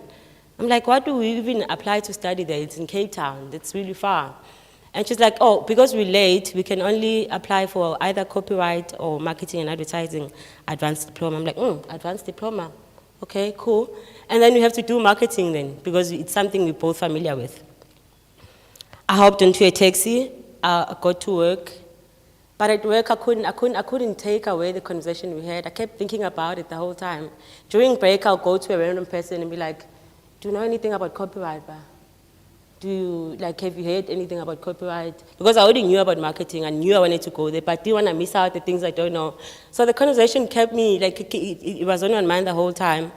And later in the day, I realized, no, this is hope for me. You know, things could really change. I thought to myself, that conversation was like 2 or 3 minutes, but it really got me thinking. And when I got back, I started applying. So fast forward, when I was coming here, when I arrived to Cape Town, I had a number of a guy called David. I hadn't met David. I just got the number from an ex-MEC student. So I called David when I touched down airport. I called David. I'm like, oh, Tobile, I'm here. I'm sure you heard about me. He's like, yeah. Can we meet? I had my bag with me. Like, can we meet? He's like, yeah, I can give you directions to my office. And I went to his office. His office is like in a student accommodation. He actually owns a student accommodation. He was supposed to allocate me in one of his rooms. So when I got there, we sat down, we started talking, and I told him about my whole story, up to the money I had in my pocket that day. And he just showed me the board. He showed me his room allocation board. He told me, like, Tobile, these are the 3 rooms that are vacant, but they're not really vacant because the people have already paid, they're coming. These are the other rooms, but basically he told me it doesn't have space for me. And this was, I think it was after 3 towards 4. And I thought to myself, what were you even thinking? When I was just down on the thought, he quickly said to me, you know what? You remind me of myself. When I was younger, I was like, oh. To myself, I was like, oh, I don't even have time for these stories. Like, I'm in trouble here. Like, I remind you of yourself. Like, I asked him, what do you mean? And he told me, no, I'm just looking at you with a huge bag and a backpack across the country. You determined, you driven, you want to do this, fighting the odds. I'm like, yeah, man, what do I have to do? Like, and he said to me, I actually know of a place that you can try out. And I got up and I was like, okay, now you're talking. Now you're talking, where's this place? So I was like, no, it's fine, I can take you. So he took me to that place. When we got there, he got in first. I was like, okay, fine. He got in first. The guy started negotiating for me. He started to negotiate for me and got back to me telling me, they're taking me in. I couldn't believe it. I was like, okay. We said our goodbyes. I took my bags, I got the key. As I was walking through the passage to my room, I was like, what the hell? What has that conversation in that office actually did for me? It was a few minutes. I was stressed out. I needed a solution. I had no solution. I had this one guy who knows Cape Town and has been there and is running a business, something that could help me, but I thought to myself, okay, had I not had that conversation with the guy, had maybe he was just too busy, and when I called him from the airport and I was like, oh, I really can't do this today, can we meet tomorrow? He could have said that. He could have said, no, I'm very far, can we do this tomorrow morning? Can we postpone? But luckily he was there, and I thought to myself, had I not been present, had I not been transparent and honest with him through the conversation in his office, maybe he wouldn't have negotiated for me.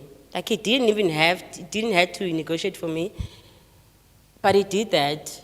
I think also with his comment that I reminded him of himself, I thought to myself, maybe the conversation with him really was also productive for him as well, but I didn't see at the time. So going back to my point of the importance of conversations and how conversation can really control your life, it just makes me think every time, because imagine if you didn't have that conversation with a person, do you even know who your partner would be right now? The job you're doing, surely it started off a conversation. Maybe you had someone speaking or you were involved in a conversation and you just thought, okay, this is the way to go. I'm just trying to explain the point that conversations are the biggest part of our lives. Biggest decisions we make are formed from certain conversations. And you can never know what you can get from a conversation. Having said that, I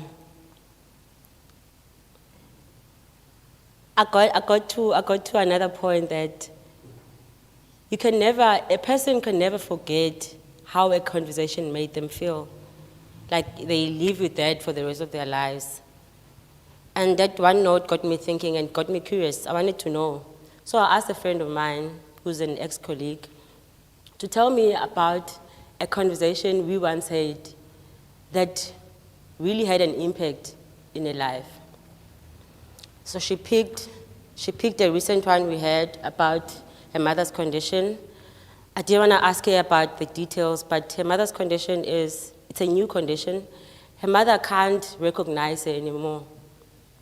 It was really sad for me to hear it because I'm very close with my mother and we talk about a lot of things. I just imagine if it was me, seeing you there but you don't see me.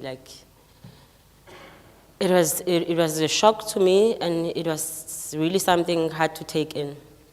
But as a friend, I had to say something. So I spoke to her. I can't even remember what I said to her at the time because I was shocked and I was broken. When you never experience something, you never know what to say about it. So she tells me from that conversation, she felt like she was the only person in the world. She tells me I pulled her out of a dark place. She tells me she was able to see out of the situation. She goes on to say, if I hadn't spoken to her at the time, she doesn't know. And it really got me thinking that, had she found me at the wrong time, would I have been as empathetic as I was? Maybe she did find me at the wrong time, but I was able to help. It got me thinking and it made me realize that we really should pay attention to what we say when we're speaking to someone. We really should take in consideration the words you spit out because honestly, I don't remember what I said, but he knows and it had a huge impact on her and it really moved her. The conversation was very comforting for her and it was really fruitful, I would say. Having said that, I just think it's really important to attentively listen to someone when they're speaking to you. That really helps because you can never find a good, a relevant response, and you can never find a good advice to give, provided you listen carefully. So in closing, I'd like to urge everyone to be a readable book and flip through others as well. Go out, meet people, talk to people. People have a lot to share. And most importantly, be prepared to learn something new. Thank you.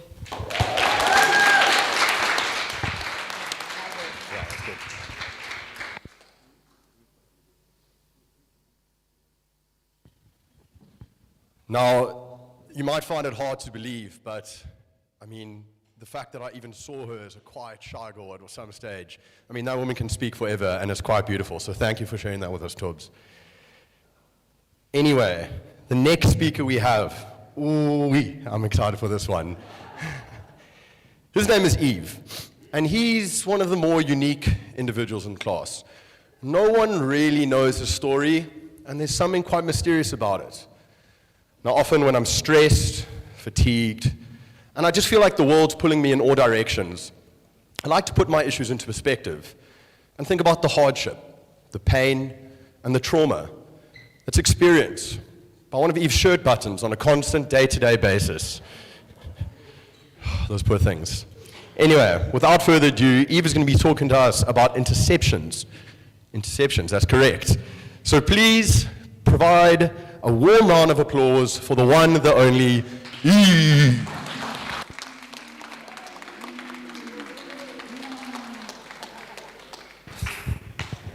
Thank you, my good sir. Jeez, how does this work?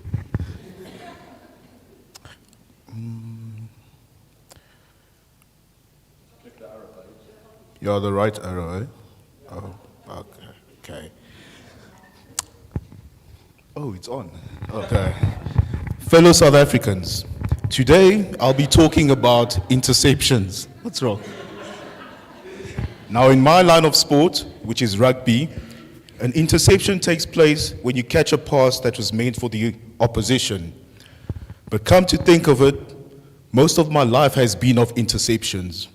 Something always came in between me making a horrible mistake or leading me towards a wise decision. I'd like to take you on a trip down memory lane in order to discover how and why I got here. What is it that got me here? Did I really want to be here? And what is it that I'm learning on this journey called life? Firstly, I didn't ask to be here because I didn't ask to be born.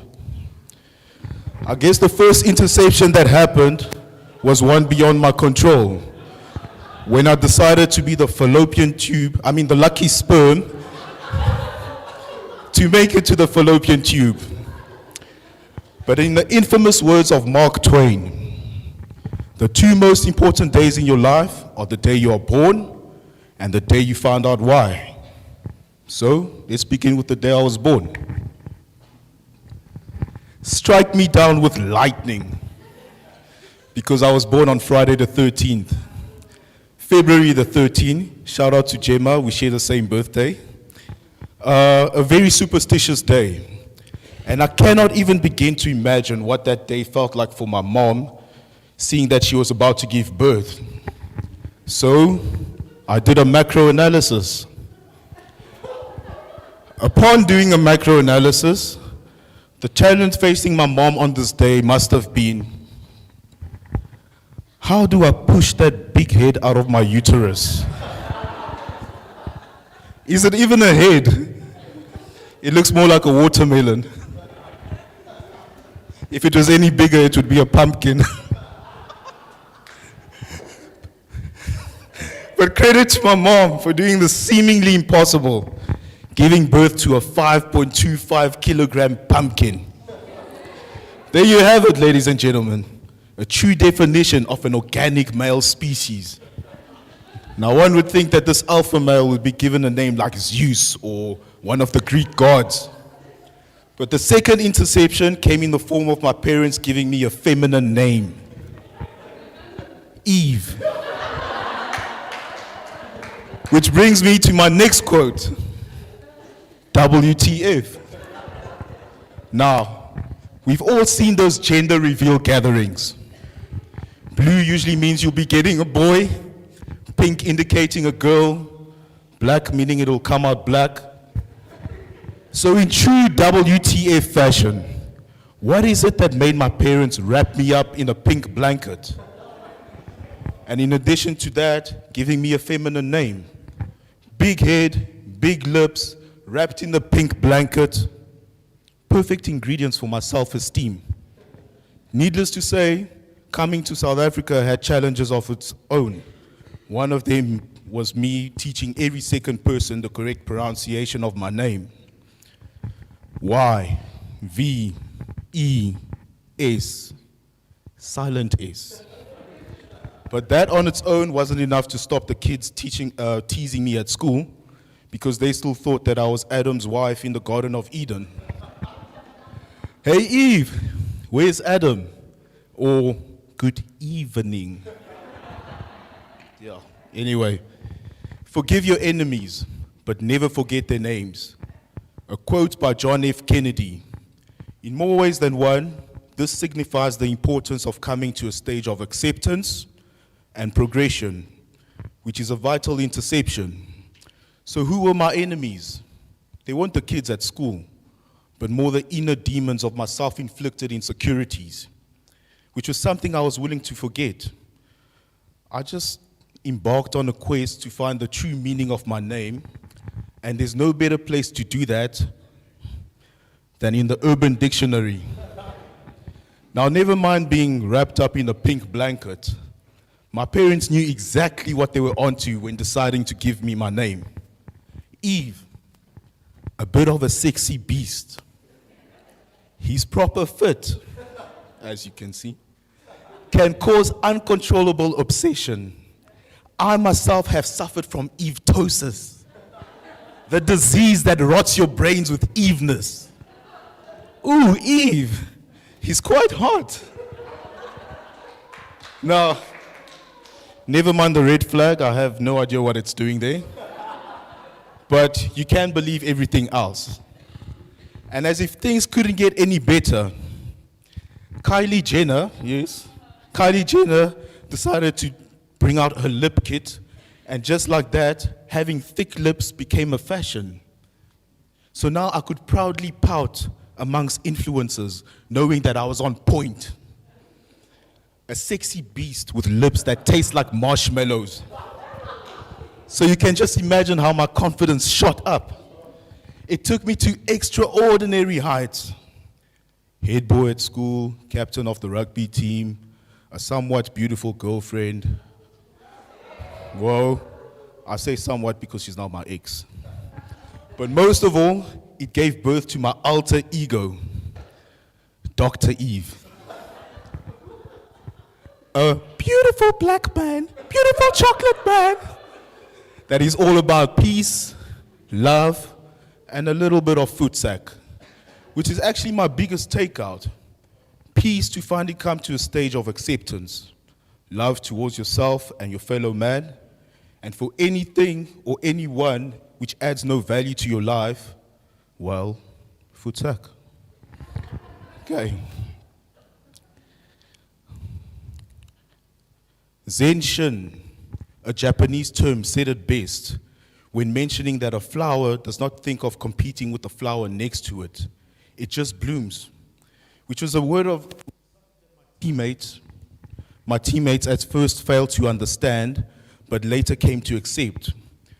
We all have our own rituals before a game. Some of them chose hardcore rap, metal, or banging their heads against the wall. I, on the other hand, being different, chose to just sit in the corner and vibe to my favorite song by Madonna. I'm in love with you, you silly thing. Anyone can see. What is it with you, you silly thing? Just take it from me. It was not a chance meeting, feel my heart beating. You're the one.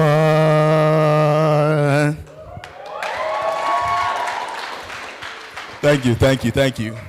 But don't be fooled. Something about that song still makes me want to hurt you. Make you regret the day you ever met me. Paralyze you. But as in life, the highs come with the low. So how do you handle a breakup? How do you handle always being suspected of using a banned substance? How do you handle being taken in for a doping test? How do you handle taking forever to produce a urine sample because you've just played a game and you're dehydrated? And just when you're about to have something to produce, how do you handle the embarrassment of the coordinator walking in on you? Eve, just try to give me something. How do you handle every embarrassment, setback, or disappointment that threatens to turn your world into an emotional tampon? You just blossom. You roll with the punches and you learn from every experience. I feel like some of my peers could benefit from my expert advice. Sumitra, you support the wrong football team. Make better choices. Zach, I once ate cottage cheese. Don't do it. Inside joke, inside joke. And Ryan, your mullet will take you places you've never even dreamt of. Go forth and conquer. And to the rest of the class, we all know that when Di starts scratching her head, it probably means you did something wrong or you're about to be ambushed with an abundance of whys. So why can't you be great? And Joe, I don't care what you said this morning, but why can't you start a boy band? Huh? Why can't you be the best version of yourself, and why can't you be president? Never mind the sky-high petrol price. Along with my partnership with the Sandwich Man, we've combined to give your taste buds a better experience, because you deserve extra chicken in your sandwich. You deserve extra mustard, extra avos. And for those times when it feels like you're saying way more than you should,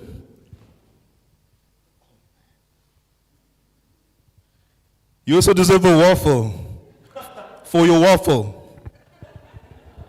I thank you.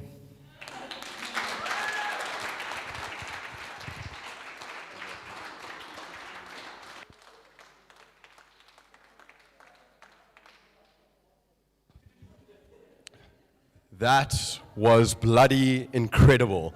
Probably one of the worst moments of my life was when he looked me directly in the eyes and said he would paralyze me. Fuck me, I'm scared. Anyway,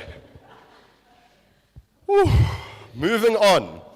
First off, I feel like my session has been the real cream of the crop. Maybe I'm a bit biased, but this has been extraordinary. And last but not least, we got Michigirl. So Michigirl, she has this unique talent of making a true impact on her classmates. Funny little story comes to mind. This happened in October of this year. Keep in mind, this is a good 8 months after we started our academic studies at Red and Yellow. I won't mention the other student's name involved, but her name was Nana. Michelle saw Nana at a local restaurant for breakfast and said, "Oh, there's my classmate. Let me approach her and just be friendly and pass greetings on to her." Nana looked at her as if she was a complete and utter stranger and reminded her that she is actually currently busy with her Red and Yellow studies. Well, Michigirl had to kind of just stand there, smile, wish her farewell, and move on with her life. Anyway, she is a lovely human being, and I am so exceptionally excited to hear her speech, and I'm so grateful that she's the one ending us off on this session. So without further ado, please welcome Michigirl.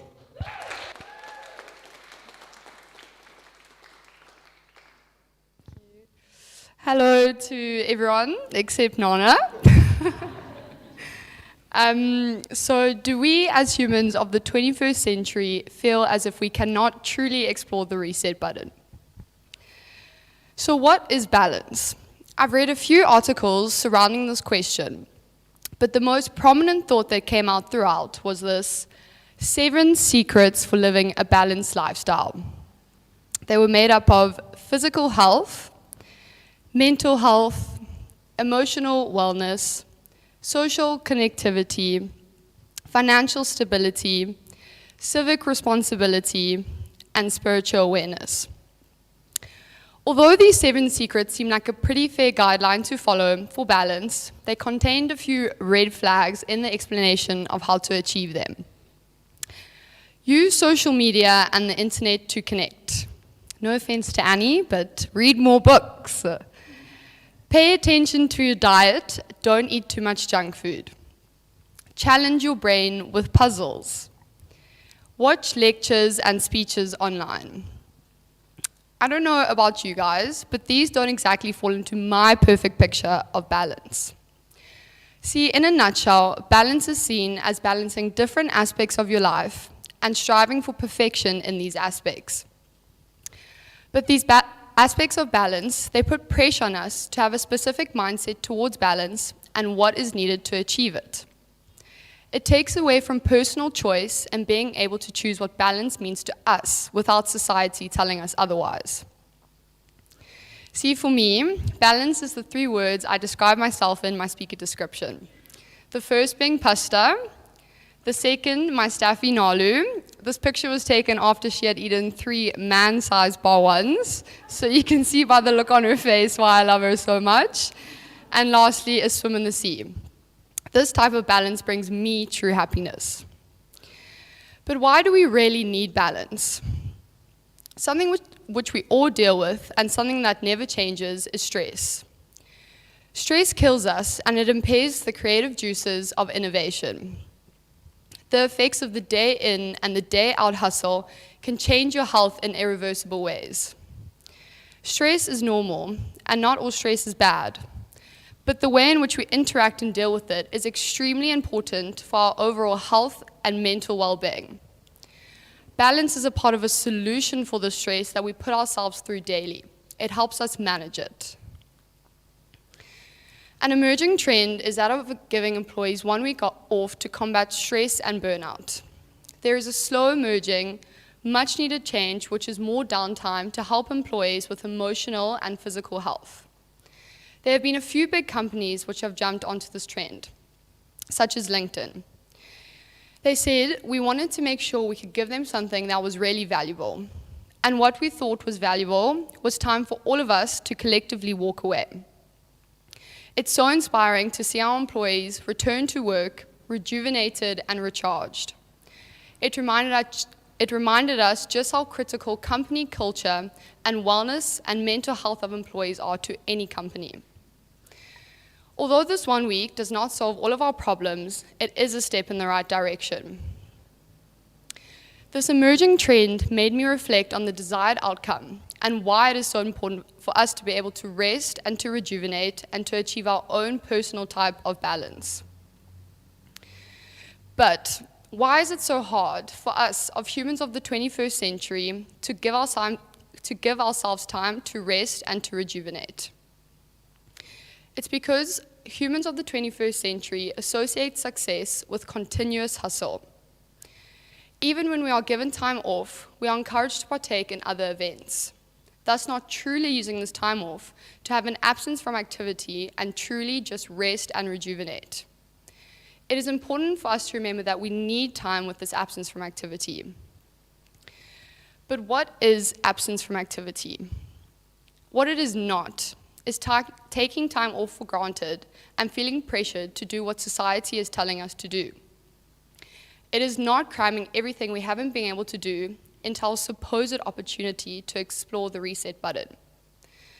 But thanks to society's 7 secrets of living a balanced lifestyle, we feel as if we need to be involved with what everyone in society is doing on a day-to-day basis, such as trying hot yoga, partaking in a half marathon, joining the 5:30 a.m. club, going for your typical Friday night drinks after work, or reading the latest Yuval Noah Harari book.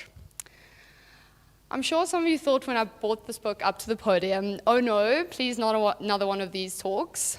But as you can see, this book doesn't have much character, therefore showing I haven't read the book. Well, I tried, but that is at least how far I got. I just wanted to show you guys this because I think it's a perfect example of social pressure at its finest.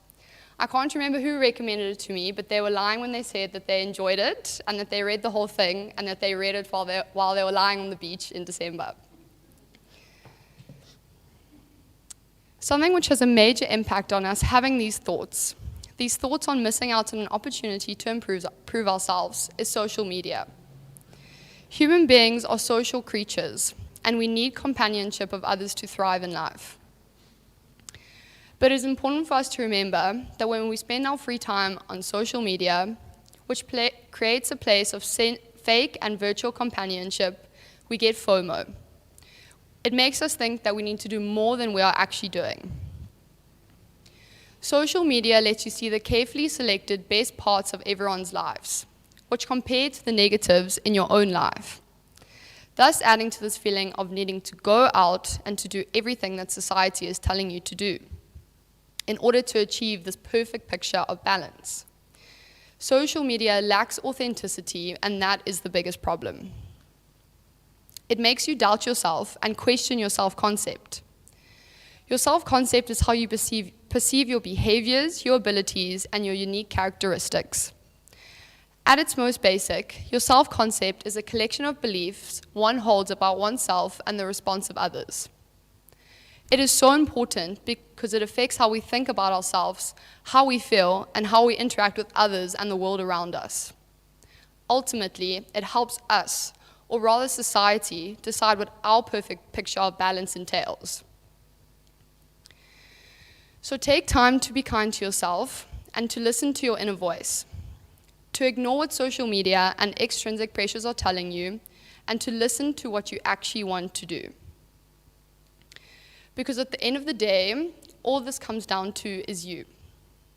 You are the one that gets to make the choice of whether you do or whether you do not. So yes, we can blame society and all the pressures that come with it. But this is where I encourage you to stop, to self-reflect, and to question. To ask yourself, do I really want to be doing this? And is it going to help me achieve my own personal picture of balance? Today we see resting as laziness, and we see laziness as disrespect. We see worthiness to be earned with continuous hustle. Hustle can be seen as anything I mentioned earlier, such as reading that book or going for Friday night drinks. Many see this absence of activity as being lazy on the couch, and therefore it has a negative connotation attached to it. But I want to encourage you, as humans of the 21st century, to change your perception about this absence of activity. This is what it should be seen as. This is, for anyone that doesn't know, this is Eve getting his first pedicure. It's the best thing ever. But what it actually should be seen as Glennon Doyle from Untamed said, this thought of resting being laziness, it is not my truest, my most beautiful belief about worthiness. I now know better. Hard work is important, but so is play and non-productivity. My worth is not tied to my productivity, but rather to my existence. So let your existence be your balance in life. Let you be the decider of those different aspects of balance and find your perfect combination. See, for me, as simple as mine may be, it is what makes me happy, and that's all that matters. Because once you know what truly makes you happy and what lets you unwind from the daily hustle, only then will you truly be able to explore the reset button. Thank you.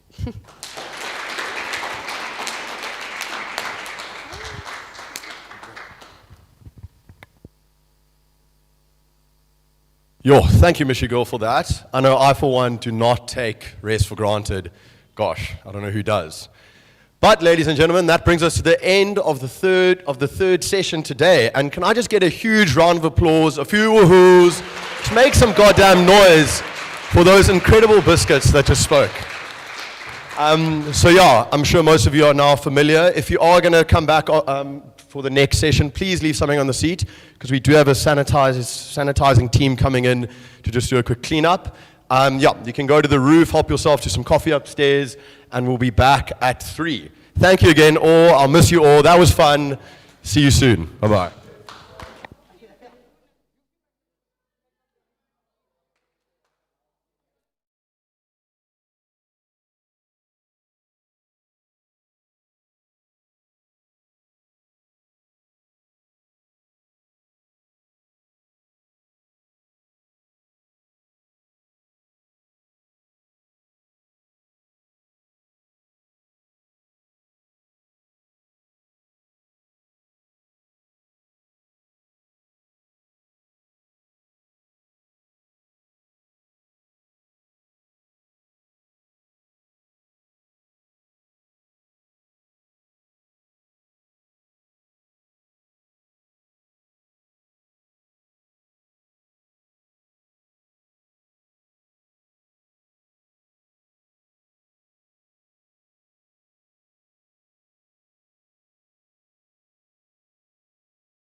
Hi guys, welcome to the final session, session 4 for the day. My name is Zach, and as you can tell by my shirt, I'm a very serious guy, so there will be absolutely no funny business. Di has asked all the MCs to refrain from roasting, so I won't be roasting anybody. But she hasn't said that I can't give some friendly advice, so I'd like to start with Ryan. I'd advise a decade-appropriate haircut. You know, take it, don't take it. Eve, a bigger shirt.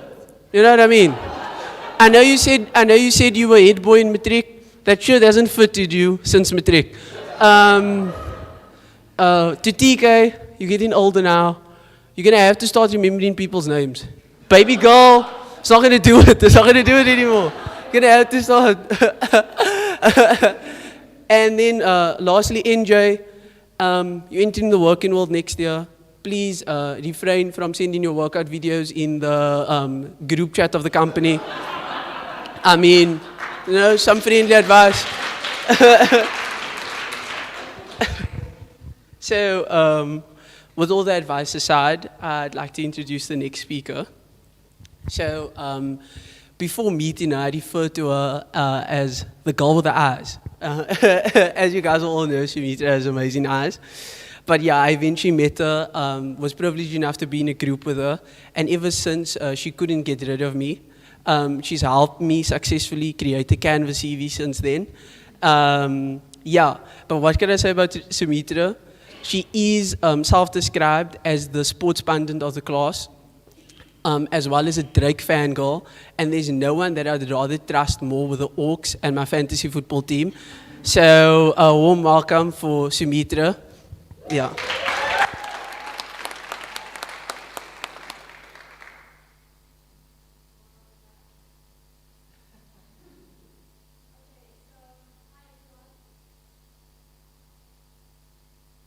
Hello everyone, there we go. My name is Sumitra, for those of you that don't know me. And one thing you have to know about me, even if you don't know about me, is that I'm sports obsessed. I love all types of sports. Right now, I'm currently obsessed with football as well as motorsport. And you know, this has been a long journey. I've loved sports for many years. That's me at 6 years old. This was me attending my first footballing tournament. And in hindsight, this picture was quite an important day in my life because it was the day I publicly pledged my allegiance to Liverpool Football Club. Now, just a little background. My uncles had a big part to play in my love of sport as well as football and Liverpool specifically. They're watching online, so they will be smiling. They basically made it their mission to ensure that the firstborn of the family was a Liverpool supporter. And I mean, they didn't have to wait that long to achieve their mission because, I mean, I love this team since I've been 6 years old. But they forgot to mention one key thing, and that was that I would have to wait 21 years for this moment. I know, we laugh at it now, but being a Liverpool fan is a journey. There's been many ups and many downs, but don't worry, Eves, I'm not here to chat about Liverpool. I'm actually here to talk about one of my other more recent favorite teams. And no, it's not a conflict of interest because this team is a lot lower down the divisions, but they still manage to possess a massive global audience. And that team is #United. Yes, it's the only United I will ever support. The name might be baffling to some, but it's basically inspired by the online and digital culture that the team are heavily involved in. And because they're so digitally involved, they've managed to acclaim quite a lot of YouTube subscribers, more than many pro clubs. So as things stand, there's been a hyper-digitalization within sport. You know, our sporting cultures, from the way we buy tickets to the highly controversial VAR, they're massively intertwined with technology, and this has resulted in expectations from fans for their clubs to be online as well as active on the various different platforms. And it's kind of translated into an expectation to see players or athletes on these social platforms or the internet in general. I mean, if you look at Cristiano Ronaldo being the most followed person on Instagram, it really speaks to this expectation, which is going to only grow and get bigger. And that's where Hashtag United come in, because they've managed to jump on this digital trend early, and they are massively benefiting from the online expectations of fans. So who are Hashtag United exactly? Well, they were founded in 2016 by Spencer Owen, who is a YouTuber. He's the third man from left. They are a semi-pro club from the United Kingdom. Semi-pro just basically means that all the players that play within the club have full-time jobs in addition to playing football. They currently play in the 8th tier division in the UK, and they basically started out as a way for Spencer to get all his mates together, play some football whilst also creating some great content. And his following at this time, they were really engaged, and they wanted to see more of this YouTube team. That was what it was informally coined as. And so they entered something called the Wembley Cup, which is a charity tournament where they get club legends as well as different teams to play in, and they basically raise funds for charity. But Hashtag United at this time was never really a competitive club, and there was no proper structure within the team. Fast forward to 2016, the demand from fans was so high, and they wanted to see this internet content.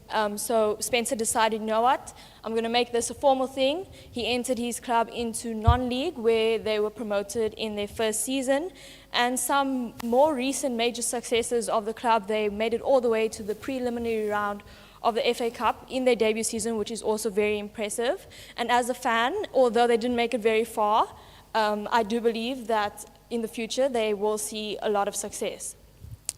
But what fascinates me most about Hashtag United is the model which it's built on. You see, Hashtag United for a football team don't rely on ticket sales at all. How many clubs can say that? They do have a pro esports team, which does bring in quite a lot of money, but their main form of income comes through monetized online videos as well as sponsorships. Now, doing what the Internet Club does best, they got together a content creation team. And a gap that this content creation team found was that because they were non-league, there was no TV broadcasters. And because there's no TV broadcasters, that means no TV income. But then they're still sitting with this global audience that want to stay engaged and connected. So how are they going to join the two? Well, simple solution. They became their own broadcasters. So they have a YouTube members-only video section where you pay a small subscription and you can watch the match days live. So this is Marcus and Lewis. Marcus actually transitioned from being a player to a massive role in the content team. And it's kind of cool to see that they've become these like micro-celebrities within the community. And another thing that Hashtag does, which I thought was pretty cool, a lot of the players, due to injury or health reasons, can no longer play football, and they transition them into the behind the scenes, making them become a part of the staff. But things haven't always been smooth sailing. You see, lockdown posed a lot of challenges for this team. Non-league was cancelled in the UK, which resulted in them not being able to provide their audience with the football content that they were there for. In this time of major uncertainty, though, high risk, high reward, they decided to expand. So they went from having one team to having over 4 teams by completing a women's merger as well as a youth merger, to become the fully fledged club that they currently are today. And then finally, when some restrictions were lifted, they got their fans involved once again, because the fans are the core of the club, and they actually got to have a say on who gets an opportunity into the first team trials, and they got to vote on the player. So what can we learn from a model like Hashtag United? Well, firstly, especially in a post-COVID society, no club can solely rely on ticket sales. I mean, if you look at what happened to Barcelona and their whole financial crisis, a large portion of that was due to a lack of ticket sales. Secondly, the future of sport, I believe, is digital. So smaller teams can boost their engagement as well as reach through utilizing relatively inexpensive mediums. And lastly, when branching out any club, they should always prioritize esports. So how it works at Hashtag, they have an incredible esports team. They loan out their players for a certain duration, and they make a large amount of profit by loaning out through the loan agreements. So, for example, they loaned out 2 of their players to Premier League teams for the Premier League tournament, and made a massive profit off of that. So one thing I like to do is always bring it back to the South African context, because I truly believe that both smaller as well as larger clubs in South Africa could benefit from a model like Hashtag. So we know that grassroots football in South Africa needs a solid foundation because there's currently one that's lacking. And we know that there's multiple stories of junior pros not making it fully pro, and they aren't equipped with any other skills, so they're kind of stuck. So there's nothing to do. And we also know that even pre-COVID times, the PSL couldn't really rely on ticket sales. So now's the time to jump on a digital trend, because as you can see through this graph, YouTube is currently the one medium that's competing with your free-to-air channels. So that means, free-to-air means basically your SABCs as well as your ETVs. So I know what you might be thinking, okay, but what about the data prices in the country? Well, South Africa are moving from analog TV towards digital TV, and that would impact the data prices of our country, making it a little lower. So now's the time to hop on board and get involved. And I know that, you know, this model has actually proven successful for a club like Hashtag. They managed to sell players to bigger clubs, giving the futures of those players a little. Giving the futures of those players, making it better. And I mean, they've also managed to attract a lot of private investment. So Cesar Azpilicueta, who's the current Chelsea captain, he's now a co-owner of the club, which is really amazing. And who knows, one day we might even see these two legends playing for Hashtag United. So yeah, thank you.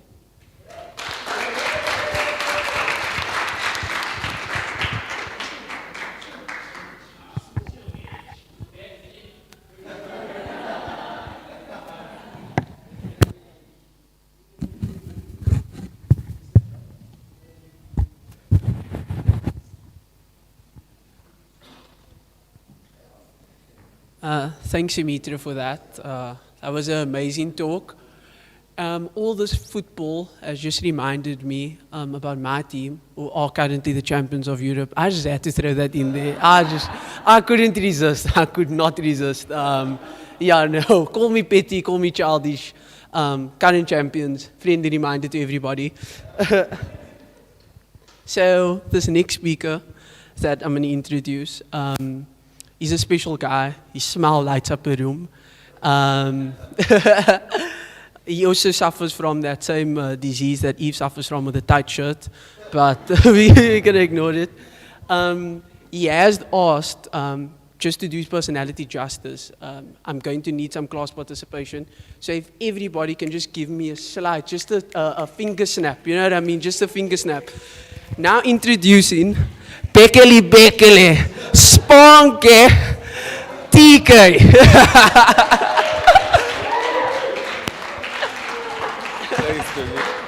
Is this mic on?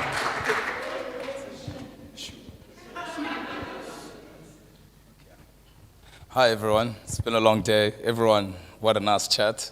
Enjoyed all your guys' speeches. For the first time, I'm the one that's nervous. Like I was talking to everyone outside and everyone's so chill. And today I'm the one that's running around. But today I'm going to be talking about imposter syndrome and how you can use it as your superpower or let it be the demon that you fight until your deathbed. So who am I? Oh. Are we, okay. So who am I? My name is Thembi Nkosi Mahlangu, also known as TK, also known as Ishu / Injaga Koko, Brav, Lodge, ladies love abs, I choose.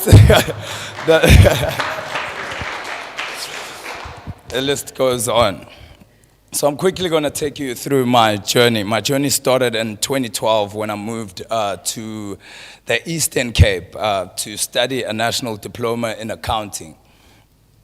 So my love for numbers, I soon discovered that my love for numbers was based on the narrative of security and what you needed to do instead of what you actually wanted to do. So the conflict really came quite quickly when I realized this and that my personality was clashing with what I was trying to study at the time. My true love was actually sports. I enjoyed sports from a young age. I think in school it was amazing because I made it to SA champs for literally every sports that I did. I think cross country, athletics, I was a high jumper, jumped at 211 in grade 11, which was really wild. Yeah, so then I realized quickly that I'm totally in the wrong place. So 3 years down the line of studying this national diploma, I fell into depression, things weren't working out, I started flunking at school, and then I was lucky to be sent to a counselor. So at the school at the time, I was a house comm prim of my res, so they thought that the issues that we were dealing with students was the one that was causing the stress and the depression. So they organized me a counselor, went there. Yeah, and that was liberating. That was the first time I actually found out about what imposter syndrome was. So she diagnosed me having imposter syndrome, and she gave me a couple of tips of how I could get over it. And I'm here today to at least share maybe 1 or 2 methods in which you can try fight your imposter syndrome if you do have it. But she was totally against me quitting school. She was like, no, you can just finish it, just do it. It's just 1 more year. But hey, she had unleashed the beast. It was her fault, not mine. So I quickly left school and then started on my journey. I started as a personal trainer in 2014, yeah. So I started in 2014, got my personal trainer certificate and started training people on the side. My daily hustle was working for sales. First worked for the Guest store, then I worked for Lint, and then I worked for Planet Fitness, then I worked for Virgin Active. I think I've probably been through 9 jobs thanks to imposter syndrome. So what is imposter syndrome? What is imposter syndrome? So imposter syndrome is loosely defined as doubting your abilities and thinking that you are a fraud. In the beginning, when they were coining imposter syndrome, they said it was for high-achieving people. But then they actually realized from a study that was done in 2019 with 62 studies of imposter syndrome that close to 82% of people suffer from imposter syndrome or have felt these kind of doubt feelings. So there was this lady, when I was researching, I watched called Lois Solomons, and she talks about imposter syndrome as well in her TED Talk, and she mentions it's like having this nasty best friend that is always there right next to you chirping. So it keeps telling you that you're not good enough, you don't know what you're doing, and you don't belong here. A lot of celebrities, in fact, legends have suffered from imposter syndrome. You take Lady Gaga for one, you wouldn't expect such an icon and such a trendsetter to have had and still has imposter syndrome. Michelle Obama and Tom Hanks. So what I did, I've separated, just like in every movie, we need to find out about the villains and then the superheroes so that we can all decide which side of the story or which side are we on.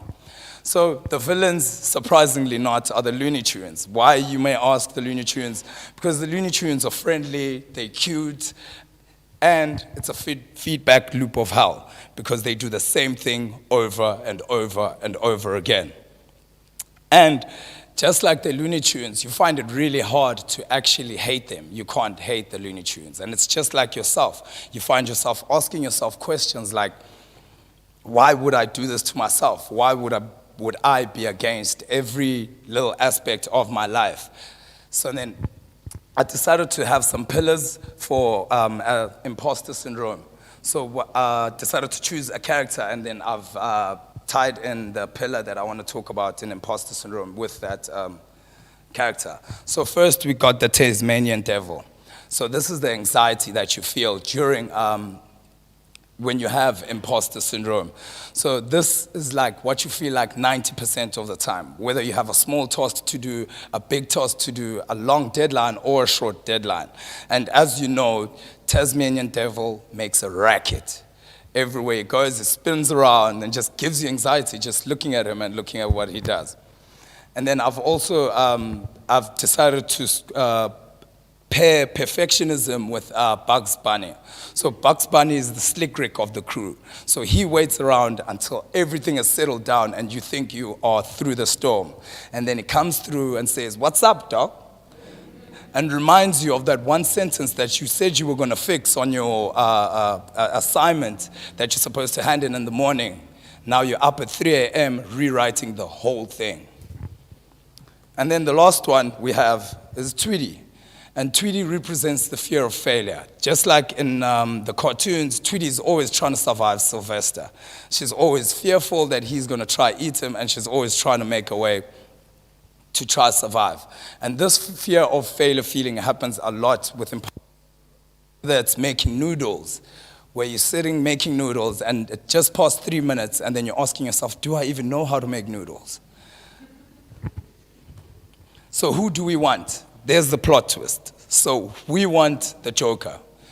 We want the Joker because we know very well the Joker says this one phrase that says, "Why are you so serious?" Which gives you, which reminds us that in life we need to be constantly happy regardless of what we are going through.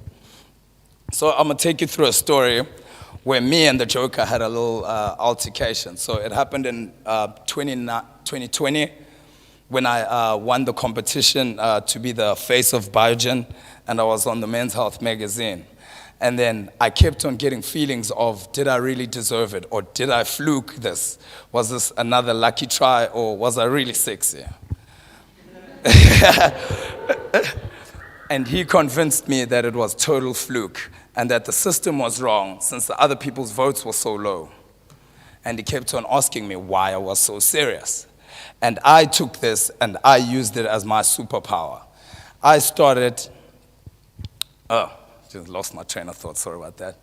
So I told him, my best friend, the Joker, that he actually took the picture. Since it's so nasty, it's probably his fault and not mine. And that was the beginning of my, that was me trying to liberate myself. So how you guys can help yourself or help yourself to overcome imposter syndrome is by having this young quote here says, "Aspire to inspire before you expire." So this, you need to use your imposter syndrome as a cure.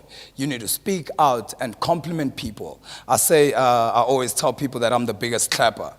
Because of this, I am able to fight my imposter syndrome, and I'm able to open my receiving box and be able to receive compliments instead of receiving a compliment and quickly trying to find a comeback of what other compliment I can give back, or just to say thank you. So now you open your receiving box to be able to receive these things.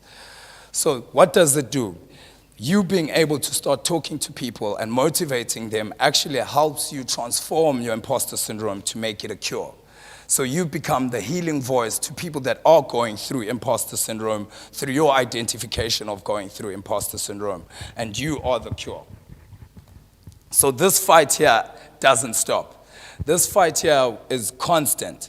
And you need to decide whether you team up with a Joker, which everyone thinks is bad, but is the greatest thing to ever happen, or you join the Looney Tunes and then you fight them forever. Because we all know that the Looney Tunes don't die. So you're going to be on your way really quickly, and it's really sad to live your life the Looney Tune way, because it's the same thing over and over again, and no one wants to be in a feedback loop of hell. So I'd like to leave you with a little quote here. I came up with this one. So it says that the voice inside you doesn't have to destroy you unless you let it. So what I'm saying with that is that use your imposter syndrome to be a weapon to be able to heal other people, whether you're healing them from depression or you're healing them from their imposter syndrome, but be the voice that actually saves this world. Thank you.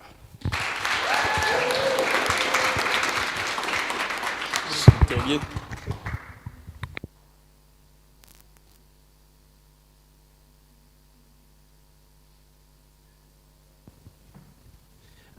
Thanks so much for that, TK. I think the best thing about Mac Live is like you really get to see other aspects of the people that you spent the whole year with, and it's super interesting. And yeah, I just like to tell everybody at home, TK did in fact earn that cover. having looked at his abs the whole year through Zoom, because it was his Zoom profile picture, I can confirm after close investigation, it is real. Yeah, there's no lie there, there's no Photoshop.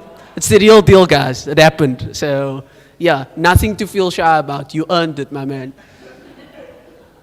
The next speaker I'd like to introduce, unfortunately, I haven't had the privilege of working with her, but I do follow Mug Shorts on Instagram, and I can say that she is a very convincing model.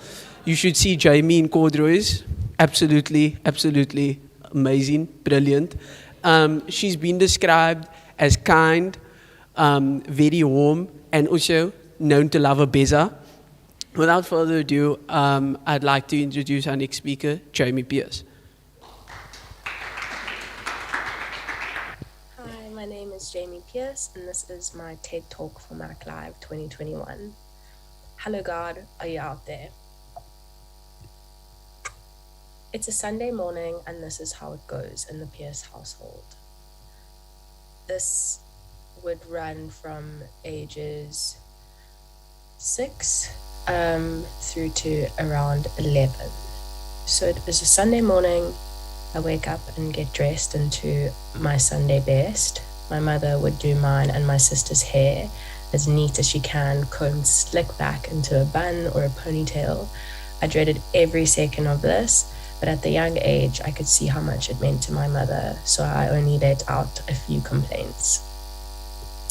Being brought up Catholic, church on Sundays were a given. I never really truly delved into what religion was to me, but I simply copied what my family did, kneeling when they did, and mumbling prayers as I watched everyone around me devotedly recite scriptures. As I grew older, I kept on being a follower and doing as I was told, participating where I was expected to. It felt good to be a part of something. This all changed when 2011 came around. At the young age of 11, this is the year that my father passed away. And just like that, it was the Pierce girls versus the world. My mother, Bernadette, myself, and my older sister Robin, age 16 at the time. With this turn of events came the pivot with my relationship with God. I was angry as an 11-year-old could be. I was not angry with anyone but God. I started to question if there really was a God out there. I stopped going to church, and my mother allowed this. She could see the hurt and anger, and that I am forever grateful for. Although I didn't attend church anymore from the age of 11 through to now, besides on Christmas and Easter when requested, my mother did still ask me to get my confirmation, so I agreed. This was done around the age of 16. I was surrounded by religion through my family. I was still very much surrounded by religion through my family and through the school I attended. I stayed true to my decision of not really immersing myself in it, besides the mandatory confirmation lessons I promised my mother that I would do. So from the age of 11 to now, I observed and absorbed more knowledge about life. Slowly but surely unlearning, but most importantly learning what I required to move forward in my life and to start my journey. I envied those, including my mother and sister, and people from my school who could so wholeheartedly be devoted to something, drawing strength from the Lord and having unbreakable faith. I tried to revisit religion, but I couldn't really bring myself to go back. This is where my journey with spirituality began. Skip forward to December 2016. This was the year that my sister was successfully a victim of the gender-based violence epidemic that plagued South Africa. It happened on the breakup day of grade 11. My emotions were already running high, with a 3-month holiday in sight and my last year of school, high school, the following year. I was excited and beaming with joy at the fact that after next year, there would be no school. I'd be finally finished. But all too quickly, a feeling I knew too well came flooding in. everything, once again, had been tipped upside down. Losing my father at such a young age was extremely difficult. But I was young and naive. It was easier to go on without thinking too much about what I was viewed as by my peers, and I mean the extra attention seemed fitting during that period. On the other hand, losing my blood best friend, my role model, and the one person who knew how to push my buttons more than anyone, well done, Mom, you've become the winning contestant in that department. It was extremely, unexplainably hard, but only because I was a little older and aware of certain ways people treated me from when my father passed and to when my sister did. I was aware of my actions and how my actions affected others and vice versa. I felt like I had no one to turn to, no God to lean on, and faith to have in like my mother did. Don't get me wrong, I had an amazing support system from my friends and family. But the minute self-awareness is unlocked, it becomes a lot harder to do things without overthinking or settling to become a people pleaser, which I believe I did. I played the part of the strong girl everyone said I was, and I did this well, because being brought up by a single mother, I knew a strong woman in its entirety from a young age. 2017, I started my matric year, and it went well. I finished doing extremely well, and I was really proud of myself. I then set off to university, where I started to meet people who were spiritual and practice it in a way I'd only previously read about. It was so comforting. I loved seeing it. I loved hearing about it, and I loved believing it. Finally being able to believe in something again. This was also the first year that I went to kinesiology, the first form of therapy I'd been to through all the trauma I have experienced. So kinesiology is the use of gentle muscle monitoring techniques to access the subconscious mind and gain accurate information about your current issues and what it is needed to help your body, mind, and spirit to restore balance. So many people turn to kinesiology, as I did, because they feel limited by talking about their problems. While talking is therapeutic, and I believe that for others, kinesiology taps into the body to find, heal, and shift the root cause of imbalance. Since emotions are held in the body, kinesiology is a powerful modality to experience for yourself. So I visited a few more, which I will touch, a few more kinesiologists, and went for a few more appointments, which really helped me, and I'll touch on later throughout my speech. So this gets to religion versus spirituality. They are not absolute opposites, but neither are they the same. So just to define the two, religion is a personal set of institutionalized system of religious attitudes, beliefs, and practices, the services of worship of God or the supernatural. Whereas spirituality is the aspect of humanity that refers to the way individuals seek and express meaning and purpose, and the way they experience their connectedness to the moment, to self, to others, to nature, and to the significant or sacred. So before I carry on, I would just like to set some intentions and say a little bit of a disclaimer that when I did research for this topic, I came across a site that perfectly spoke about the differences between religion and spirituality. The remarks that are made in the rest of this presentation are directly drawn from my experiences that I've had with those remarks that were made that I feel like I connect to. There's no means a disregard for anyone's religious beliefs. So carrying on. So religion is more objective, whereas spirituality is more a subjective experience. So just to explain that, objective referral is when you focus on external materials like religion does, a house of worship being a church, or books of scripture, eternal rituals or observances, which is more like following a law and interacting with an experience. Where spirituality is an inward journey that involves a shift in awareness rather than some form of external activity. And this leads back to when my sister passed away and I started to become aware of my experience and how my experience affected others and my actions affected others, and just the thoughts and emotions around that, and how I could to an extent control it with just tapping into them without anyone really knowing. Organized versus formless. So the church is more of an organized, rule-based construct, is structured and has specific codes and criteria that need to be followed in order to be religious. So this is your first Holy Communion, it starts back with your baptism, first Holy Communion, confirmation, marriage, and so on.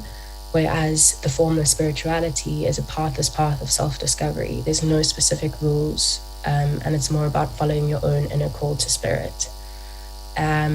After my first kinesiology appointment, I believe this is when my true inner call to spirit began, and I had no idea how to go about it. And this is where kinesiology really helped me conceptualize and understand what this all meant, while leaving it open for me to also come up with what it meant to me. Exclusive versus inclusive. So the church, unfortunately, can sometimes create an exclusive worldview that isolates those who may not share the views or interpretations. I experienced this when the year I wanted to get my confirmation done. I was at a boarding school which was far from where I lived, where my church was. My mother was a catechism teacher, so she actually was qualified to teach me the syllabus I needed to learn for confirmation. So a deal was made with my church and the priest, and it was all set, and I was happy to do it, as I had always promised my mom I would. It came to a week before my confirmation was set to be, and I was ready to take the test. I'd learned the curriculum, I'd learned the book, and I had been rejected and not allowed to get the sacrament, which felt extremely devastating. It was devastating for my mother because it was a place that she could turn to, and they turned us away, or turned me away, all based on the fact that I was not attending the lessons which we had discussed previously, that I would do them in my own time because I was away at boarding school and couldn't attend the lessons during the week. Whereas inclusivity, from a spiritual perspective, no one has the monopoly of the truth. I experienced this when I had opened up to some of my friends, or anyone really, that I was turning more to spirituality. It was always welcomed with excitement and questions, and how that worked for you, and let's work through this together, let's find this spirituality and make it work, which was really comforting and such a contrast to what I experienced the couple of years before. So belief for spiritual experience. So through religion, you are taught to have faith in God or scriptures as being the infallible and ultimate truth of reality. This is something I always struggled with throughout being religious, was that people who are religious do not need evidence, do not need backup. They just full-heartedly believe and full-heartedly don't need any, evidence to be able to back this up. They just believe that the ultimate truth of reality is in God.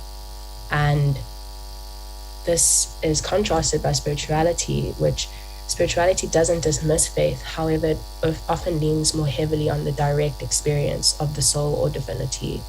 So you know something because you have tasted the experience yourself and have allowed it to resonate, as opposed to taking the word of another. So this really resonates with me, because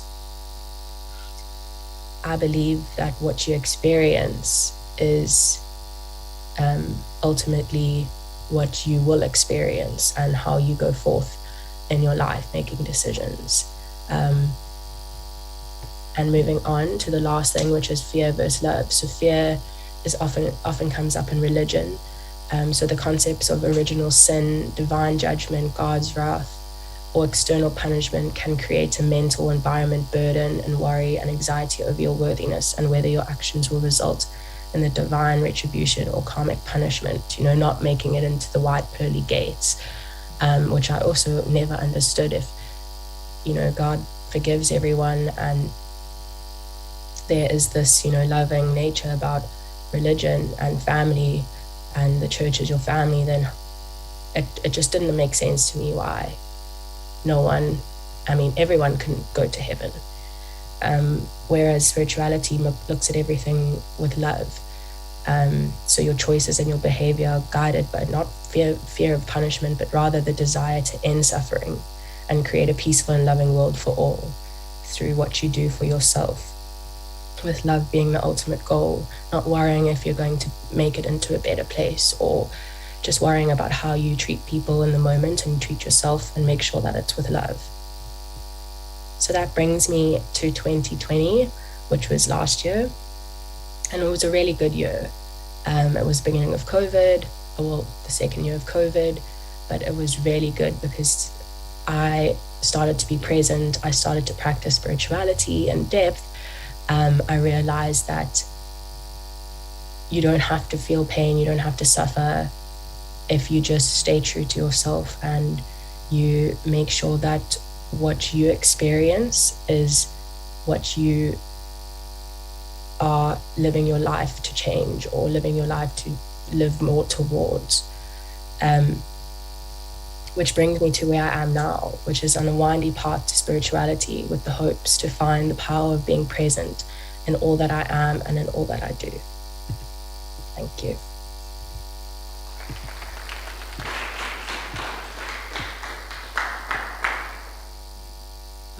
Thank you, Jamie, for sharing your journey of spirituality with us. Really appreciate it. So the next speaker is very dear to my heart. We all have a special Charlie pocket in our heart, I believe, firm believer. I'd like to start off with a small story. So Charles comes to class the one day and he has a haircut. And there's quite a hysteria about this haircut, and I go closer to inspect it, and it is quite a haircut. And after all the tomfoolery subsides, I asked him, Charles, who cut your hair? And he's like, bro, I just went to like Muhammad's, like I saw a barbershop on the side of the road and I just decided to go. And being colored, this is sacrilegious. You're not allowed to change two things. It's your football team and your barber. So, however, this is just testimony to the enigma that Charles is. Other stories of Charles include being a deckhand on the south of France, buying a Fiat Uno with no brakes, refusing to stay in one place for longer than 6 months. But yeah, to summarize Charles, if life is a sponge, Charles will definitely drain every single experience that he can out of life. Without any further ado, I'd like to introduce Charles Abram.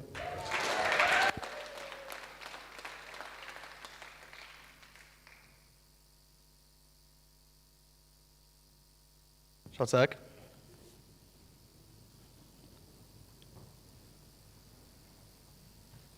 Hedonistic sustainability, challenging the misconceptions of future living. It is said that within the next 7 years, drastic measures need to be taken to implement bold changes which will stop the climate from having irreversible, catastrophic effects on our planet. It is up to designers to implement these changes, drastic measures, which will affect the way we interact with the world and all the spaces around us. All design, no matter what it may be, will have to hold sustainability at the utmost importance, and this will change the world around us. This will be with the aim of improving the quality of our lives, protecting our ecosystems, and preserving our natural resources for future generations. The word sustainable is one which is often carelessly thrown around. This is because the word has been so overused that it has lost its meaning. With this, it is also brought about many negative connotations.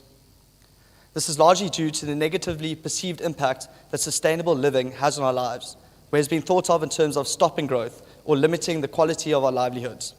This developed negative conception is what needs to be reconceptualized. One of the many industries which are at the forefront of driving sustainable practices is the built environment. Architects and engineers alike have been tasked to build for a cleaner future. The task has been considered worthy but boring. It has become harder and harder to differentiate different sustainable ideas from each other because there's an unstipulated blueprint of what it means to design in this manner. There's a sense of fear of obligation for both architects and engineers when it comes to eco-friendly design, as they've been forced to believe that there are only certain parameters which make something sustainable. They've been kept in this box-like type of thinking, and it's this box-like type of thinking which we need to change. Let me introduce you to Bjarke Ingels. Bjarke is a Danish architect who's the founder of the Bjarke Ingels Group. He is known worldwide as the architecture wunderkind, and is said that he is charismatic and highly energetic. He is obsessive, and he lets his obsessions drive his imaginative ideas. At the age of 27, doing what most other people wouldn't do, he founded his own architecture practice, and 4 years later led to the world-renowned practice, BIG. Bjarke firstly got noticed in 2005 due to a revolutionary housing block he designed named the VM Houses, which rethought communal living as we know it, as it focused on light, privacy, and views. The building broke away from traditional long dark corridors often associated with communal living, and every room has a view into lush green neighboring fields. The building was designed to be lived in, and lived in a way which would provide a great quality of life to every inhabitant. It was revolutionary both in design and function. Since then, Bjarke has been responsible for many groundbreaking designs around the globe, including, to name a few, 2 Google campuses in California, museums around the world including China, buildings across Europe, and many further ones shaping New York's skyline. His most recent one being the Via 57 West, which you see over there. It is revolutionary New York City living, as its open design with a courtyard, following the same principles as a VM house, is really changing it up. Recently, he has completed the Lego House. The Lego House epitomizes what Bjarke is about. It's fun, interactive, and brings Lego to life, allowing visitors to immerse themselves within the toy they love growing up with. It is a building which is relatable to people of all ages and gives insights as to what architecture should really be about. With each new project he undertakes, he is said to push the boundaries of reinvention. He is an architect who designs inside out, not outside in, form following function, and the results are groundbreaking. So when people think of climate change, they immediately see it as a problem. Yes, it is a problem, but this is the chain of thought that needs to change. The idea to address the climate not as a problem, but something to lead to many solutions, is what drives Bjarke in his architectural design. He's compulsive about his conquest for reinventing the built environment. It has led to his own definition of what sustainable living should be about. Climate should not be associated with climate change. Instead, however, climate and the change in the climate is the very condition of living on a planet with an atmosphere. Designers just need to be able to think around it. His solution for designing around the ever-changing climate is always thought of with a hedonistic approach. Architecture has become a universal style of modernism. It looks the same everywhere. What people thought used to be clever ideas are not so clever anymore. Buildings have been made to relieve people from the outside world, but instead have shut the outside world out. The buildings around us have become gas-guzzling machines, pumping both light and air into rooms to make them inhabitable. Bjarke wants architecture to respond to the climate, not fight it. He calls it engineering without engines, and it begs the question, how can you use sophisticated engineering to make buildings less reliant on engineering? Hedonistic sustainability can completely change our perception of what living in the future will be like. Spaces in the future have the potential to be much better than what we thought. This type of thinking requires designers to think about structures as self-supporting ecosystems. Bjarke, through his relentless quest for better living, is at the forefront of this revolution, designing completely with a human in mind to provide the best quality of life for as many as possible. Hedonistic sustainability thus transforms the green movement and makes it youthful, dynamic, and egalitarian. It shows that design can be profitable as well as environmentally sustainable. No more need for compromising when going green. When you rid your mindset of these negative thoughts, the opportunities for a greener, better future are endless. Bjarke has pushed his drastic ideas to architecture to the point that they are now defining his whole career. He is currently planning the creation of a new city in America named Tolosa, which will set the global standard for eco-urban living. The aim is to be the most environmentally focused city on Earth and act as one big science project, allowing other designers and scientists around the world to build cities based on it. He's completed numerous projects which resemble his vision for the future. And you can immediately see all his projects have been designed with a human in mind. His buildings are a parody, combining what is usually thought of as bad with something good. One of his first projects being the Copenhagen Harbour Bath, providing a sense of community and a safe swimming area in Copenhagen's harbour. Harbours are usually places where you avoid the dirty water at all costs, but this perception has been changed.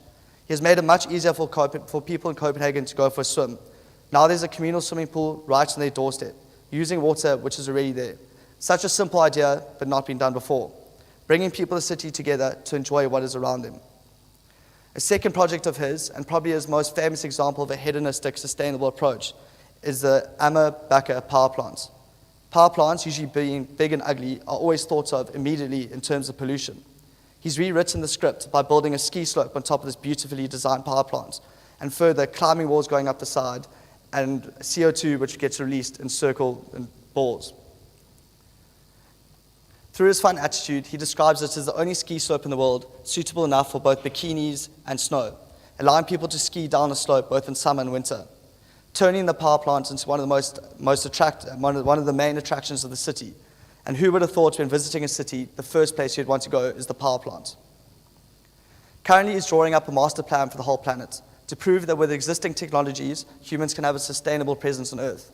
The plan he has coined the Master Planet. He stipulates that through a holistic approach to the environment, 10 billion people can have a high quality of life on Earth, again, giving hope for a better future for all. However, he views this as a guidebook and not as an instruction manual, as he acknowledges that his ideas may not be perfect.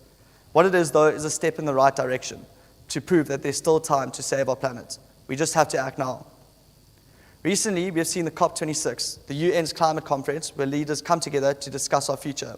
It involves politicians from all over the world flying around in their private jets, making false promises about their country's carbon emissions. We cannot leave it up to these leaders to decide what the future holds for us, because this is a future which will most likely not be enjoyable, especially for the everyday individual. We must hold these leaders more accountable, and they must think up cities which are sustainable, but most importantly, enjoyable for all of us.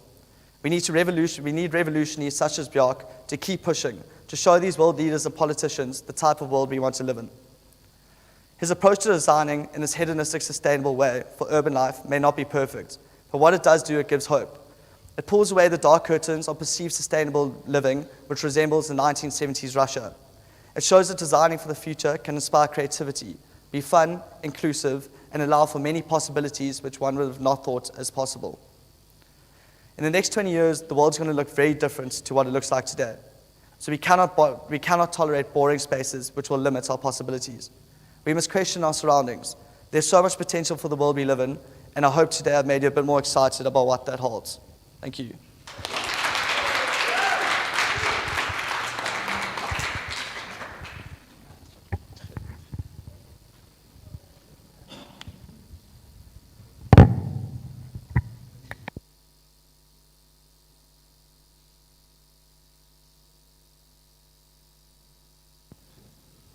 So I know what you guys are all thinking.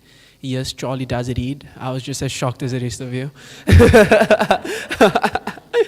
Thanks, Charles. That was very interesting. Can't wait to see what the world looks like in the next 20 years. So, guys, the next speaker that I'm going to introduce, I've had the personal pleasure of working with him. Twice. X can best be described as somebody that's very diverse and easily adaptable. X can tell you stories about the most rural parts of the country, can tell you stories about Ikasi, and he can also tell you stories about playing polo in Valdevi State. X had a special request for his introduction. But before we get into that, I'd just like to say that X has a very bright future ahead of him. His ambition is untapped, but his feet is fully and firmly on the ground, rooted in tradition and culture. But without any further ado, I'd like to introduce Indota Grootman X issue. Hey.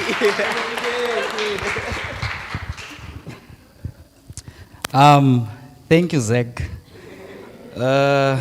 if I knew if this is how you perceive me, my boy, from the start, I was actually I appreciate that. The benefits of being the benefits of or the privileges of being the second last is getting the chance to actually be watched by Lauren's mom. Shout out to you, mom. You're the only mom in the group.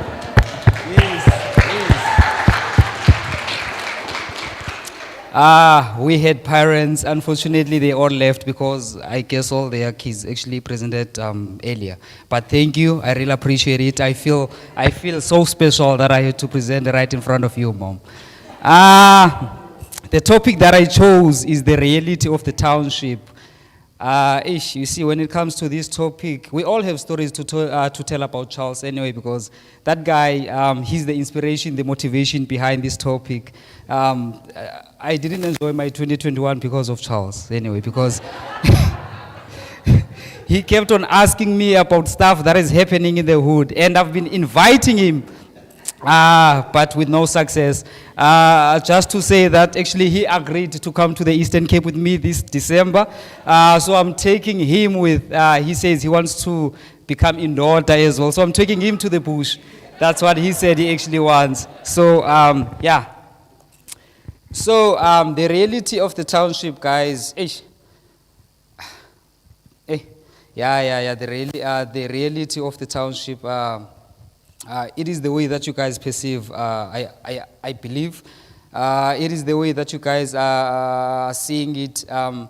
It is the place that is actually demotivating, especially to the youth, especially if you're someone that is ambitious and stuff. So it is a place that is so demotivating. And there's a lot of jealousy that is actually taking place in the hood. That's something that we cannot shy away from. This is something that is actually really happening. But even though those things do happen, but there's a lot of good things that are coming out of the township, and these are the things that are not covered by the media. It's so sad because when you actually trying to search or to check stuff about the township, you always get negative things that are actually happening. I feel like moving around. You guys said there's gonna be a podium, but this one is very small. I just wanna be moving all around the show now. But they know it's fine, man. Yeah, it's very small. So this is what everyone knows. This is what everybody, I believe, knows. This is what the media chooses to actually show you. And these things, they do happen, eh? They are a reality. If you see on my left first picture there, what you see is a teenage pregnancy. That is a reality thing. It's actually happening, and we can't blame the government because the government is trying by all means to do the sex talks at school. They're teaching about sex stuff. Even they're issuing condoms. Each and every clinic that you go to, there are condoms. There are contraceptives, but the youth is so ignorant, they choose not to. But when I was doing my research, and I also find out something that is actually shocking, that most of the youth, they fall pregnant in the townships or in the hood or in the locations because they see it as their scapegoat when it comes to poverty.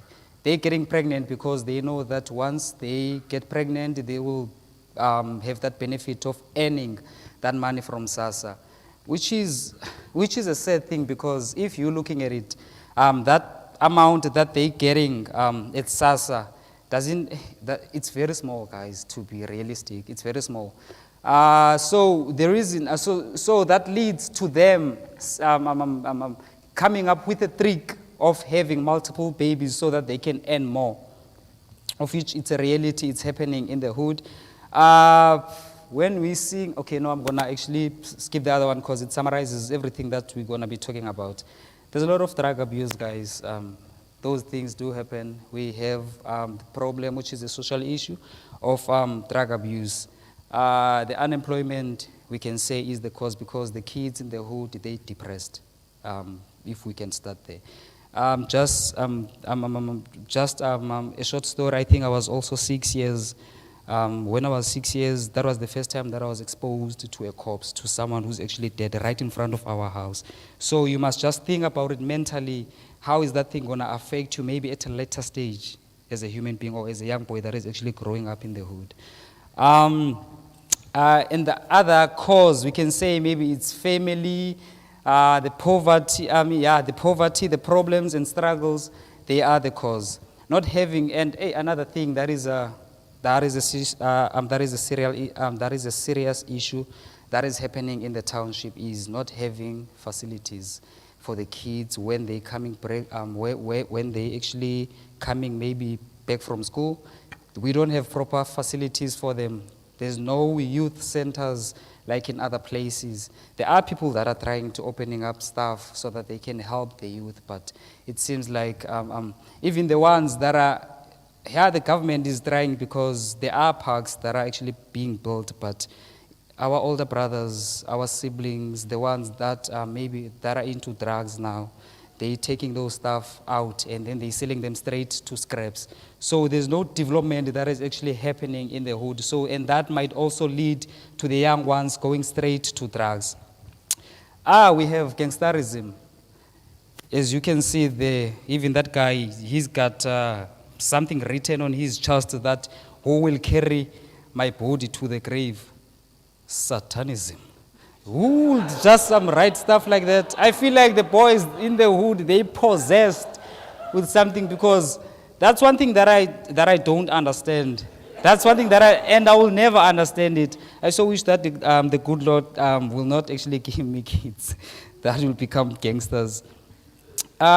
Teenagers and elders that were maybe by chance become the president or future leaders of this country, they get into drugs, and it's sad. And when I was doing my research, unfortunately, some of the clips I couldn't actually finish so that I can put on my slides, and they were also long. What I find out is most guys, they're all complaining about peer pressure. That's why they're joining gangs. And when they said that about the peer pressure, I also relate, because I do have a friend that we were growing up together, and then he ended up becoming a gangster himself, and now he's no more. He was killed. And others, they say they're joining gangs because they want the protection, of which I relate when it comes to that. I relate directly. I think I was doing grade 11. Yeah, I was doing grade 11 when I was approached also by the guys. I was approached by the guys that saying that I must actually join a gang. And then I told them straight that that's something, because I'm a coward. I can't be fighting with people out there, man. Because these guys, they're carrying sharp objects, they've got guns and stuff at a very young age. I don't know who's supplying them, but they do have this stuff. So I told them straight that I cannot. And then for me, I think I joined. I also joined, but for a month, because for a month. And then I joined for a month because I just wanted protection, that's all. Because I also wanted protection. So I just joined for a month, and then I told my mom that, okay, cool, you know what, now you must actually give me taxi fare because I can't walk. Because the reason that I joined was, for me, when I'm actually going to school and coming back, I don't actually get maybe gotten by these guys and then maybe getting stabbed or shot or something. So that's why I also joined the gang. Moving to our Stop Gender-Based Violence slide. That's a serious issue that is happening in the townships. I don't know how we can maybe try and work together when it comes to that. Every day, whether it's 16 days of activism or not, we always getting stories of people that are getting killed by their partners, of people, of young females that are actually maybe getting tortured or stabbed. For an example, the story of that lady that was studying in Forte, the one that was botched up or was cut into pieces by by her boyfriend. You see stories like that, those are stories that really pains me. And moving to our last picture, the LGBTQI. That's another thing. That's another issue that we have in the townships. I don't know whether, or maybe I must start to blame the government, because I feel like they're not doing enough when it comes to educating our people. There was a campaign that actually, I think maybe HIV and AIDS was new at that time, and then it was a scrutinized campaign. The way that they pushed that campaign, it was everywhere. Even still today, I'm still scared of HIV and AIDS, because that scrutinized, they ran a successful campaign when it came to that. I don't know whether it was because maybe there was not much corruption that time, I don't know. But when it comes to LGBTQI, I feel like the government is failing our people, hey? But shout out to the private organizations that are trying by all means to educate our people about that community. Shout out to guys that are trying by all means to start to reveal themselves now, so that they can also be accepted in the society, because that's another problem, because the guys, they're so scared to come out and say, okay, I am this way, because they fear that you will maybe get stabbed, or maybe you will have the whole community against you and stuff like that. Those things do happen. Okay, growing up in the township is like that. You at a very young age. I can relate when it comes to that as well. I became very wise at a very young age. The reason I say that, it's because when you're growing up in the hood, you get to see what everyone's route, or what's everyone's path, or what everyone's doings actually, where they're leading up, because when you growing up in the hood, there's so many things that are happening at once. There's guys, you're being exposed to so many things at once. You're being exposed to the guys that chose maybe to become criminals. Actually, you get to see what is happening to them. You also get to see people that maybe told themselves that they motivated enough, they want to work hard and get out of that place. And then you also get to see other people that are our role models. So you get to see people that are our role models at a very young age, so that you become very wise at a very young age. And it also gives you the privilege of making choices in life, because once you start to get to be exposed to these different paths that people are actually walking or going, you start to be wise when it comes to making your own decisions about your life. You learn to differentiate the right from the wrong, and then those things, they would lead to you making the right or good choices about yourself. The spirit of Ubuntu. The spirit of Ubuntu is something that lives in the townships, or in the communities, or in the locations. As you can see on my first photo there's a community feeding scheme. If you can go to communities that you know, you might find something like that actually do happen. It does take place, because that shows that there is a spirit of Ubuntu, because you start to, it's very nice in a way that people of that location, they start to realize that there are other people that doesn't have means in life. So that's why they're coming up with the community feeding schemes. And if you see next to it, there's a community garden. The community members, they also come together and maybe see an open land, and then they decide that, okay, you know what, let's come up with a community garden. As you all know that prices, especially when it comes to veg, it's so expensive. So they're trying by all means to afford, or maybe they're trying by all means to survive. And the reason for those community gardens is because they want mostly to help other households that doesn't have means. That's what I know. The one that I actually part of, we want to help families that doesn't have means. And then if you see on my last one, as you guys all know, that this season they're gonna get drunk and then sleep without turning off their stoves. They're gonna burn one another and stuff. So the spirit of Ubuntu also lives there. I so wish that maybe I can take you guys, but you can't plan for stuff like that to happen. I so wish that I can actually take you when maybe there's an incident where maybe there's shacks or some houses that have been burnt. So you can see how people in the community are united. They come together, they buy stuff differently, or people also come with what they can offer, so they can help these other guys that maybe are affected by a situation like that. The spirit of Ubuntu lives in the townships. Yeah, there is a space for everyone. The reason for that, actually that also happens. If you can go to Khayelitsha now, it is a very big township. It is a very big township, and there is a development. Now there's shacks that are being called sanitizer. There's a shacks that is being called, there are shacks that are being called COVID. There are shacks that are actually named by our leaders as well, Ramaphosa, Malema. There's a lot of different areas that have been developed that shows that there is a space for everyone. Even if you, my friend, you want maybe to have a house there, you can actually come, bruh. There's no problem. We will just give you a panga with something so we can actually chop the wood and we can build it for you, my friend. So there is a space for everyone. And the people in the townships, they actually have these small shacks that they're staying in.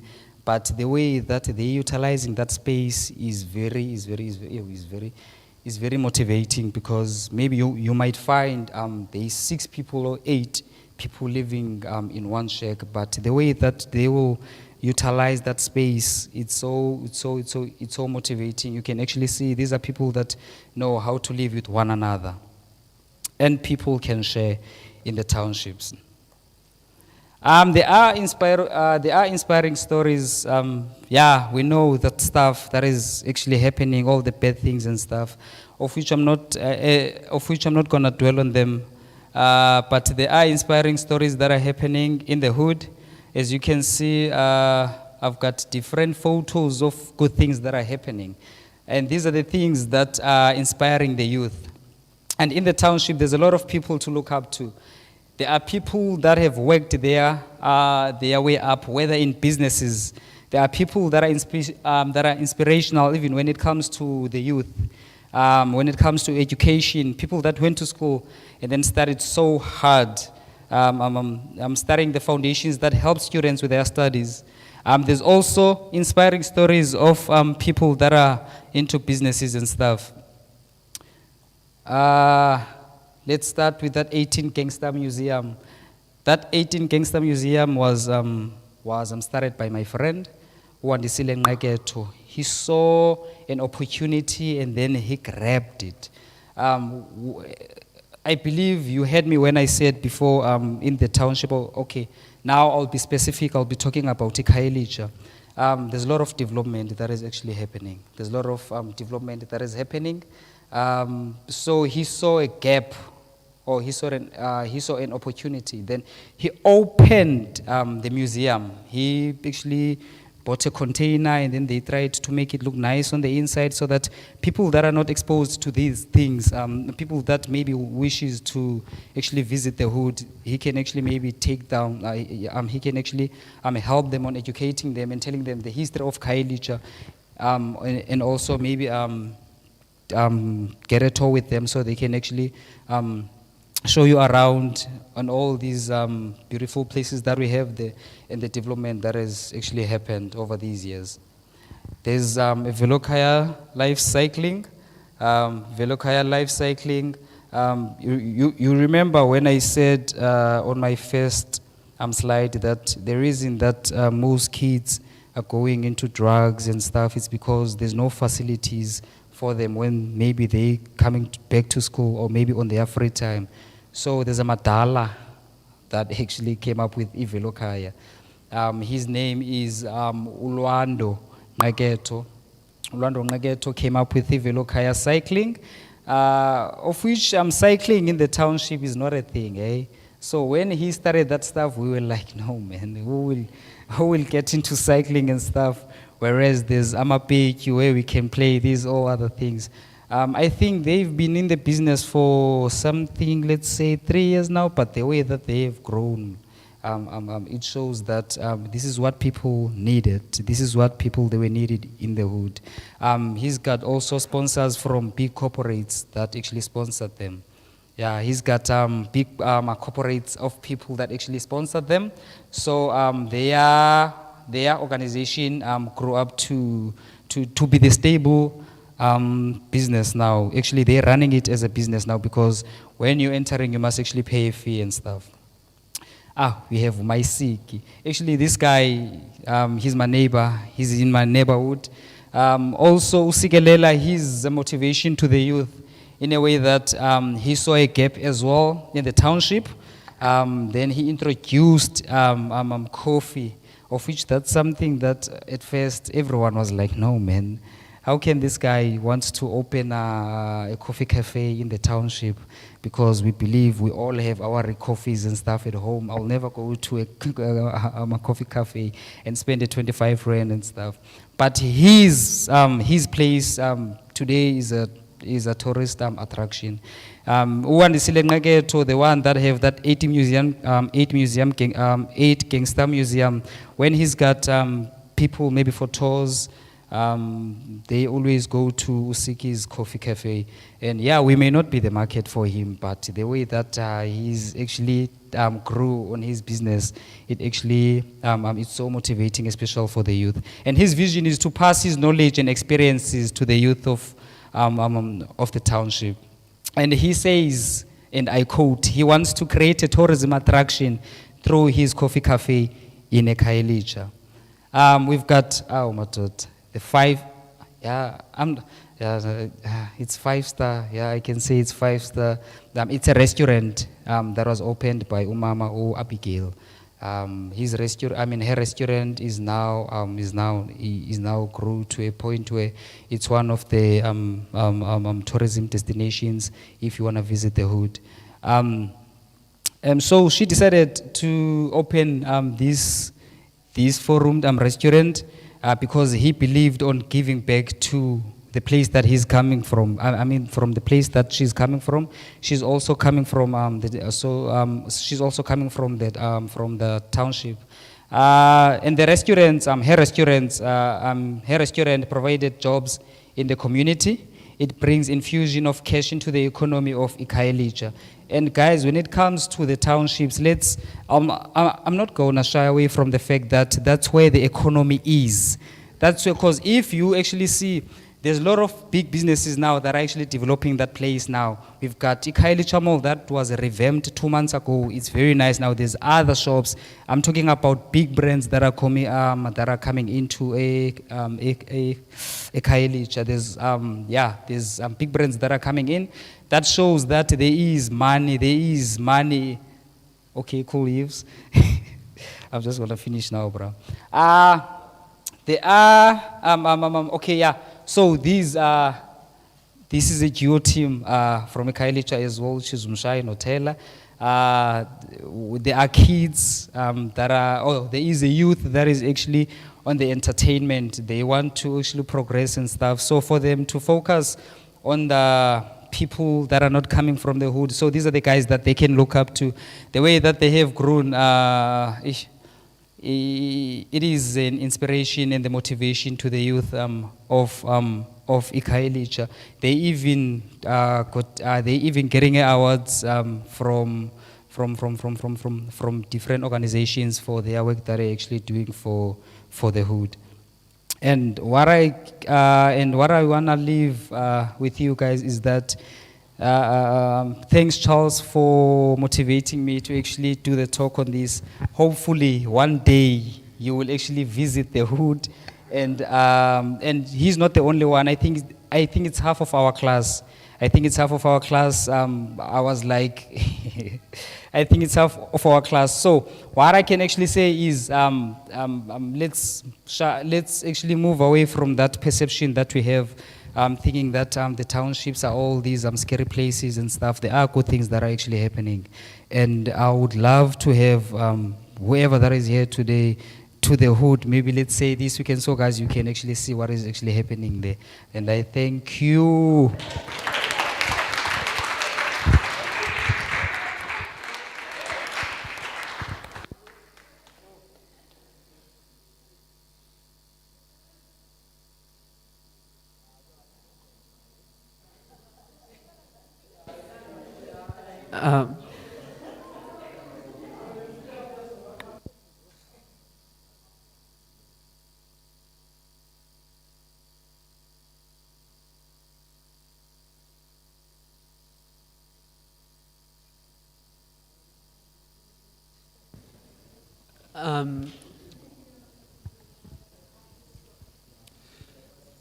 So we are running a bit over. However, the next two speakers don't feel pressed for time at all. Yeah, we still want to hear what you have to say. So we're very keen to still have you. And without any more interruption, I'd like to introduce our next speaker, Elaine.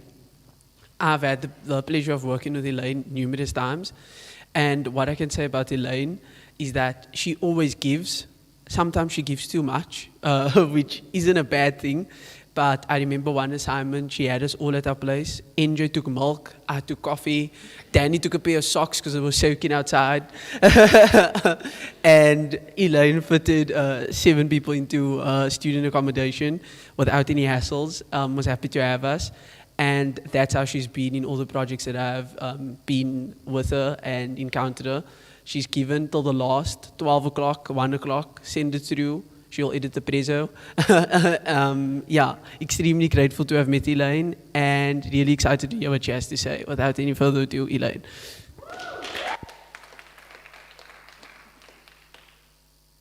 Cool. Hello, is it on? Cool. Hi guys. I'm super excited to be here. Actually, not really. I'm super nervous and really well done to everyone that standed up here and actually did your talks, especially if you felt as nervous as me. But anyway, I'm super excited to share my talk with you guys today, especially because I think that we're living through one of the most interesting times in history. Not only are we navigating our lives through a pandemic, but we're also actively fighting climate change and becoming increasingly aware about the rise of mental illness within our society. And even in a year where we have been exposed to so many different epidemics, researchers keep turning back to one epidemic in particular, and that's the epidemic of loneliness. Loneliness is the twist of the knife behind so many societal ills, from depression to addiction to violence, and it can be as damaging to your health as smoking 15 cigarettes a day.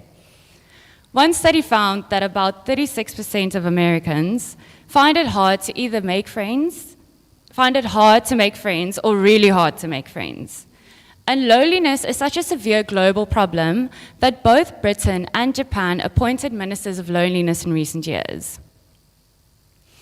Something that troubles me deeply is the fact that millennials and Gen Z have officially been identified as the loneliest generation with the fewest social relationships yet.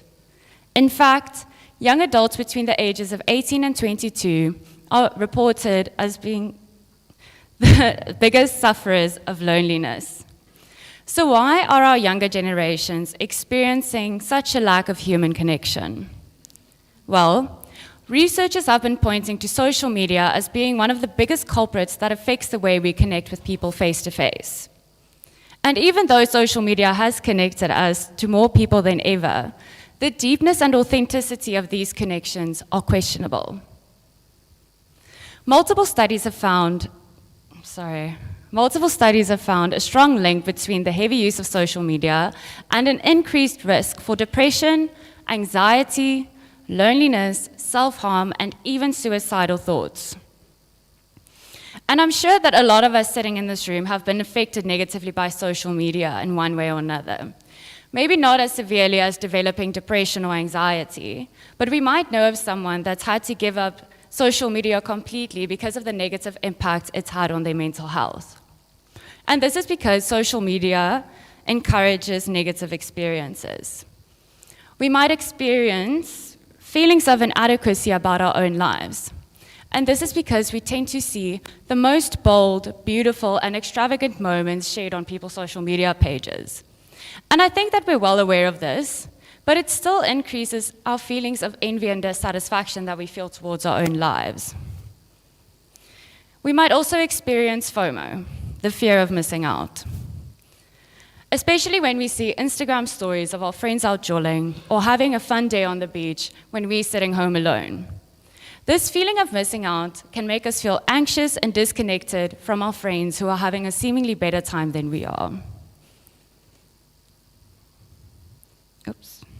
And it's not only people who scroll through social media that gets affected, but people who are posting often are also affected. Users who spend more hours on perfecting their makeup, outfits, and looks for their next Instagram post can develop an unhealthy sense of self-centeredness, and that can distance them from their real-life connections. I think that the overuse of social media can be like mental junk food. It seems like one of the easiest ways and most convenient ways to stay in touch with friends, but if we consume too much content, it will deprive us from forming meaningful connections in real life. And I don't think that we should stop using social media, but instead, I think we should find a solution to the root of the problem and teach millennials and Gen Z to not only prioritize human connections, but teach them how they can form these human connections face-to-face as well. And something that I think is completely underrated, but can heal so many lonely hearts, is the act of sharing a meal. I'm sure that a lot of us in this room has sat around a dinner table with our families and friends sharing a meal. And a lot of these memories have become some of our most cherished memories. And this might seem like a completely normal thing to us, but in reality, sharing a meal is something completely unique to the human experience. To us, food is more than survival. With it, we make friends, court lovers, and count our blessings. Now, our social bonding over food developed from using food sharing as a survival skill. And to help me demonstrate this, I would like to turn back the clock 50,000 years ago and make us all part of the same hunter-gatherer tribe. In our hunter and gatherer tribe, we'll spend our days hunting and gathering food to sustain ourselves. And every single one of us in the tribe has a responsibility to ensure that we survive at the end of the day. Now, hunting and gathering requires a lot of skill, and it's really not an easy job to get done. Most days, our hunters turn up empty-handed, and our gatherers do so as well. But let's suppose that today is our lucky day. Our hunters return with a kudu big enough to feed a tribe twice our size, and our gatherers return with enough fruit that would make a tribe of monkeys jealous. As a tribe, we'll have to try and consume all of this food to sustain ourselves until our next lucky day when we find a food surplus. And anthropologists believe that this is how we started sharing food to strengthen our social bonds in the first place. Not only with our own tribes, but with neighboring tribes that would have to help us in days where there's food scarcity. Now fast forward back into our modern society, and we'll still see that we continue to bond over food. I mean, Christmas is around the corner, and I'm already super excited to help my mom in the kitchen to make pampoen cookies, or to sit around the table with my family, bonding with them, and eating until I feel nauseated. It's also really cool to see what's happening in our brains when we're bonding with someone. When we're sitting next to someone or across from someone, telling stories, connecting, or just reconnecting with them, our brain releases indigenous opioids, which can help relieve pain. It also releases oxytocin, which causes feelings of well-being. These neurochemicals help us feel calmer, it can help us improve our social interactions, it decreases our fear levels, and it increases the level of trust that we feel when we connect with someone. Now, preparing and sharing a meal gives us enough time to experience these effects to their full potential. Something that's also cool is the fact that memories formed while eating are usually really vivid. Just smelling or tasting certain foods might resurface a memory from your past. These memories also tend to feel super nostalgic, And this is because, in the context of when you were preparing or eating this food in the past, it becomes almost symbolic of something else completely. So something that always raises memories for me is French toast. But French toast eaten with tomato sauce specifically. I know a lot of people hate that, and I get a lot of judgment for it. But honestly, it's one of my favorite things to eat, because it almost resurfaces those feelings of feeling nourished and deeply loved in my childhood home. Food memories are so evocative because we use all 5 senses when we form them. The more senses are involved in a moment, the more vivid the memory will become. And this is because we're giving our brain more layers to work with so that it can ingrain that moment into your brain. So not only is our brain utilizing our senses to form a vivid memory when we're eating food, but our neurochemicals are making sure that this specific memory will be recalled with a feeling of warmth when we decide to connect with someone over a meal. I think it's absolutely amazing how connected we feel when we share a meal with someone. It's one of the most primal and wholesome ways to experience human connection. And I know that a lot of us sitting in this room will embark on new journeys next year. Most of us will start a new job. Some of us will move to a new city or a new country, and maybe some of us will have friends that are moving away for good. I think that a lot of us will experience some lonely times next year where we feel like we have a lack of human connection. And that's when I hope you remember that sharing a meal with someone brings so much joy into our lives, and nothing, not a conversation, not a handshake, or even a hug, establishes a friendship so forcefully as eating together. Thank you.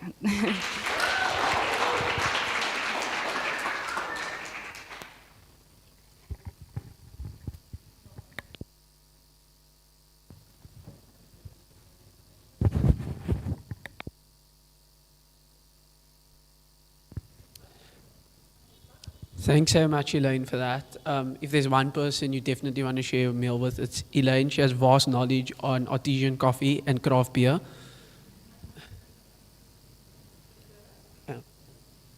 The next speaker is extremely dear to my heart, very, very dear to my heart.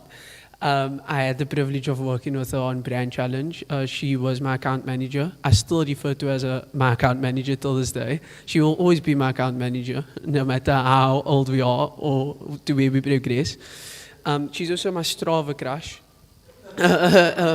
She's clocked an impressive 1,700 kilometers for the year. Lauren is an absolute machine. So I have one fond memory of Lauren that basically sums her up. I got her one day in the passage, and she had tears in her eyes. And I stopped her and I said, "Lauren, are you okay?" She says, "No, but we move."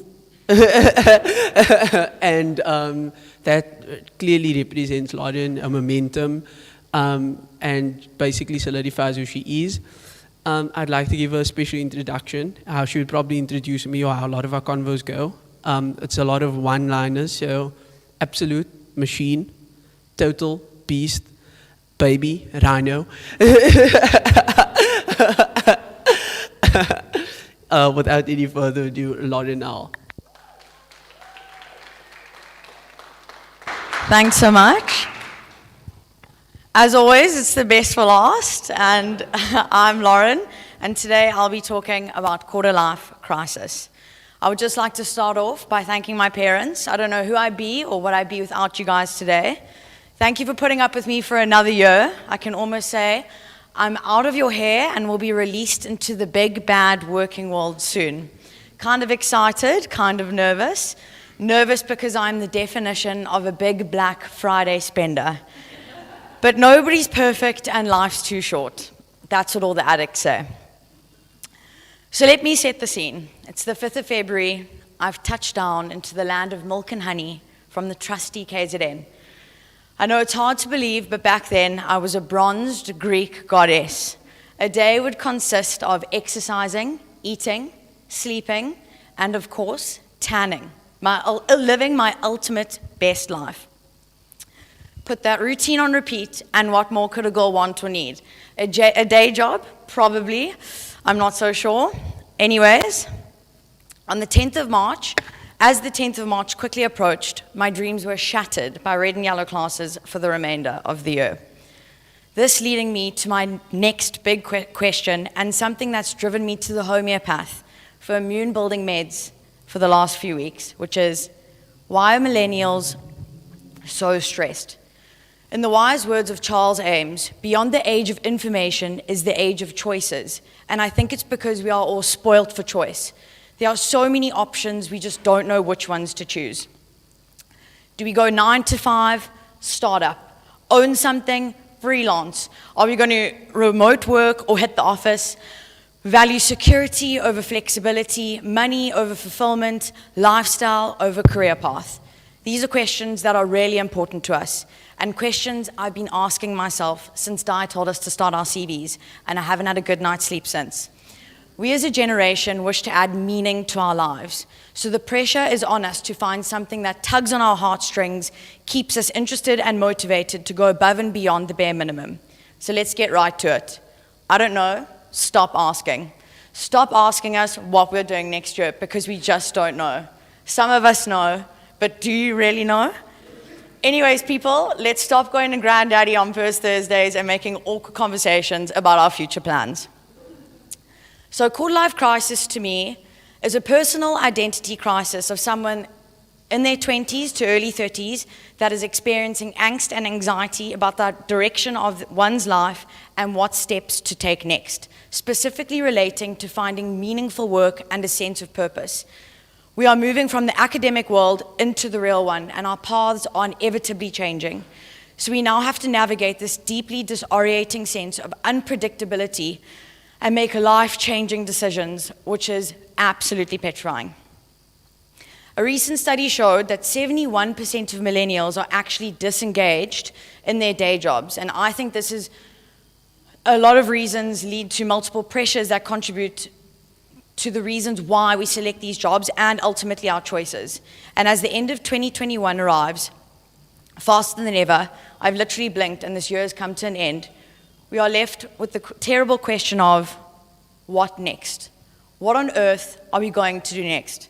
Just a couple of months ago, my what next was red and yellow, and now it's over. And since then, I've had this internal debate going on inside of me of whether or not I should travel, because I'm constantly told I'm young and I'll never get these years back. Do I take the first job offer I'm given because I may not get another one as good? Or do I reject the first job offer and demand a better job with a better position and more money because I should be fussy and I'm one of a kind? Leaving us ultimately in a crossroads and facing a dead end. We now question, who are we supposed to be in this world? How can we make a living and make a difference at the same time? And how are we supposed to live in society? And I think that there are hundreds of questions we ask ourselves daily. And I think that there are lots of causes for these little moments of crises, and that can be put down to a few things. And that is our deep-rooted belief system. Since we were born, our beliefs have been ingrained in our brains, being influenced from our family, friends, society, social media, ultimately affecting the jobs we take and the reasons why we take them. We need to unlock this master key and understand that everything is figure-outable. One way or another, we'll figure it out, but it may take some time. Next is Barry Schwartz's paradox of choice, this idea of fear versus intuition. Fear is definitely holding us back, and we are scared to take the next leap of faith, continuously telling ourselves others may be better or stronger at it, so we may as well not even try. But we need to realize that we have this God-given instinct inside of us called our gut feel, and we need to start trusting, listening, and relying on it more. At the end of the day, no degree defines you. So if you want it, take it. We all have the ability to adapt and overcome. Everyone is sailing the same boat, and we can find comfort and reassurance in that. And that we need to have the courage to make mistakes. No one is afraid of failing, but rather afraid of letting people see us fail. In life, we must remind ourselves that we actually need a 99% failure rate, because this is the result of us continuously making mistakes because we are continuously trying. So here are some tips and tricks. Lesson 1, which is the first step towards finding meaningful work.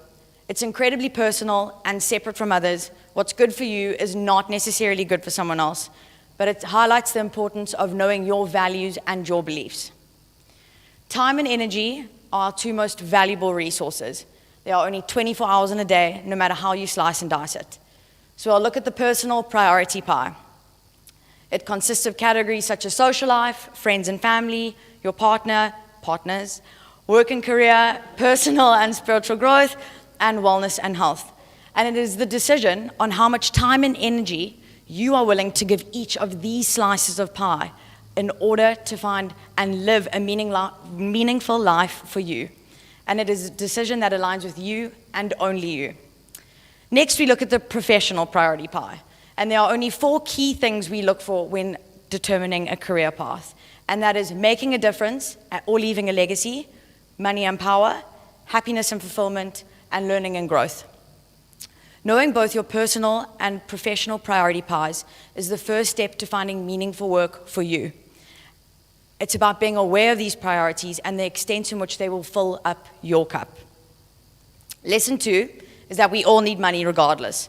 So no matter how much money you need to live your life, you need to make sure that you are aware of this, because it's impossible to hit a target you can't see. So next we'll talk about one of my weaknesses, the big B, the word budget. Make sure you're not overshooting above and beyond your means, that you are satisfied with your life. Rather, make sure you're making enough money to live so that you're not sacrificing the good things, but also consider that if you are making too much money, it's inevitable that you are sacrificing things that are important to you. So find the balance.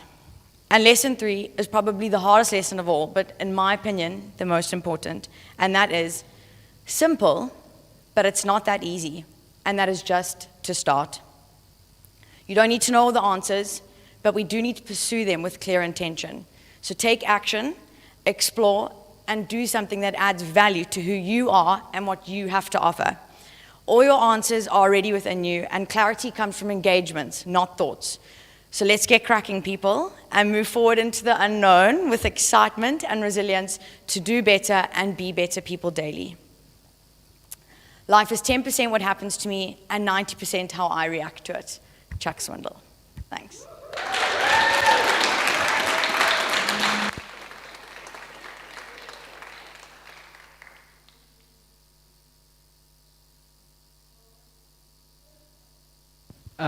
That was a great note to end it on. That firecracker there was my account manager. And that's exactly how she briefed all of us before we went in to chat with Dan and Melissa. Oaks, don't worry about it. We'll figure it out. Let's just go knock it out. So she's truly loving what she's telling you guys. So now that all the fun stuff is out of the way, I have to get to some admin and formalities. So first of all, Lauren, I am happy that you mentioned Granddaddy. We do need a photo upstairs because they have requested that they want to take a picture of their furniture because they are remodeling. So all of you guys are going to have to, no, I'm playing. Di actually has requested a photo of all of us. So everyone that's here, can we please go upstairs and take a picture for Di?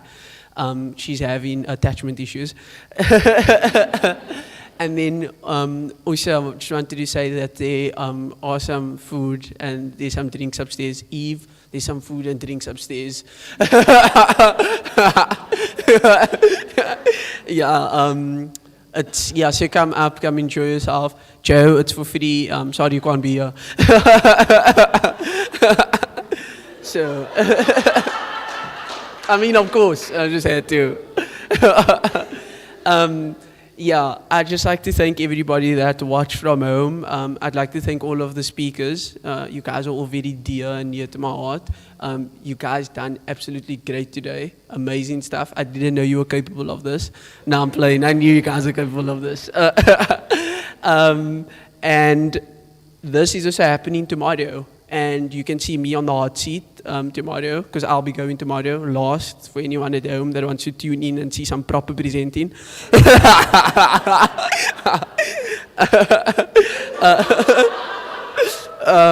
We start the exact same time at 9. Yeah, so tune in.